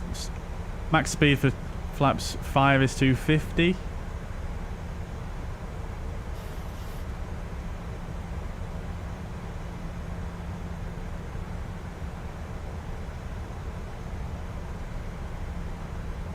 I'm in the Arctic Circle. No, I don't believe Trondheim is in the Arctic Circle. No, I don't think it's quite northern enough.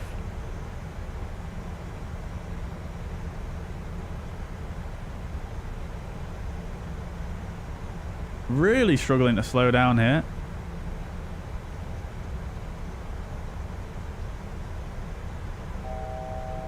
Thousand to go.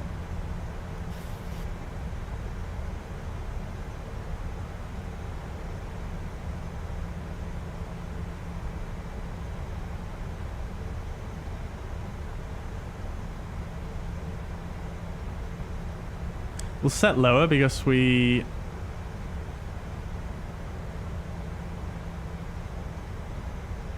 going to cross Bampu at around 4,000, so I don't think it's going to be a big deal if we keep going down.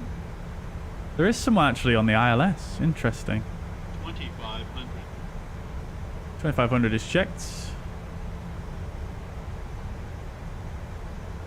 We can reduce our vertical speed slightly as our speed comes back.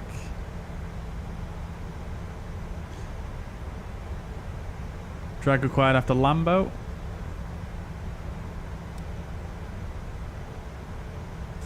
Right, lovely speed's coming back nicely now. It's arm approach. Vorlock, glide slope armed.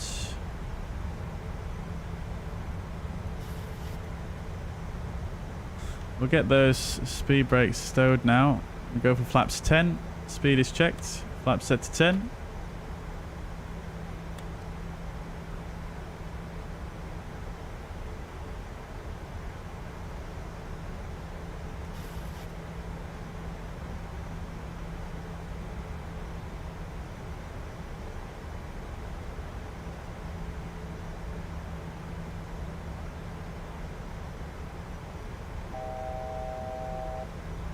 Thousand to go. Looking good, chat. I love this approach runway 09 here. This is all frozen over by the looks of things. Yeah, I love this. Trondheim traffic, Nordic 145 established on the ILS runway 09, 10 miles to go. Nordic 145, Trondheim traffic. Right. Lovely. Vorlock.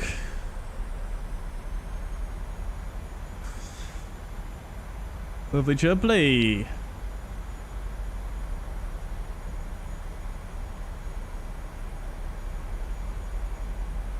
Oh, that's you, Roy. Very good. Very good. Right. Okie dokes. We shall arm the speed brakes, and then all we need to do is flaps and landing gear. Oh, why do I always forget the lights in this aircraft? Every freaking time. I said, God damn.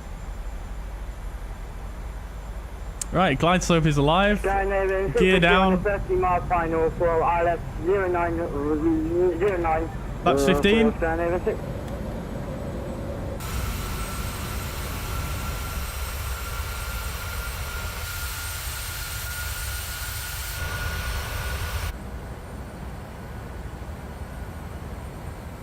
Alright, here comes the glide slope.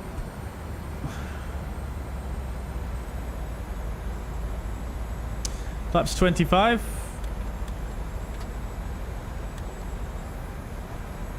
And VREF's going to be 147, which we'll set now.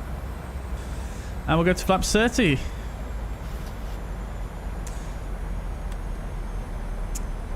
No wind apparently, chat. Absolutely zero registering. But we're not quite on centerline, rather strangely. Well, actually, no, we are. But it looks like we're slightly over to the left for some reason. Anyway, chat, landing checklist. Cabin core is given, engine sights, continuous speed brakes are armed, landing gear is down, flaps are 30, green lights, landing checklist complete. Alright, let's go.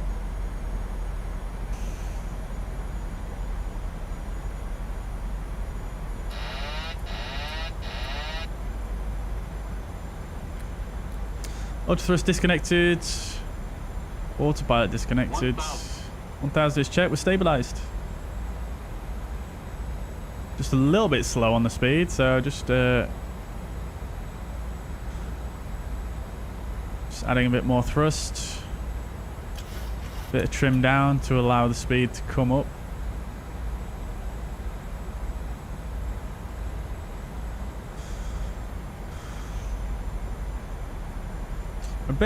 We're a bit right of centre line now, so I'm just correcting for that.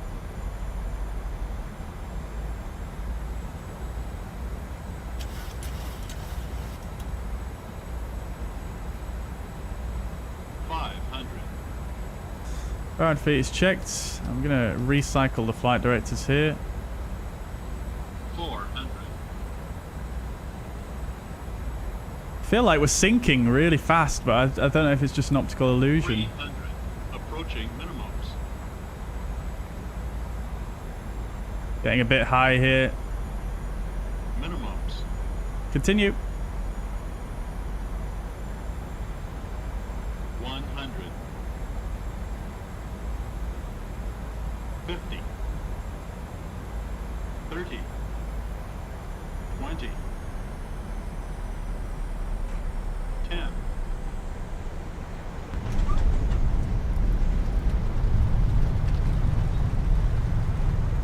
Spoilers, reverse normal.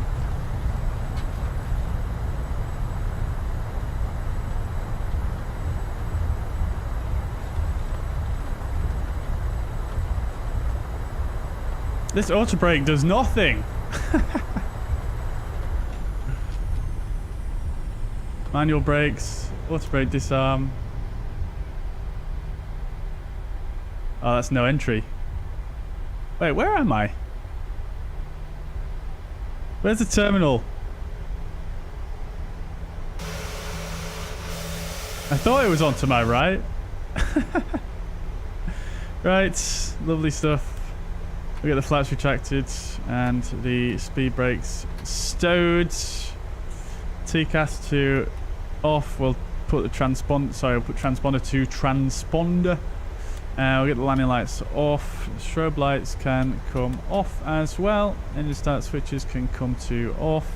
We'll fire up the APU. 632, someone is on runway. What are you doing?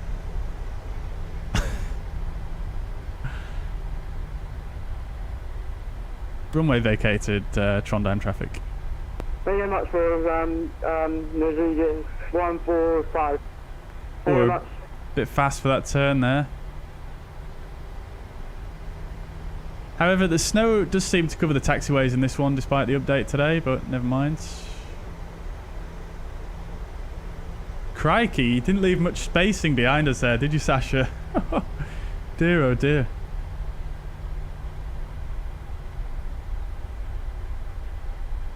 Right. Okie dokes then. We'll leave the anti-ice on.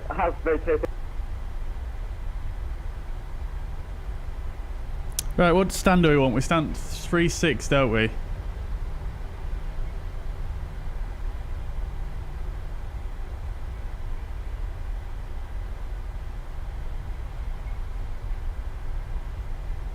Then in 632, giving way to the offspring 145, coming from the left to right. That's okay, you go in front, Nordic 145. No, let's wait for you, because you landed in front. Okay, thank you. Right, okie dokes, chat. Right, what stand do we want then? So I've I'm no longer falling out with GSX, so we'll use it. Is stand 3.6 in use? Can't quite tell. That might be 3.6 there. I'm not sure if it's that one though. We'll go with 3. Stand 3.6, I don't think in use for Norwegian 13. Okay, thank you. Oh, it just moved. Oh, it's Roy. Oh, it's Roy. Okay, no worries, Roy. No worries. Thank you very much. Alright, 3.6. And we'll use the Aerosoft VDGS. Is that going to work? No, it's not. Behind the Norwegian plane for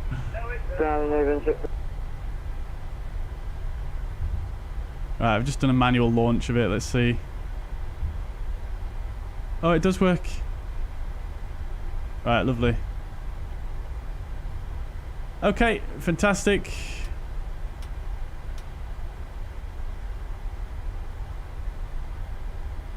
Three 7 is here, and 3.6. Oh, wait, where's 3.6?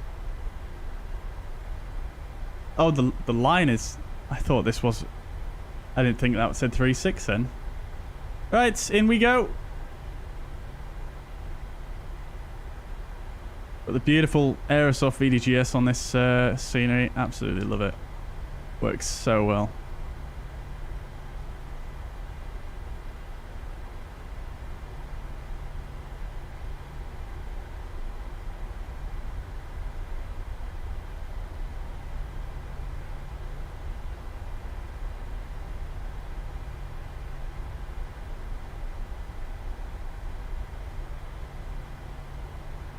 It's so precise as well.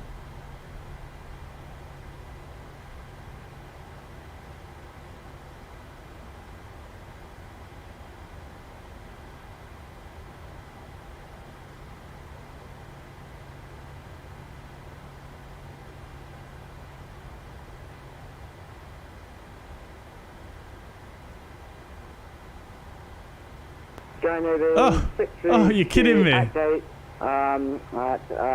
Fucking stand 3.5 for Scandinavian 632. Oh my god. We're stuck. We're definitely going to overshoot this. Oh! Nearly. Right, parking brake is set.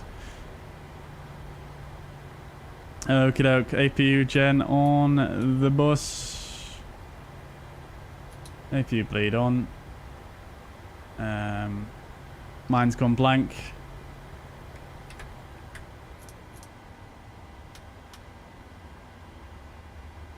Right, 1, 2, 3. Anti-collision light off. Lovely stuff. Transponder off. Shutdown checklist. Anti-collision light off. Weather radar off. Engine start levers cut off. Parking brake set. Transponder standby. Shutdown checklist complete. Lovely. Let's see how well I did with the parking. Oh, still a little bit early. It told me to stop though. Weird. Anyways, we'll get this fantastic jetway connected up. Unfortunately, GSX doesn't work very well with the passengers walking down there, so I think what we'll do, chat, is we'll just use, yeah, we won't even bother with GSX, to be honest. We'll just use the PMDG ground services. We'll set wheel chocks. We don't need a fuel truck. We'll request, jetway is connected. We'll request the baggage loaders. Oh, GPQ car is already here. We'll open the door then on the 1L and we shall go to ground power. Oh, wait. Oh, I'm blind. I'm just seeing the green there and I thought ground power. Oh, it's connected.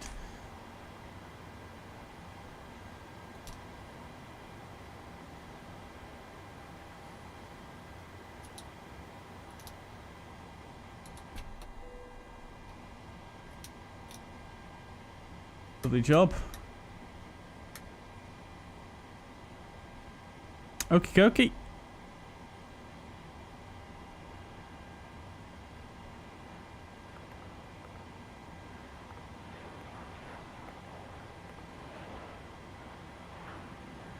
And we'll deboard, deplane.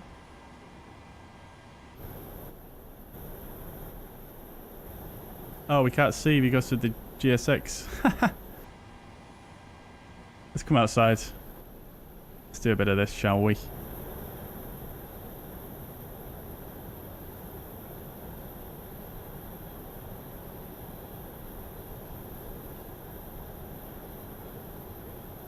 Right then, chat. Some landing rate predictions in the chat.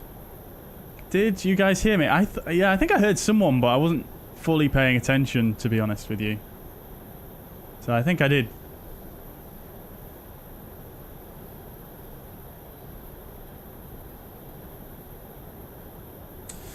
Right. Let's have a look at the landing report then.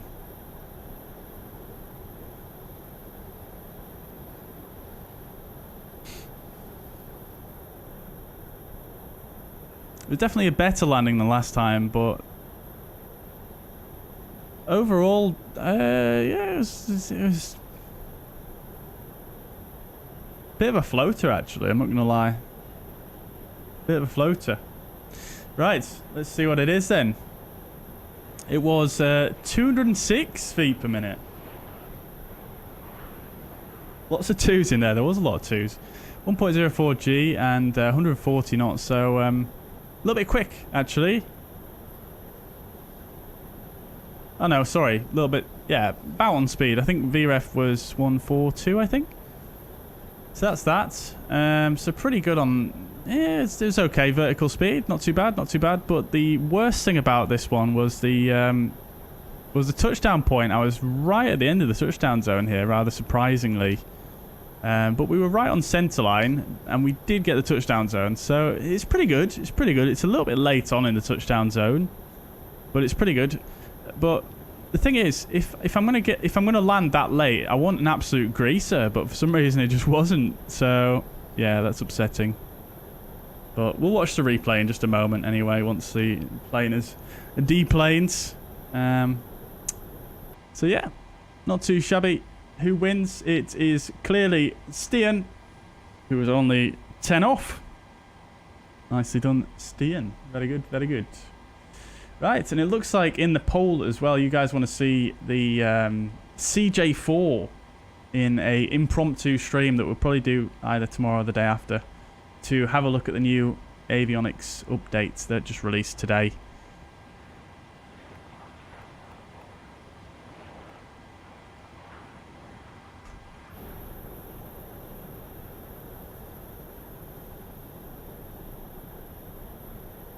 Lovely. Oops.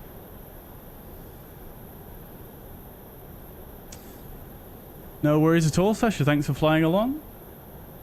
Thank you, everybody, for being here. Like I say, we're just going to let the plane do its deplaning, and then we will we'll have a look at the replay. But first, let's just have a quick browse around the scenery, because I don't know if you guys have seen this one, but it's so good. As you can see, the VDGS, absolutely stunning. Looks so good. The model is brilliant. The text is brilliant. Shows the time. I think you can even put in a flight plan as well. So if you were going, say, for example, back to Bergen, I might have got the code wrong there. You can put BGO in and confirm, and then if you close it off, then it should, I believe, give, yeah, aircraft type to BGO. Estimated time off blocks 1500. Stand 36. And then the current time. Lovely. Look at the detail in here, though. This is just absolutely next level.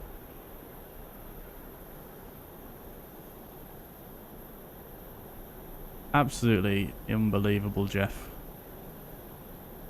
They've even put a solid floor in here, so you can't go through the floor, which is interesting. You can go downstairs, though. Oh, no you can't. I'm pretty sure you can go out to this terminal. This one's got a downstairs. I think there's only one floor in here, right? So there's this little walkway up here, and then... yeah, it's over here. Absolutely unreal amount of detail in this scenery. It's a bit difficult to appreciate it fully while the snow's here, because you can't really see the ground textures, but it is just absolutely next level. Standard procedure with Joe Erland. Joe Erland just absolutely nails it with every scenery they do. It's just unbelievable.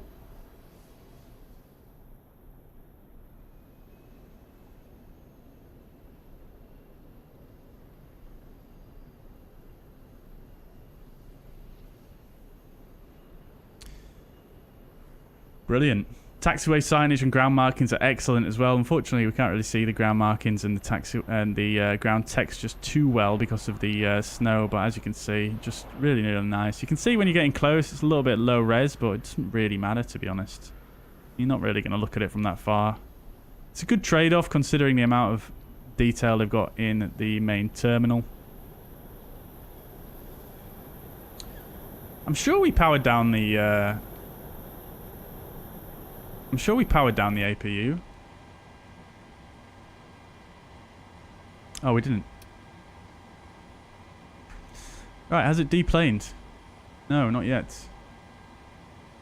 Tell you what we'll do is, we're just going to stop it because we are going to load a panel state with the replay anyway. Right, I think I'm only going to have time to look at just one replay here, chat, unfortunately, but we'll have a look at the one into Trondheim.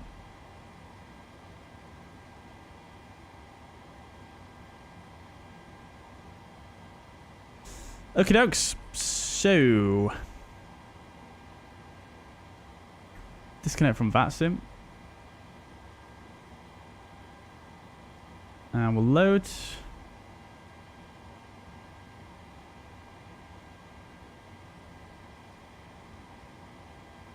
Might take a minute to load the replay, and then we'll click play.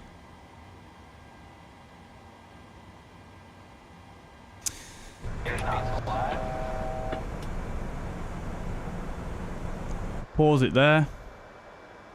Come in and load the panel state that it's saved.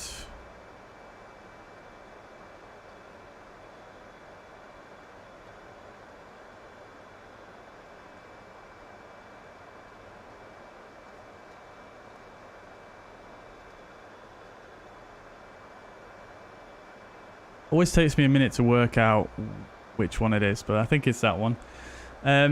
Yeah, also a fun fact as well, you know guys how we were talking about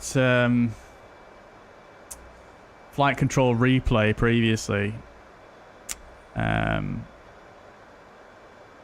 I'm actually going to request for a refund actually. It's just too buggy to be considered payware. Right, I'm loading the wrong one here. I think it might be this one. 2023, January 31. So hard to read.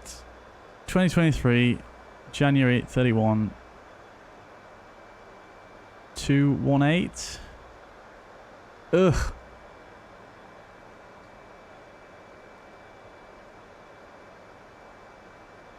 That's the one. Play.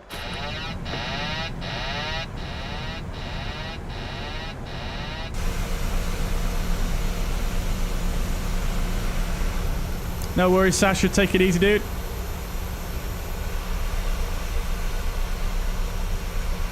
Oh, I've still got the GPU wire. God damn.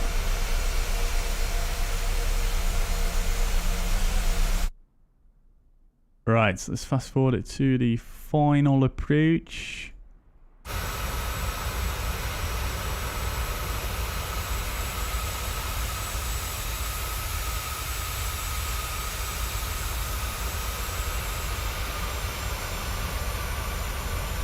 Next stream is on Saturday, Sasha. At least the next scheduled one. There might be one before then, but the next scheduled one is currently Saturday.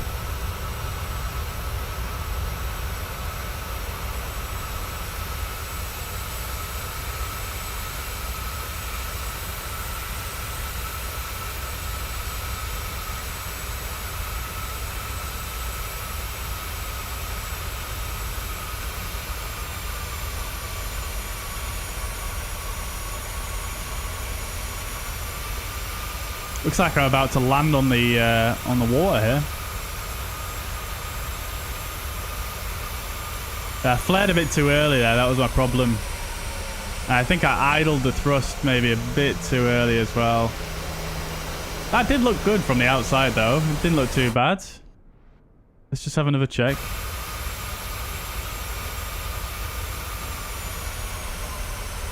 Yeah, definitely flared too early. Had a little float there.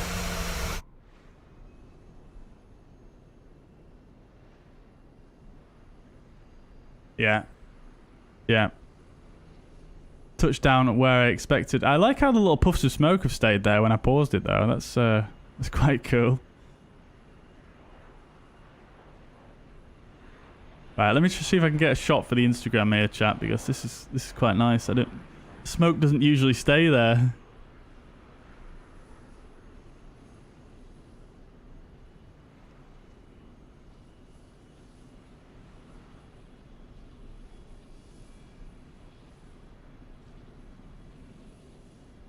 I'll have to Photoshop that bloody wire out, won't I? But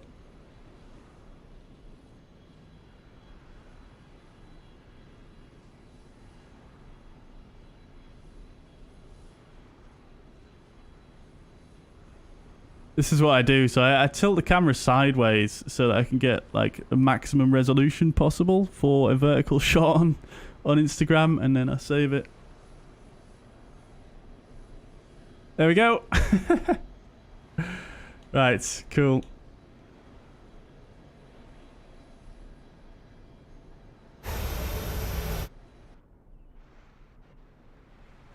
Yeah, so somehow on that approach there, I got a little bit too high, and I had to do a bit of a dive, which is probably what affected my flare, to be honest.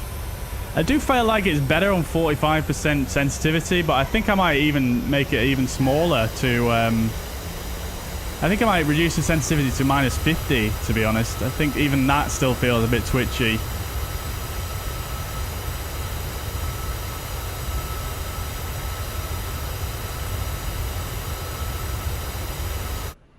Right then, guys.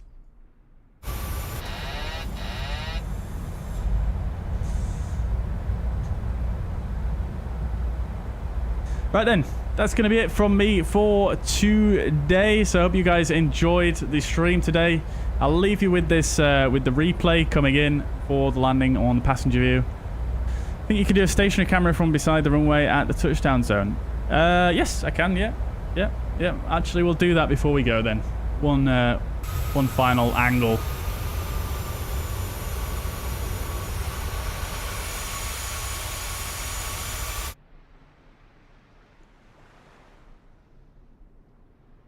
We'll do it just after the touchdown zone, because I touched down obviously a little bit after that, didn't I? Well, I touched down more like here, didn't I?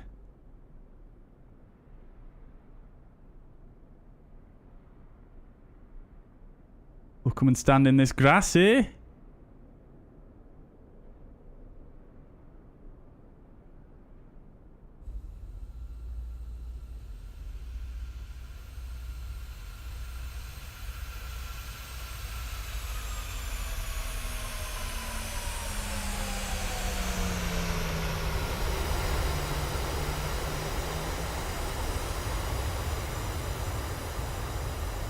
All happens so quick when you're so close to the touchdown.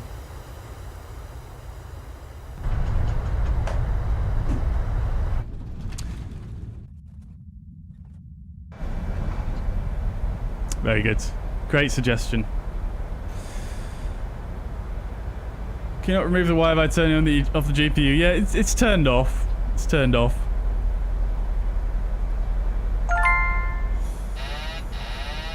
Or at least I think it should be. You can't do it while it's in the air either. That's the only thing. Yeah, you can't access ground services in the air.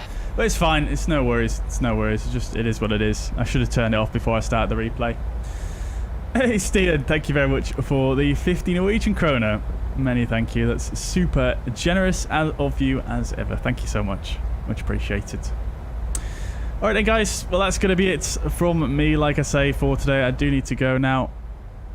I haven't actually had any tea today, so I could do with doing that. But I had a big lunch, so don't worry, I'm not starving. But guys, thank you so much for tuning in. I hope you guys enjoyed. I hope you have a fantastic rest of your Tuesday evening. Thank you very much for tuning in. I'll catch you again sometime before Saturday, most likely. But I'll keep you posted on that. Keep an eye on my Facebook, Instagram, or the YouTube community post section on the channel. So yeah, enjoy the rest of your Tuesday. Thank you very much for tuning in. Thank you for all the support today, guys. See you in the next one. Bye for now.